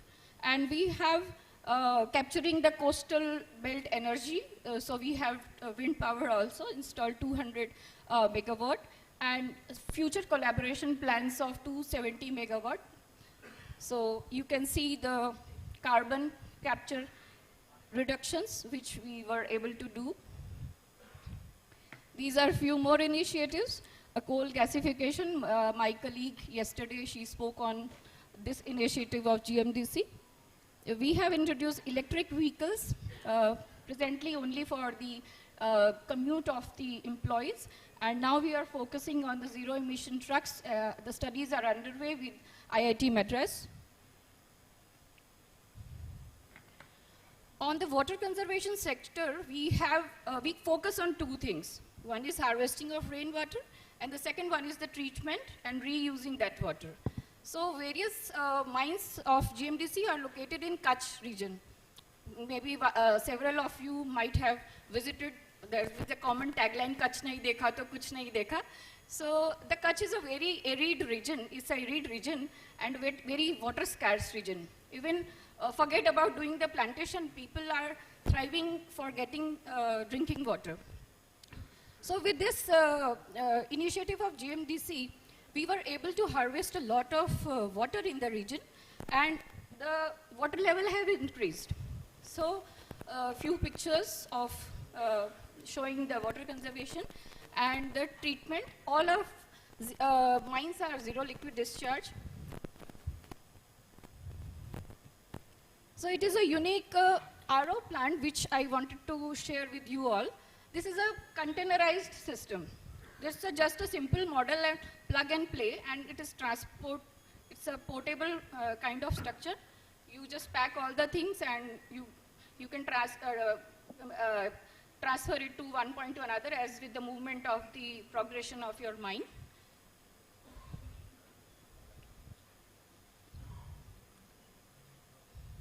With this model, we are able to meet the water demand of the community as well as for our mines. So this is one of the good things which GMDC has adopted. So these are the efforts for the clean air with adoption of the fog cannons, fixed and mobile sprinklers, the tarpaulin trucks, ensuring PUCs, CC roads, dense plantations, and the stringent monitoring as well. Yes, coming on the reclamation part, the approach has been changed. Earlier it was like poda lagao, poda lagao, poda lagao. So now we have changed this thing to, in a manner, you can say in a scientific manner. We have covered around 1,300 hectares of area with 30 lakhs trees, and we have initiated some projects at our various mines, that is Sanjeevani 1, Navjeevan 1 and Haryali 1, targeted 58 hectares with 1 lakh of trees. These are much incorporating the native species, and we have selected these species in a manner they can sustain the area, they can create a biodiversity of the region. We use the irrigation practices also in a sustainable manner. We have implemented drip irrigation as well. And we have developed the grasslands. We have developed Napier grass that gave us a very good results in even in the Kutch region. And we supply this grass to our local community, which are thriving for the fodders. We have developed an in-house plant nursery, and a unique initiative we have adopted as a seed ball plantation. So I'll talk it in later. And we have also developed the orchards. So few pictures to have a glimpse on. We were able to grow the mangoes. This we have grown in Kutch area. You can see various biodiversity, birds are visiting to us, herd of deers, and the drip irrigation which we have implemented successfully. So this is a fruit orchard. We are using the treated water from ETP and STP here, and we were able to grow the organic vegetables as well. This is the in-house nursery. We have two developed in Kutch region with 20,000 saplings. Yes, this is the seed initiative. What we have done is using a mixture of clay, jaggery, soil, seed. We just engage our manpower to make these small seed balls with various kind of seeds in this, and just we throw them in the various reclaimed belts which we have prepared. And trust me, the results were very promising. It was around 60% success, and you can see the green belts which we were able to develop from the seed balls. And talking on the social front, we have a well-developed structure for CSR, and we work on these domains of health, sanitation, art and culture, rural development, sports, livelihood. We have initiated a project known as Samarth, which is an employment-oriented training program, and placements were 80% with this. And as this ESG is more into the governance part, so here you can see we have touched the three components in a well manner, and we have, and we have defined, we have the ESG disclosures as well with the requirement of BRSR, and also we are planning to go beyond this. So what we have done is not only fixing our objectives, we have defined our KPIs in the quantitative manner so that we can have a better track over that.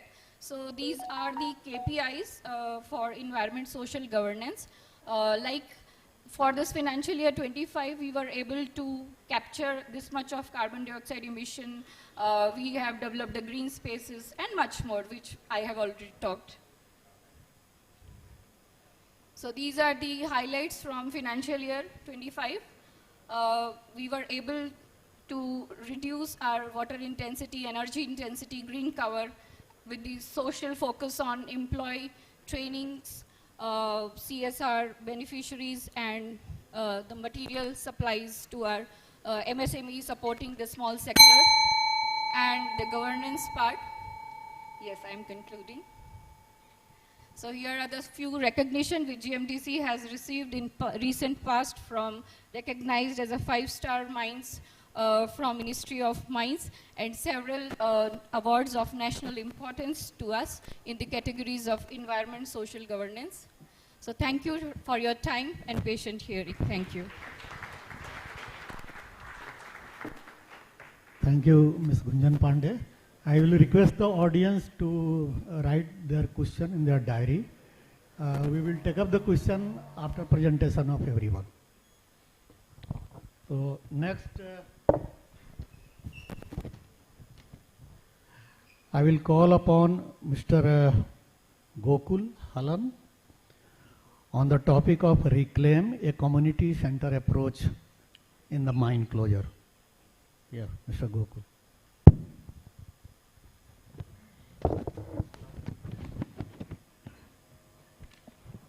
Hello, can you hear me? Am I audible?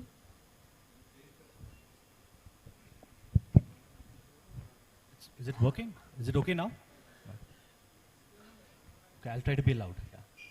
Yeah. Good afternoon, everyone. I'm Gokul Halin. I work with an organization called Heartfulness Institute based out of Hyderabad. I'll talk about the organization at the end of the presentation. Currently, I'm here presenting on behalf of the Coal Controller Organization. We have been working with the CCO over the past 6 months, and one of the outputs has been, developing the Reclaim framework, which is a basic guide to community development and engagement in mine closure. The next, please. So before we go into the community development angle from the mine closure, I would like to give you a basic evolution of how community development has gone in India. So initially, before the independence and until the late 70s, most of our development was a top-down approach. It's been charity-based. It has been state-led programs or center-led programs which were implemented, and it was the need of that hour. And there was very limited community voice at that point in time. And later on, from the 1980s and the 90s, you could see that a lot of mushrooming of NGOs and social institutions that developed around India that took over community development and changed the top-down approach to a little bit of a participatory approach. And right from the 2000s, you can see that the policy is changing, and a lot of the rights-based work started, where we had shared power. Right? There were RTIs, MG-Narega, FRA, and RT and other aspects that were coming into play. Right from 2010 onwards, we looked at more centralized things to decentralized activities. We were looking at SAG development, inclusion, local governance, and strengthening some of the local institutions at the ground level. And finally, in the 2020s, Now we're looking at citizen-led initiatives with a lot of technology-based interventions. So community development in India has moved steadily from top-down welfare delivery to bottom-up citizen-led development is where we are today. So in this context, we'll go to the next slide. So you could see that, mine closure guidelines were brought out in 2009. And from then on, it has been updated in 2013, 2019, 2020, and recently in 2025. In January, they released the guideline where, they looked at mine closure as not just as a land reclamation or technical reclamation. They also looked at bringing in the community angle, looking at social resilience and, a people-centered approach towards transition. So here we are just, like I just mentioned, it's not just about land reclamation, it's also about sustainable people-centered transition. So what is the reason my closure guideline talking about? It's talking about integrated planning, where the planning is not just top-down, it's also integrated along with local communities. Long-term post-mining land use, it's about land reclamation again, what happens in the land after you close the mines, and social sustainability alongside ecological restoration, where these both go hand in hand. Clear recognition that communities must be prepared for life beyond mining, and closure planning must be addressed livelihoods, institutions, and capacities at the local level, and stronger alignment with the national priorities, like we are talking about just transition, sustainable development, and community ownership post-mining futures. The policy signal is clear that social closure is as critical as physical closure. Thank you. So, like that the recent guidelines mandates that 25% of the total budget goes towards community development. So this has, this has again taken back a lot of the mining companies because they were confused as to, a lot of the CSR activities already being done. There's also overlap in terms of, mine closure. How do we take this forward? So this is a significant shift based on CSR planned, outcome-oriented investment. A lot of the CSR activities have been done in good manner, like what we saw the presentations from NTPC. But in many areas, they have not been able to do a very systematic job. It has been related to compliance alone. So looking at a very sustainable and long-term, outcome-oriented investment is more important in a mine closure. And funds are intended towards livelihood transition and skill development. Community institutions and local governance needs to be supported. Social infrastructure and service continuity, and long-term economic resilience. So the key challenge here is availability funds alone does not ensure impact. Structured community-centric framework is essential. So this has been the context of working on the reclaim.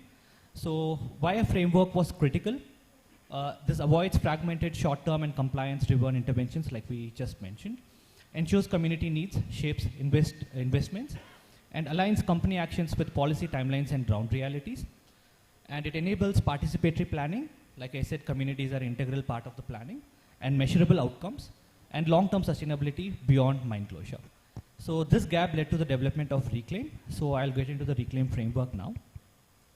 So before we go into the Reclaim framework, I think the book, the Reclaim framework, was kind of launched in July in Hyderabad in one of the mining conferences. The Honorable Minister of Coal, Shri Kishan Reddy ji launched this framework in Hyderabad. And MOU was signed on the same day along with the Coal Control Organization in the before month. So like I said, we have been working closely with the Coal Control Organization. Reclaim is one of the outputs. This is as part of the LIVES framework, where it talks about land reclamation, ecological restoration, along with kind of social aspects on the Reclaim. Next.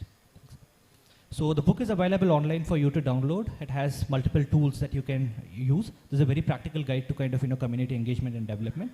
Next, please. So what does a framework mean? So this is basically a blueprint, or it is like a roadmap that helps you in kind of planning and carrying out activities to improve lives of people in the community. And what does it actually tell you? What problems or needs the community has, and what goals you want to achieve, what steps to take to reach those goals, who should be involved, and how to measure if things are improving. So these were the base questions that we asked when we were developing this framework. And the Reclaim framework is an abbreviation. Basically, it looks at reaching out to understand the community, envisioning, dreaming, and defining the future of the community along with the community, and co-designing, planning together strategically along with the communities, and localizing, making it more adapt to local ground realities, and acting, finally coming into the implementation part, implementing along with communities with participation, And integrating, I mean, we know that nobody is bigger than the government. We align along with government systems and the policies, and we try to integrate along with their systems. And maintain, finally sustaining some of our interventions and finally transferring the ownership along with the community. So here I'm not going to kind of show, I mean this is still at the nascent stage. I'm not going to show some of the implementation. I'll quickly show you of some of the ways, some of the tools that we have under each of these things. The first is a quick socio-demographic questionnaire. So here we are looking at the PRA approach, the participatory rural appraisal, you all must be knowing.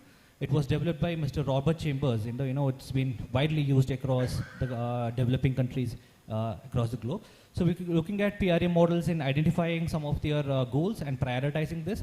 So here the tool has been designed in a way that the community does the work. We are mostly facilitators. We don't kind of list out the issues based on our understanding, but the communities kind of list out their own understanding and we listen to them. So again, these are some of the participatory tools like what I said, village mapping, resource mapping, doing transit walks inside villages to understand what are their needs, and also kind of cross-checking and validating them on the ground. This is one of the exercises that we did with SECL, and we have piloted the reclaim in 2 areas in Madhya Pradesh, along with Southeastern Coalfields. Just go back. So this is one of the exercises where the mining company themselves started doing this along with communities. This is a village map and a social resource map that they had developed along with them. This helped them in planning for their mine closure activity, not just for the land reclamation, but also development along the lines of their resources that they have. In their agriculture fields, it can be their forests that they have, and other grazing lands that they have, and other commons that they have, what kind of interventions they need. So this is specifically in the context of mine closure. A lot of the mines have been closed before 2009, and it's either been closed, it's been exhausted, or it's been abandoned. So the communities have moved much further, but still, I mean, they're going back and trying to do some of these activities in order to kind of, engage communities for a long-term sustainability. We can move forward, thanks. So envision is dreaming and defining the future. I don't know, most communities have not been asked this question before about dreaming. Like we always ask, what does a community want to be in the future? We can move to the next one. So we set up development goals along with communities. Sometimes the youth and the elderly have completely different development goals. So when we had discussed with the youth that they always wanted the land to be reclaimed into an industry. They wanted some industries to be developed in the mine land. But whereas the elders wanted their forests back. So this kind of contradictions always come when you are working with the communities, and it has to be aligned with sustainable development goals. And the targets is 2030, but it goes a long way beyond. Next. So developing vision statement, like we know that this has to go on a visioning mode and a mission mode. Mine closure has to be a new opportunity where it develops into a larger program than just about mine related or mine company related activity. Co-designing, like I said. Next. Focus area mapping, we look at multiple focus areas, not just economic transition, but also looking at social, ecological and governance related transition. Finally, like I said, adapting to ground realities. All of these tools have checklists and structured questions and semi-structured interviews where you can collect the data.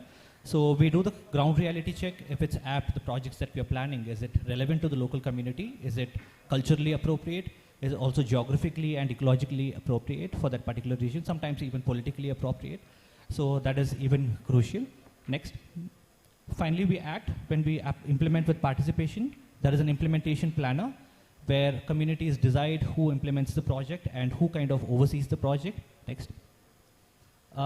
And there is an inclusion checklist so that nobody is left behind. Most areas that we have worked in, we have seen that the more dominant communities take up most of the benefits, most from the CSR projects or the mine closure projects. So it is important that we also look at the vulnerable communities. So the inclusion checklist makes sure that everybody is involved in this process. So the tribal communities and other backward communities are part of this process, and also women are integral part of this community integration. Next.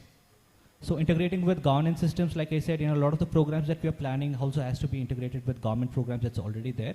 A lot of the programs that's available in the government sectors, both at center and state, are mostly absent when it comes to the mining region. So it is important that we kind of see how this can be integrated and converged when we are working on planning. Next. So the sustainability scorecard basically gives you as to what your project or your program, how far it is sustainable in a long run. Next, finally. Finally, maintain, like I said, go to the next one. There is a dashboard which helps you in kind of building a community stewardship, identifying local leadership, and developing local catalysts and change makers for your programs to run for a long period of time. Next. And this dashboard helps you in kind of tracking your development across different projects. So this is how the framework has been designed, and it has been field tested in multiple mines, like I said, in underground mines and open cast mines, in multiple coal blocks. And it has been validated. There will be small changes that will be made to the thing. And now that this framework has been developed, we have trained close to 300 participants across CIL and CIL subsidiaries in different parts of the country. And they will be taking this knowledge forward and implementing this framework. That's how this has been kind of visualized. And now to come into Heartfulness. Heartfulness is a organization, like I said, based in Hyderabad. We're an organization which works on human well-being. We look at yoga and meditation. That is our core area of work. But recently what happened is a lot of our work, which started as a very small activity in terms of engaging community, looking at afforestation, looking at ecological restoration, looking at water conservation in communities, have grown into kind of multiple programs. So our engagement with CIL and multiple other organizations or under the subsidiaries of Coal India has also been at looking at land reclamation, basically looking at mine closure and closure activities, ecological restoration, or even developing livelihoods or livelihood diversification for communities. We are open to engaging with most of the subsidiaries in kind of not just land reclamation, but also for community engagement and development. So this is basically an outline that shows you how each of these tools will help you in getting primary outcomes out of the program. You can go to the next. Like we always say, mining landscapes are also social landscapes. We can't look at mining apart from communities. So mines operate for decades, deeply shaping local economies, livelihoods, and ecosystems. So once the mines close, some of these things get negatively impacted. So closure is not just a technical or environmental transition, but also social and economic turning point. Poorly planned closure leads to livelihood loss, social distress, migration, and conflict. So a well-planned closure can enable economic diversification, skill transition in local enterprise, and long-term social resilience. Okay. So these are some of the photos from some of the community engagements that we have been working on, along with some of the subsidiaries of Coal India Limited. And the training of trainers program, where we had trained some of these subsidiaries on using the tools on real real world situations. So this is as of now, and we look forward to kind of taking Reclaim to the next level. So this is still at the nascent stage. Now we look forward to kind of implementing them on the ground. Thanks a lot to NTPC for giving us this opportunity to present here.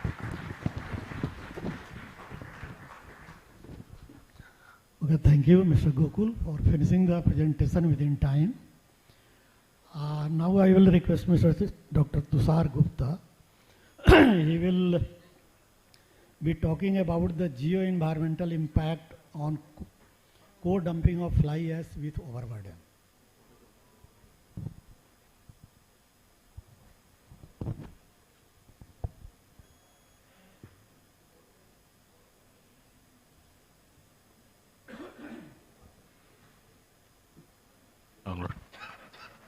Hello, hello, hello, hello, hello, hello, hello, hello.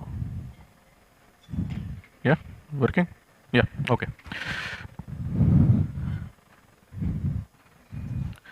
So good afternoon, everyone, and thank you for this opportunity to present this topic today. Very relevant to the recent push from the regulatory authorities that fly ash has to be fed back to its source from where the coal is coming, and the burden of the feasibility comes up in terms of the geotechnical and the environmental aspects.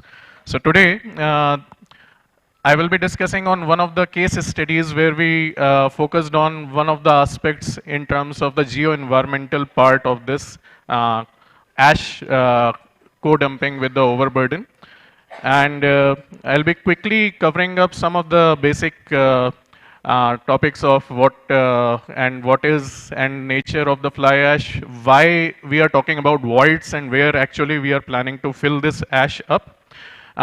I'll be skimming up into the geotechnical considerations that are one of the primary safety considerations when we are talking about fly ash backfilling. And the crux of the topic today will be the environmental aspects. And we'll be looking them into in form of a case study that we recently worked on and discussing the results of that same. So, okay. So, bread and butter of NTPC, coal burns, leaves behind solid residue ash, and unfortunately, we in India have one of the highest ash contents in present in our coals. As compared to other countries where, for example, in Australia, where average ash is just 13, India produces coal that has ash content of 25 to 35, 45% sometimes, and that leaves a lot to be managed. And that's where comes the utilization part. So last year we produced around 340 million tons of ash, and kudos to the utilization part. We have been successfully, or on papers at least, utilizing a lot of ash from last 10 years, and only the 2% ash is right now unutilized on papers. However, few things that I want to point out in this aspect also, that backfilling and mine void backfilling contributes to around 21% of ash disposal. Now, why this backfilling comes into picture and why this push has been there from the regulatory authorities, that's what we will be discussing about. From 2014 till now, 2025, last 11 years, our utilization has improved from 53% to around 98%. And what happens when we don't utilize? One of these ash ponds, you can see this is the Sarni ash pond. And this is coincidentally the area that I was working on, working nearby. This is in MP Madhya Pradesh, and this is the current institute that I am working in. This is NIT Rourkela, and just this ash term is almost 2 times the area of my whole campus. So just imagine the amount of land wastage and the environmental degradation that we have to deal with when we are not utilizing ash, and that's why, and understandably well, the regulatory authorities are pushing for at least use or place ash somewhere else, right? But we have to understand why mine voids are coming into picture. So let's talk about these a bit. Now, in mining, it's a typical story in a surface mining that we remove the material, overlying material, and extract the mineral out and leave the mineral material outside in form of overburden dumps, the overburden material that is there. Now the pit is one of the parts of the mine voids that we talk about, among the many others. And apart from the mine pit, that logically is an empty space where something has to be filled up. So that becomes a logical way in which we think we can put some ash or dump some ash there itself. Another part is what happens in the overburden dump. Now, overburden dump is not a very simple structure. It's not a very uniformly placed material that has been there still. We make these dumps, and based on the type of dumping that we do, mostly end dumping that we practice in our most of the mines, many times, many of the air voids and void spaces are left, and this it's itself causing destabilization in these overburden dumps, right? So, logically speaking, these are the places where if ash can be accommodated, we have to see the feasibility of that. Now, there are certain direct challenges if we just think about can we not directly fill the mine pit that we have created? Let's put ash there and just dump it there. Anyways, we have taken the coal out from there itself. But you have to understand that we are working on material that is not only being extracted but also swelling in terms. We are working on higher and higher stripping ratios, that is, we are taking out more overburden just to take out the same amount of mineral. And that requires a lot of space in the limited land area that already mines have. Apart from that, we also consider the swelling factor. Swelling factor is something that a material, when blasted out, it expands in the volumetric sense. So if you are blasting out 1 meter cube of rock, you may be getting 1.8 meter cube of blasted material, and that has to be accommodated somewhere. So these factors also contribute to whether actually is it practically feasible that fly ash can be dumped or can be co-dumped in these areas. Apart from that, obviously, the regulators also say that you have to do an independent geotechnical and environmental studies. And those things I will be covering in short spans in today's discussions. Okay, let me just come to geotechnical perspective. Why this, even the possibility that fly ash can be helpful in geotechnical terms comes up. Now, as I said, our mine dumps are not completely packed. So if we add a filler that can fill up these gaps, it basically gives you a higher bearing capacity, right? So till the time we fill the voids up, there is an increase in a bearing capacity and certain shear strength characteristics to a certain extent. However, just imagine if you keep on filling up the ash more and more, the voids now are gone, and now the ash dominates its geotechnical characteristics. And when ash dominates the geotechnical characteristics, if anyone has seen the ash, राख आप सबने कहीं ना कहीं देखी है, it's just a powdered material that doesn't have even a slightest friction or shear strength values, very low shear strength values.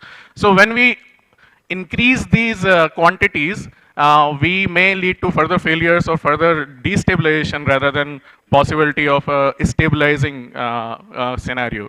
So some challenges are always there that we have to have a certain optimum amount of ash that can be practically kept in these mine voids, which will be beneficial for us also and have a large scale utilization of ash or dumping of ash possibility there itself. Apart from that, one thing also, ash has the nature that when you make it saturated in the sense that water is present there. And if you are in presence of activities like which produce vibrations or, for example, blasting, there may be a possibility of something called liquefaction. Liquefaction is something where due to these sudden vibrations, there is a sudden loss of shear strength. So a liquid-like material, the material behaves almost like a liquid. So even filling the mines with fly ash, we have to think about that liquefaction possibility is there or not, right? So geotechnical conditions are always something that has to be optimized for how much ash we have to put. Improvement in cohesion is also a possibility, and that's where I want to point out why fly ash is very important material. It's not a waste material, so to say. Fly ash is actually a pozzolane. We'll be talking very quickly about that in one of the subsequent slides. But pozzolane is something that is a dormant cement sort of, dormant binding material. If it can actually act as a binder, and it can produce or give its strengthen itself, but there has to be suitable conditions of presence of lime or activators that we'll be discussing.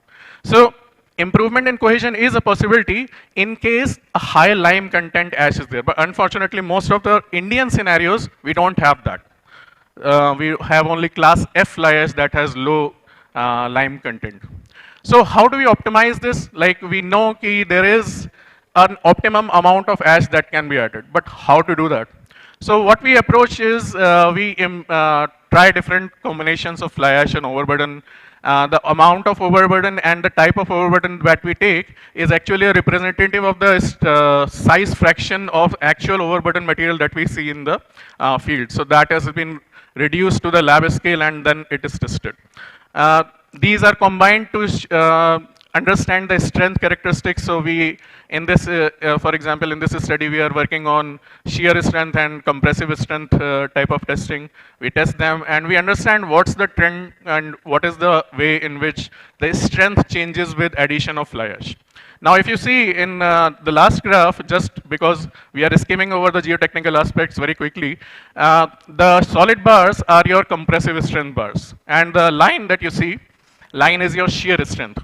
Now, compressive strength will improve to a higher extent with a higher fly ash composition also. But shear strength will start to reduce very quickly. As we can see, the line drops down at even the 20% flash concentration.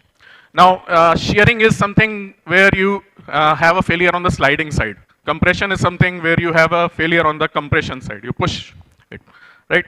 So shear is failure is quicker, and that's where the amount of fly ash that we have to put, that we have to consider in the geotechnical aspect. So this is what I was talking about, why and where we can improve this. Now, fly ash in itself doesn't have that much strength. It is a dormant binder. But if you give an activator like lime, for example, slaked lime or any alkaline material, it actually starts behaving in a very a similar way in which a cement behaves, because the base of the hydration reactions are very similar. So hydration reactions are something that are happening in when you mix cement with water. आप cement को पानी में डालिए, it hardens up. But fly ash doesn't. But in presence of lime or some initiator, it does. However, most of the places that we are analyzing, lime is not even in a consideration. Many factors, one being economics, second being that regulators ने तो बोला नहीं है lime डालने को, only fly ash is required, right? So those things are always a challenge even in the mindset of operators, as also that considerations have to be kept into picture. So skimming over the geotechnical part, it's a huge topic, so we won't be covering, but let's come to the environmental part that I want to focus on today.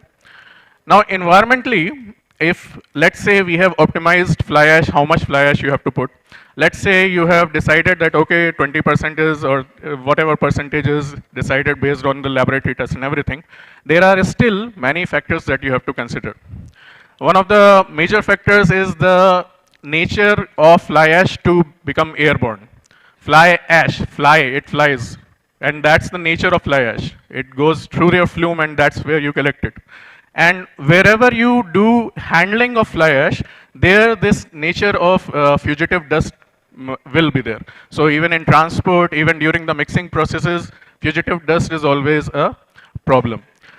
Apart from that, not only dust is not only a problem for us breathing and affecting ourselves, it also affects the local flora, and dust settlement in the nearby areas have been shown to stunt the growth of the local flora also. Now, that being said, apart from dust, we also have the hydrological aspects. Hydrological aspects include, if you dump, there are chances that fly ash having a very high, it is a concentrated form of coal. You have burnt out the volatile matter, you have burnt out the carbon content. What is left is a very concentrated form, and it has substantial part of heavy metals in that. Now, if that leaches out, it can pollute the groundwater, it can pollute the local water bodies, and it can also go for bioaccumulation in form of plant-based and animal-based lifeline. So those things have to be considered. And in this case study, what I have focused on is about the leaching in the water bodies, how the leaching impacts when we are putting fly ash with the overburden. So this case study works in Odisha state where I am in, and our overburden material was taken from the Kirjhar district iron ore mine, and Talcher was the place for this fly ash, and we sourced from there, and we did water or hydrological analysis in two aspects. Because leaching was the major part, so we did two types of leaching. One is something called batch leaching. Batch leaching is the worst case scenario that you can get when fly ash and overburden mix together. How we do that?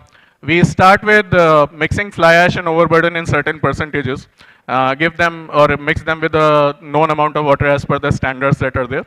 And then we shake this up in an orbital shaker. Keep on mixing them for around 18 to 24 hours at a certain standardized rotation per minute.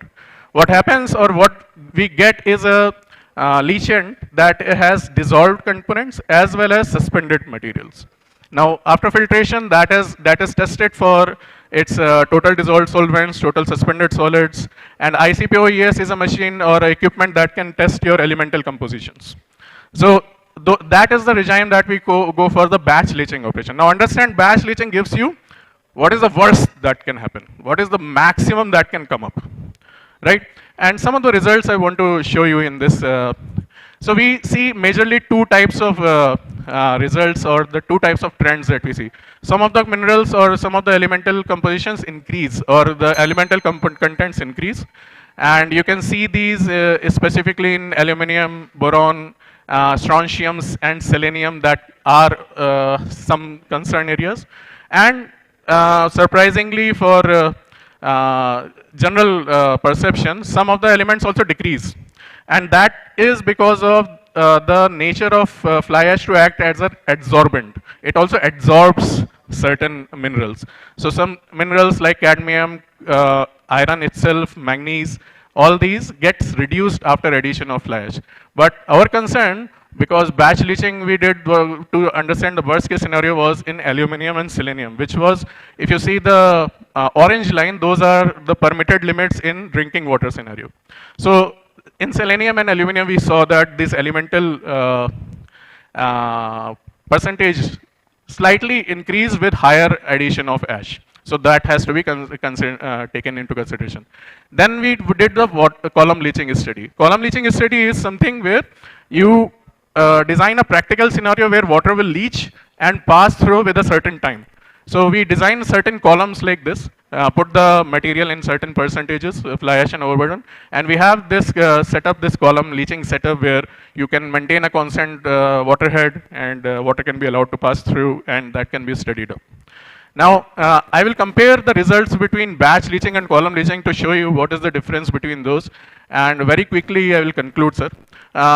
In 0% fly ash, that is overburden material also, there are certain leaching elements will leach out. But what we want to consider is, in practical scenarios in column leaching studies, you can see in higher concentrations, the selenium that you get in the blue line is your batch leaching study, that disappears in your orange line, that is your column leaching study. So practically, if you see what happens to selenium and other minerals is very different from batch leaching setup. Just 1 minute more. Other results include the pH, and how the pH changes, how the total dissolved solids change, and the total suspended solids change. So these results are also indicator of certain very important parts that I will be just pointing out in my conclusion. So batch leaching, we saw that after a certain fly ash composites or a percentage, we saw certain elements that are not desired, and that can be that have to be controlled. However, in column leaching, those things get resolved, and some balance has to be made in these two, so that we can recommend what percentages of fly ash can be recommended. And based on our geotechnical investigation that I showed you also, and apart from this, a rough estimation of fly ash being 20% possibility can be recommended. However, there are many more things to be considered, as I will say, because higher presence of TSS, that is suspended solids, indicate that fly ash is coming out also. It's not staying there. And considerations of fugitive dust and proper mixing of fly ash and overburden for improving or removing the possibility of liquefaction, these things have to be considered. And finally, lime addition will always help in most of these activities. So if lime addition can also be considered in fly ash accommodation, that can be done. So this is our team that we did this work with. Thank you very much. Thank you, Dr. Prasad. Take your seat. And now we are going to have a very important presentation by a very senior person, Dr. Sri R.K. Sarma. He is the formal institutional head at National Career Service Center for Differently Abled Person. He is doing a lot of job in this direction and working under the Ministry of Labor. So, Mr. Sarma, you can start. Can I have this slide changer?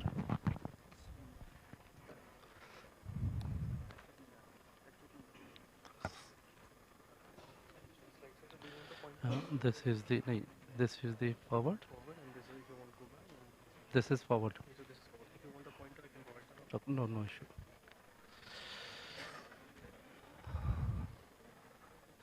सभी को मेरा नमस्कार. Very respected Director, Fuel and Chairperson of this NML, respected Regional Director, Executive Director, GM, HR who connected me for this presentation, all the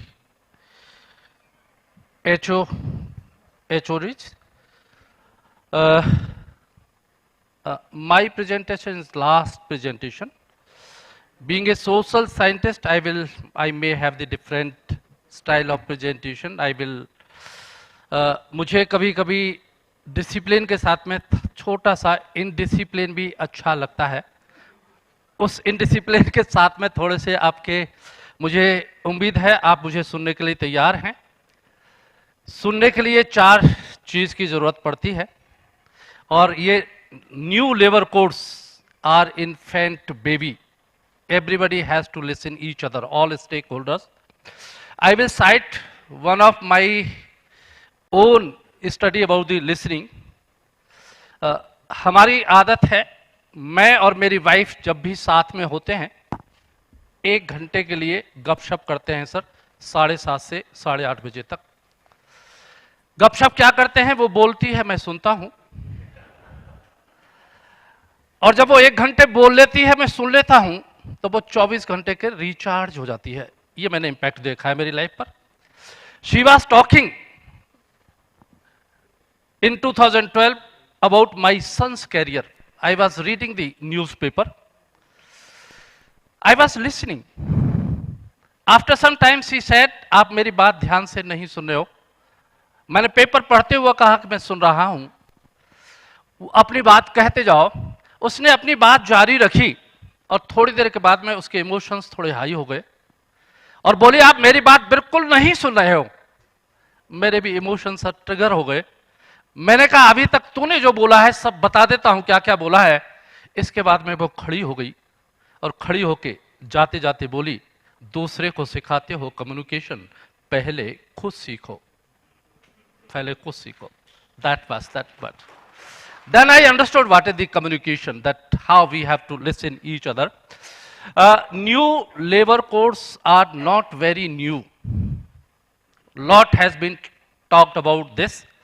These are the 4 new labor codes which has repealed 21 labor laws. 21 labour laws को repeal कर दिया गया है. मुझे लगता है जब 21 किताब की बात सुनते हैं और कहा जाए 4 किताब पढ़ना है या 21 किताब पढ़ना है, तो मुझे लगता है इससे थोड़ा सा ईज हो जाता है. Yes, I have to read now less. Ministry of labour has notified these labor codes 21st November 2025, and rules under process. Government of India and the state governments are framing the rules. Now challenges that we have to ground it, gazette to ground. 4 codes has to be decoded in a very true spirit, and we have to see the local condition. We have tried to have the globalized approach, but locality also has to be keep in mind. It is enforcement versus self compliances. Court said that we have to be self compliances in a state of this enforcement, and fear of facilitation. These are the challenges which I feel. Earlier we had this 29 codes. Many definitions, confusions, this compliances, which has the huge burden on the employer side. Advantage of these labor codes, 4 labor codes, just I will go one by one. This, when you see the advantage of these labor codes, now it is a modernized labor rules of today's economy. 1 license, 1 registration, 1 return, that labor code says. Make it easier for the business to operate while living workers stronger, protection, fair wages, and socially secured benefits. Empower both workers and enterprise, and affects about 50,000 workers in a very positive way, and created a single modern system to cover minimum wage, social security, workplace safety, and industrial relation for all workers.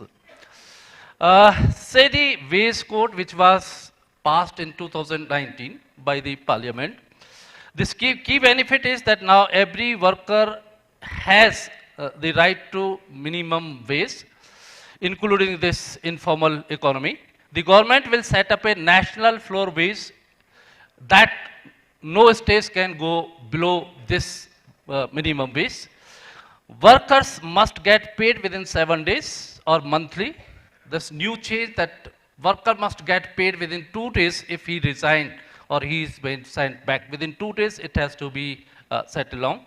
Overtime pay is now doubled. Equal pay for equal work to avoid the gender discrimination. And clear simple salary slip has to be issued for the all the workers. When you see the industrial relation code which has repealed this around 4 codes, it handles relation between workers, employers, convert strike, unions, layoffs, dispute resolution in a very time frame manner. Trade unions now have official recognition, statutory protection, faster dispute resolution within the 1 year, that is the USP. This workers get 15 days wage, it is the new provision for reskilling in case of retrenchment. Companies with 300 employees need government permission before laying off workers. Then clear rules for layoff and workplace closure. That is the the Social Security Code, which is a very important code, biggest code. It has the key benefit like ESI, Social Security benefits had been extended to across the even this unorganized sector. Single worker who is working in the hazardous industry now has the access for the ESI insurance and etc. etc. This gig workers, platform workers are covered under the Social Security, which is a huge manpower. Benefit are portable, free annual checkup, health checkups for all workers above 40 years. That is the mandate of this new labor codes. Occupations and Safety Health Working Condition Code to 2020, which is more relevant for this mining industry beside these 3 codes, because in this code many sections, subsections, clauses refers the mining industry, what mining industry has to do over here. It mandate appointment letters, free annual health checkups, women can work in night shift, workplace must be free from hazards, working hours days, probably all we knows this 9 hours and 48 hours, paid annual leaves and work from home. It has been formally recognized under the labor codes, and safe commute to work is covered, like this journey time between home to industry now is a accident officially, that will be, and he will be eligible for all the benefits like accident benefits. Key changes which has been brought by these 4 codes: 1 license, 1 registration, 1 return. Second, inspector cum facilitator, because we used to have this inspector RAS, that word has been used, this facilitator. Decriminalization of offense. Some of the offenses which has the imprisonment have been converted in the fines, that is there. And it has been mandate that before issuing or before proceeding for the any this legal proceedings, this 30 days notice has to be issued by the regulator to the employer for this compliance. Digitalization की बात करता है, that everything will be on computer, on the digital form. It may be written, it may be records. We were maintaining many registers, many returns. Now it will be totally digital. Revised standard of uniform wage definition. It is a good change through the court, and national wage will be formed. Timely payment of wage, minimum wage, mandatory appointment letter for every worker. Now it has to be issued by all the employers. Faster gratuity eligibility, fixed term employment. Now this earlier was 5 years. The gratuity now for the FTZ is 1 year. This has to be. Social security for gig platform workers. That is again new change in the course. Increased leave entitlement. Earlier it was 240 days minimum working. Now it has been reduced 180 days that worker is eligible for one leave after working 20 days if he has worked 180 days. Work from home has been already considered as a this commuting accident, I said it is there. Over time, women can work night, and transgender, it has come in the new labor code. So whenever we are thinking about the creating the facilities, this transgender also has to be kept in mind when you are preparing or you are constructing this bathing places, lock rooms for this employees that is there. If you see the mining industry prospects, these are the provisions which we have to see. There are many references. I have not taken many much, but these are the references. Social security, this central government will again notify the standards for workplace occupational safety and health conditions, and free annual checkup which you have to take up and limit on working hours. In definition, there are references of the mining industry. Definitions, you can see the employees, employer, principal employer, where this mining industry specifically has been mentioned in the definition. There are many schedules under the code, and mining industry has been specifically mentioned in many schedules. Some of you can see on the screen, these are the provisions for the mining industries. Chapter 4, you see it is only for the mining industry, which is specified all these provisions like responsibilities, accountabilities, who will be responsible, and this punitive measures also it says that who will be here. These are the provisions which relates to the mining industry. How to prepare for the new course, that employer has to do all these activities, though rules are underway, but we can prepare ourselves. HR personnel can prepare, they can start their activities doing all these homework. If you are the employee, that employee has to initiate all these during this grace period. The government is already on job. This government has the difficult task to complete, because in changing attitude of the regulators, database creation and training capacity of the stakeholders, that is the government is working. Business owner, that what they have to do. These are the way forward where we can start implementing or preparing for the labor codes. Sir has said that you have to finish within the time, and I have finished. I will take 2 more minutes. Thoda sa jaunga. And we have to understand in a true spirit this labor codes. आप में से अगर LLB हैं तो बुरा नहीं मानेंगे. मैं कहने की कोशिश करूंगा कि LLB के प्रोफेसर अपने बच्चों को लेके स्टडी टूर पर रूरल विजिट में गए, और जब LLB के बच्चों ने देखा कि बैल बिना किसी इन्फोर्समेंट के, बिना किसी सुपरविजन के अपना काम बहुत डिसिप्लिन के साथ कर रहे हैं, बच्चों को बड़ा आश्चर्य हुआ. उन बच्चों ने उस किसान की वो इंजीनियरिंग को भी देखा, टेक्नोलॉजी को भी देखा कि कुएं से पानी निकल रहा है. बच्चे बड़े खुश हुए. थोड़ी देर के बाद में LLB के बच्चों ने प्रोफेसर साहब से प्रश्न किया. बोला सर 4 चीज समझ में आ गई, लेकिन एक चीज हमारी समझ में नहीं आई कि बैलों के गले में घंटी क्यों बांधा है. प्रोफेसर साहब ने कहा कि मैं भी पहली बार गांव में आया हूं, मुझे भी नहीं पता है कि बैलों के गले में घंटी क्यों बांधा है. ये तो LLB के बच्चे हैं. इन्होंने कहा सर हमको स्टडी टूर रिपोर्ट लिखना है, हम रिपोर्ट में लिखेंगे हमारे मन मस्तिष्क में ये प्रश्न आया, हमने सर से पूछा और सर ने कहा मुझे भी पता नहीं है. प्रोफेसर सर ने कहा भाई क्यों मेरी बेइज्जती कर रहे हो, चलो उस किसान से पूछ लेते हैं ये क्यों बांधा। ये सारे बच्चों को लेके प्रोफेसर साहब उस निरक्षर किसान के पास में गए। बच्चों ने नमस्कार चमत्कार कहा और कहा कि सर सारी चीज समझ में आ गई, लेकिन समझ नहीं पाए कि आपने बैलों के गले में घंटी क्यों बांधा है।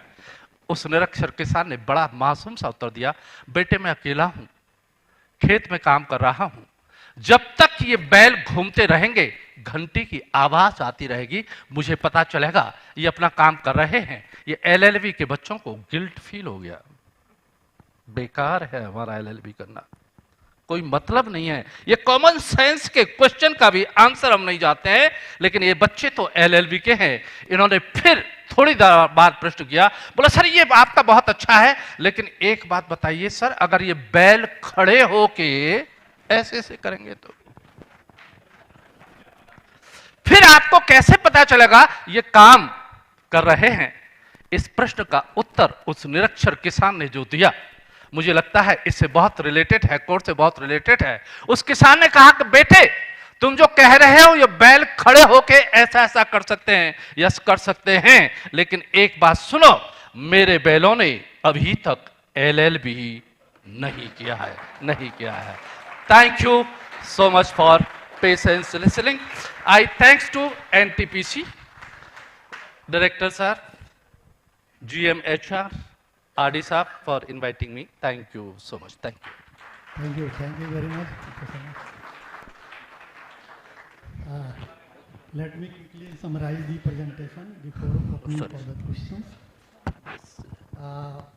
The first presentation was by Ms. Gunjan Pandey, Path for Sustainable Future. She discussed detail about ESG landscape in the mining industry. She also discussed about the challenges in the mining industry related to biodiversity, land rehabilitation and waste management. And she explained about the sustainable framework being adopted at GMDC. She also discussed about the different ESG pillars and what GMDC are taking action on each pillar. It was a very fine presentation and suitable for sustainability. In Indian mythology also we can refer a lot of things which talks about the sustainability, like Vasudhaiva Kutumbakam. Whole world is ours. We are the part of the universe and we are the part of the nature. And Vasudhaiva Kutumbakam doesn't mean only mankind. It includes all the living and non-living creatures. So we need to protect. Your presentation was really the eye-opening. And the second presentation was by Mr. Gokul from the Heartfulness Institute. He discussed about the Reclaim, a community-centered approach. And he talked about the details of the Reclaim framework. And I think this is being adopted actively by all mining industries. And definitely, whatever policy should be made, that should be made keeping the people at the mind. The people-centric approach is very important to be sustainable. And the mine closure is very important thing. I think mine closure should be viewed as a value addition, not as a cost center. So our mindset should shift from we are creating and you are creating the future. So it should be the approach. And the third presentation was by Dr. Tushar Gupta from NIT Raurkela.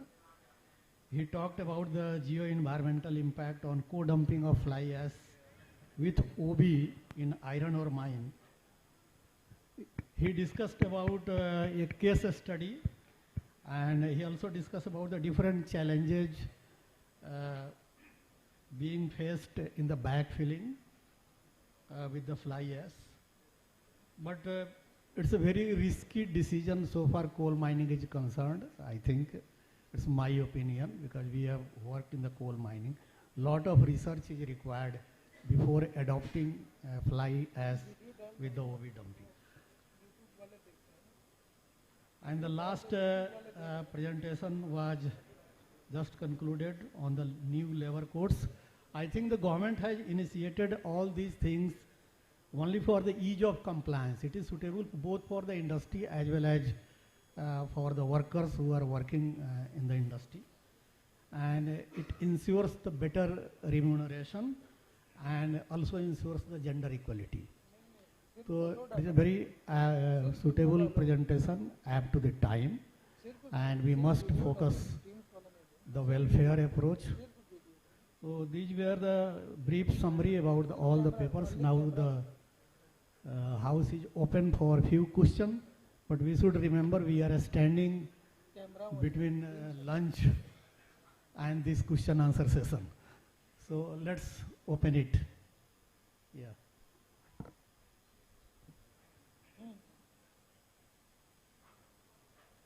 Yes.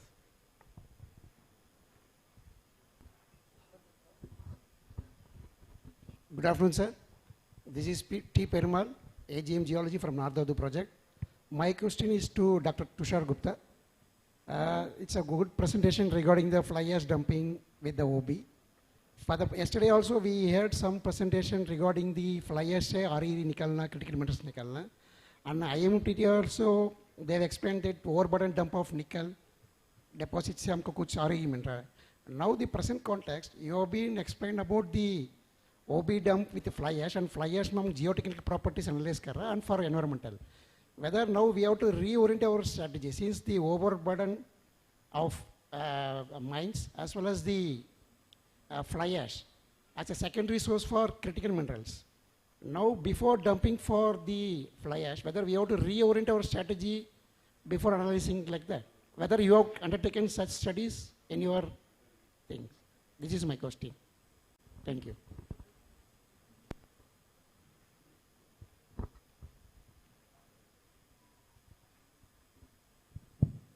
So thank you for your question, sir, regarding presence of minerals, if I understand, critical minerals, especially in overburden as well as fly ash, right?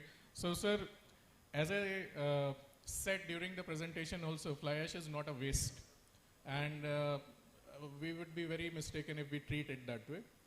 And one of the pushes right now by even the government itself is finding whether the critical minerals are present in fly ash and overburden in coal mines and other mines as well. And we are actively pushing that first and foremost, the assessment of these minerals are done not only from the ICP study that you saw here, that is just a leachate study, but also the mineralogical composition from studies like XRF, XRD and other. So the idea again is what is the concentration of these minerals in these so said wastelines of these industries, and what is the possibility of concentrating them or making them usable in further scenarios. As a mining engineer or in terms of mining, at least our duty is to find out and say that okay, this is the presence at least that is there, and possibility that it can be concentrated further can be explored. Again, I will reiterate, we can't treat them as waste. So as per your question, I totally agree with you, and we actually, one of the fields that we are working in is the critical minerals assessment in industrial waste. Incidentally, Australian Council gave us a project in 2022 to just assess the presence of critical minerals in industrial waste like fly ash, slag, red mud in Odisha region. So we did that study, and that is under moderation right now. So those things are to be considered, and that's the need of the hour. Right? So I agree totally. Sir, I have a pointer for you, sir. It's not basically a question. It's my suggestion or observation. Industry, sir, needs a lot of R&D that can suit the industry. But unfortunately, some of the R&D and the research that is currently underway doesn't, reflect the realities of the industry. For example, sir, you have done study about the mixing of fly ash with the OB dump material, basically the OB. But during the case of your studies, you have taken finely grounded OB which is mixed with finely grounded ash in a perfect lab scenario percentages, and you have tried to find out the strengths that is achievable for different concentrations of ash. But reality is totally different, sir. If I come from a mining background, I know when we do mining, when we do dumping, the proportions are not in our control. The size of the OB and the size of the ash, although it's a fly ash, but that is also not in our control. So it's my humble suggestion and request, if the research can reflect the reality of the industry, probably the outcomes will be much more adaptable and beneficial for the society at large. Thank you, Correct. sir. Sir, one point I very quickly pointed in this case, while we were obviously mixing them in a graded or a reduced size portion, the gradation of the overburden that we use was reflecting the actual gradation of the site also. Now you can't say I can use big boulders in a lab, but then the size fraction that we use is representative of the size fraction that is happening in the field itself. So the particles in the clay side, silt side, and the granular side, those were decided based on what kind of size analysis is present in the field also.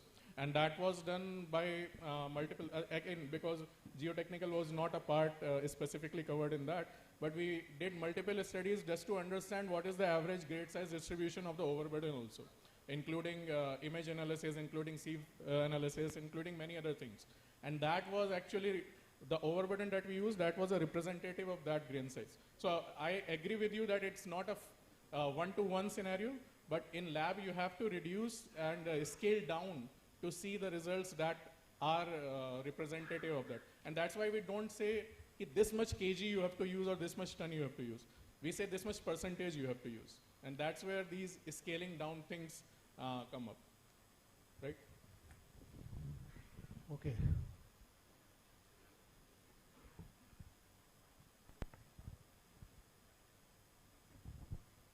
Good morning sir, Vijay Kumar.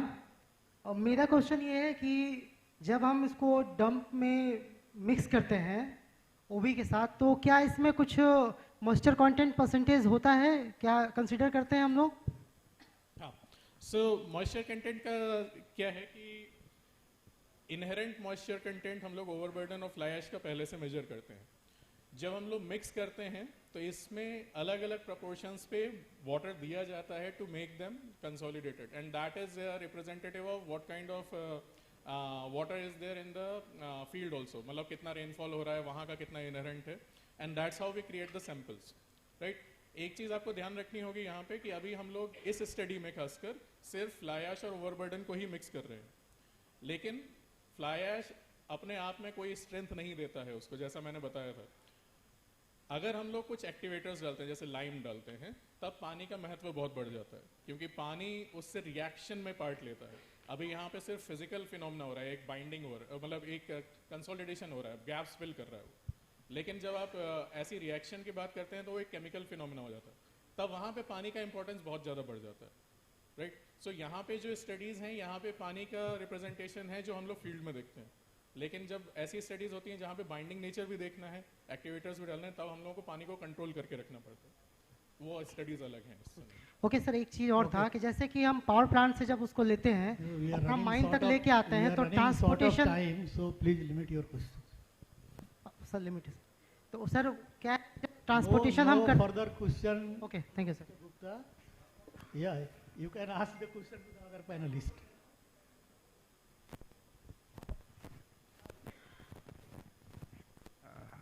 Hello. Sir, you have used the fly ash as a adsorbent, but what your work not revealed that what fraction of that adsorb. You should, my suggestion is that you must take some known concentration of lead or heavy metals, and then you perform the experiment so that what fraction that can be adsorbed can be concluded. You can discuss all these. Okay. Thank you, sir. Those studies are being worked on. Any other question from other panelists?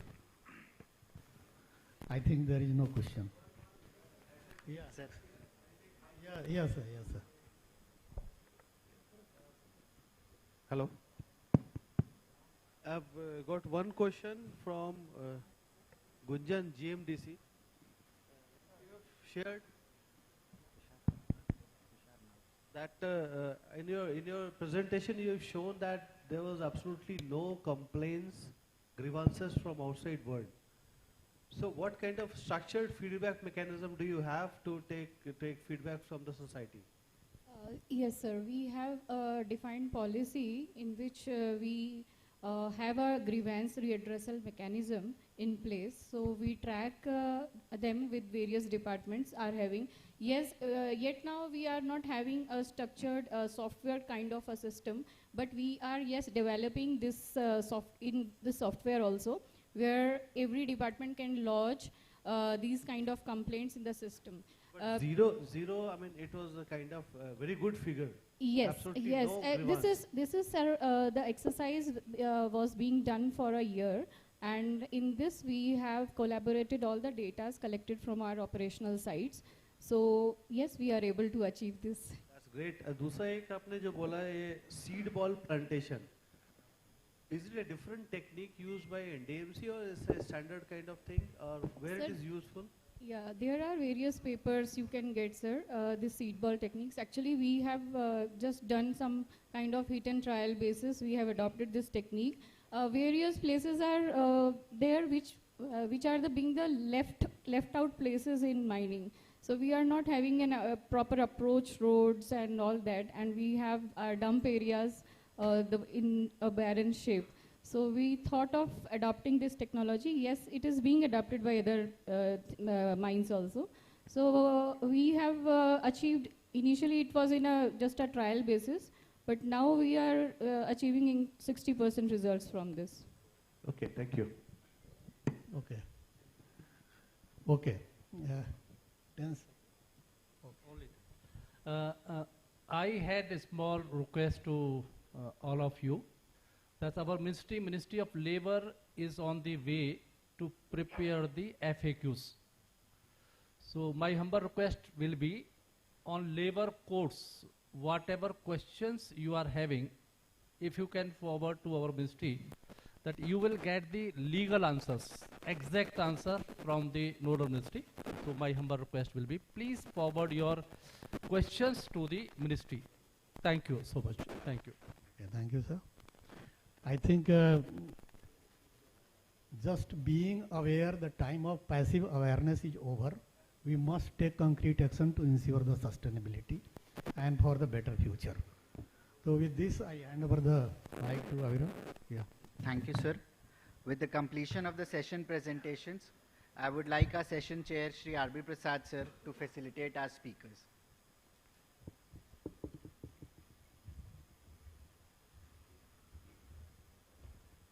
Ms. Gunjan Pandey, GMDC.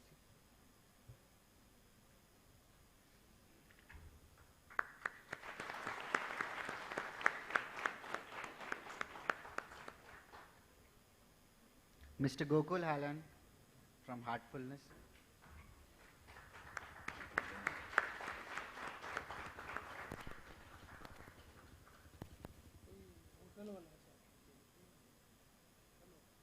Dr. Tushar Gupta from NIT Rourkela.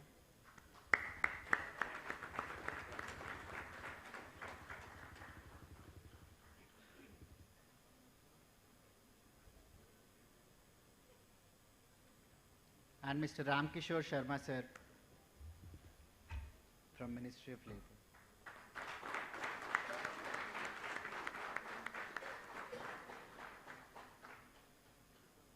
I would request Shri S.S. Mishra, sir, GM Infrastructure, Badam NML Project, to come on the dais and facilitate our session chair, Shri Rambabu Prasad, sir.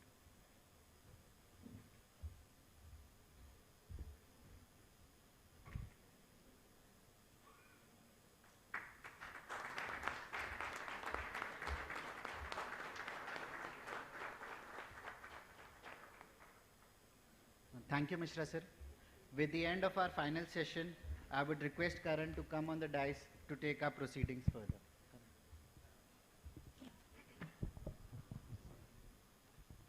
Thank you so much, sir. I would request the dais to take seats at the sofa.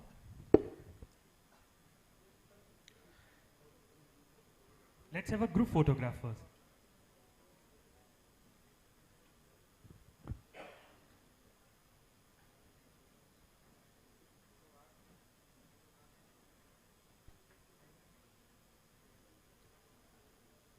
These are memories we are capturing here. As we discuss the innovation and ideas today, they will be the blueprints of tomorrow's policy formation and innovation in the mining field. Dignitaries, I feel humble and proud to share news with you. We are having Corporate Communication Meet 2025 at Manesar right now, and we have, it means Coal Mining Headquarter has won the Best Short Film Award for Journal Project View. Congratulations. Moving ahead, as we take steps towards a humble moment of gratitude, the needles of clock has gently reminded us it is time to pause and appreciate. Every thought shared, every insight exchanged, and every vision articulated today has enriched the collective journey of wisdom and purpose. For that, I would request Sri Ranjit Prasad Sir, Head of Mine Planning, CMHQ, NML, to give vote of thanks. Sir?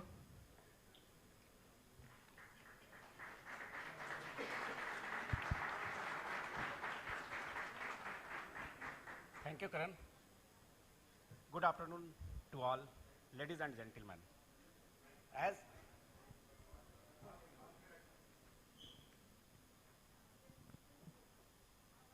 Good afternoon to all, ladies and gentlemen. As we arrive at the conclusion of Stratum 2025, it's my proud privilege to propose the vote of thanks for this enriching and intellectually 2 days conference. First and foremost, on behalf of NTPC Mining Limited, I express our deep sense of gratitude to our esteemed leadership and dignitaries for their visionary guidance and encouragement. We sincerely thank Sri Gurdeep Singh Sir, CMD NTPC, for his inspiring keynote address. I would like to thank our Board of Directors members, Sri Jay Kumar, Sri Kishan Sir, Director of Finance NTPC, Sri Sivam Srivastava Sir, Director Fuel, Sri Sundaram Sir, Director Project, Sri Ravindra Kumar Sir, Director Operations, and Sri Anil Kumar Jadli Sir, Director HR, for their valuable strategic insights despite their demanding schedules. We are equally grateful to our distinguished advisory committee members of NTPC senior leaders, especially the persons physically present here, Sri D.N. Prasad Sir, ex-advisor MOC, and Sri Prabhakar Chowki Sir, ex-director NLC, for their constant support and guidance. I also extend my sincere thanks to Ajay Kumar Sir, Director Technical CMPDIL, and Sri Sanjay Kumar Jha Sir, Director Technical MCL, whose wisdom experience have added immense values to their prestigious platform. They were present in the inaugural session of this conference, Stratum 2025. I would like to thank Sri K.C. Muralidharan Sir, CGM FM, NTPC, and all head of the projects of coal mines, Sri Subrat Das Sir, HOP Pakri Barwadi, Sri Chandrasekhar Sir, HOP Kerandari, Sri Akhilesh Singh Sir, HOP Talaipalli, Sri Prashun Sir, HOP Dulanga, Sri Saxena Sir, HOP Badam and North Dadu Eastern Part, and Sri Naveen Gupta Sir, HOP Chatti Baryatu, whose cooperation and support were instrumental in this successful conduct of this conference. Our sincere thanks to all the session speakers, chairpersons who steered the technical deliberations with clarity and depth, particularly Commander Gop Kumar Sir, Sri Bikesh Kumar Pandey Sir, Sri N.N. Sinha Sir, and Sri R.V. Prasad Sir. Your leadership ensured meaningful discussion across diverse and critical themes of the mining and energy. I would like to thank Sri Kanchan Kumar Sinha Sir, Regional Director CMPDL, who is present right now. Thank you, sir, for your presence. I would like to place on record our heartfelt appreciation to all the distinguished speakers and paper presenters from academia, industry, research institutions, PSUs, and international organizations. Your thought-provoking presentation across the 4 sessions covering critical minerals, clean energy, smart mining, and sustainability have truly enriched Stratum 2025 and provided valuable insights for the future of the mining sector.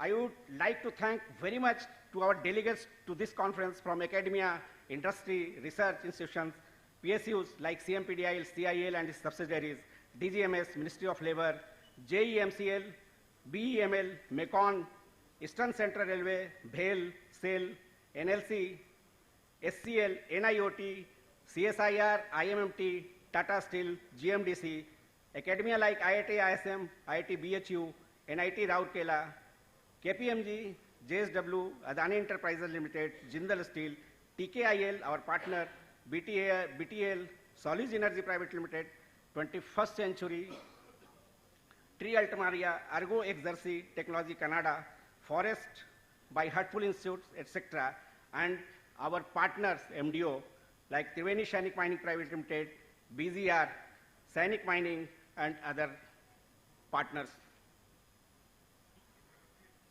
I would like to thank my fellow colleagues as delegates from all the coal mining projects of NTPC Mining Limited, NETRA, PVNL, TSDC, etc.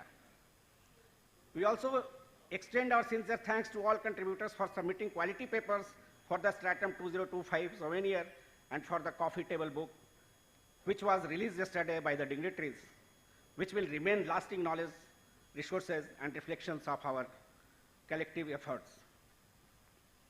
I would also like to thank all the delegates for joining the networking dinner yesterday evening. The dinner provided an important platform for meaningful interactions beyond the conference halls. It facilitated cross-functional exchange of ideas, fostered new professional relationships, strengthened existing collaboration, and opened a venue for future partnership.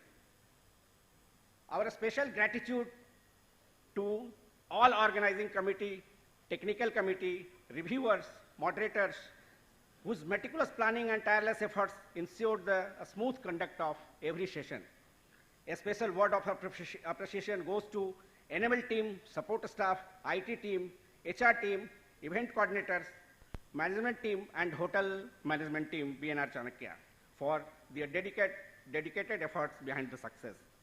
We also sincerely thank the press and media fraternity for their valuable and extensive coverage and support in highlighting the deliberations and outcomes of Stratum 2025 beyond these halls.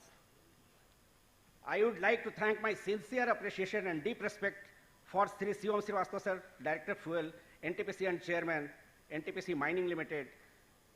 His strategic wisdom, his strategic vision, domain expertise, and proactive guidance have played a pivotal role in shaping the thematic focus and technical depth of Stratum 2025. His continuous encouragement, clarity, and direction, emphasis on innovation, sustainability, and fuel security have significantly strengthened NTPC Mining's limited journey and enriched the deliberation of this conference. We are immensely grateful, sir. Finally, and the most important, I would like to thank our leader and heartiest gratitude to Sri Naveen Jain sir, Regional Executive Director, Mining and Fuel Management, and CEO, NTPC Mining Limited. His visionary leadership, unwavering commitment, and a strategic foresight have been the driving force behind Stratum 2025. He is truly the backbone and the brain behind the successful conceptualization and execution of this conference, and his guidance had inspired the entire team to deliver this event with excellence. With this, I once again thank each and everyone for your presence, contributions, and cooperation. We look forward to continued collaboration. Now, I request all of you for a big round of applause for all who have contributed directly or indirectly for the successful event, Stratum 2025.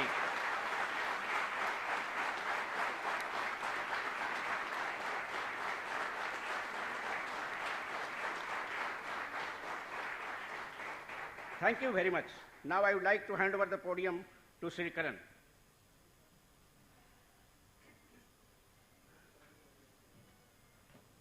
Thank you so much. Thank you so much, sir, for your kind words. On behalf of NTPC Mining Parivar, I express my heartful gratitude to all our esteemed dignitaries, respected speakers, panelists, and all participants for enriching this platform for your presence and purpose. As we conclude the proceeding for today, may the knowledge gained continues to inspire actions. May the conversation spiked here far beyond these halls into policies, practices, and progress. With this pride and purpose, faith in our future, we formally conclude Day 2 of Stratum 2025. Jai Hind, Jai NML, Jai NTPC. This is Karan signing off. I have a special request that we have a feedback wall placed right outside. You all are requested to write a feedback. मैं आप सभी से अनुरोध करना चाहता हूं कि हमने सामने ही फीडबैक वॉल प्लेस करी है. आप सभी से अनुरोध है कि उस पर कृपया कुछ शब्द लिखें. And I request you to move for the lunch near the swimming area. मैं आप सभी से आग्रह करता हूं कि हमने लंच का भी इंतजाम किया है जो कि स्विमिंग पूल के पास है. आप सभी जाके वहाँ लंच प्राप्त करें. Thank you so much. Thank you everyone.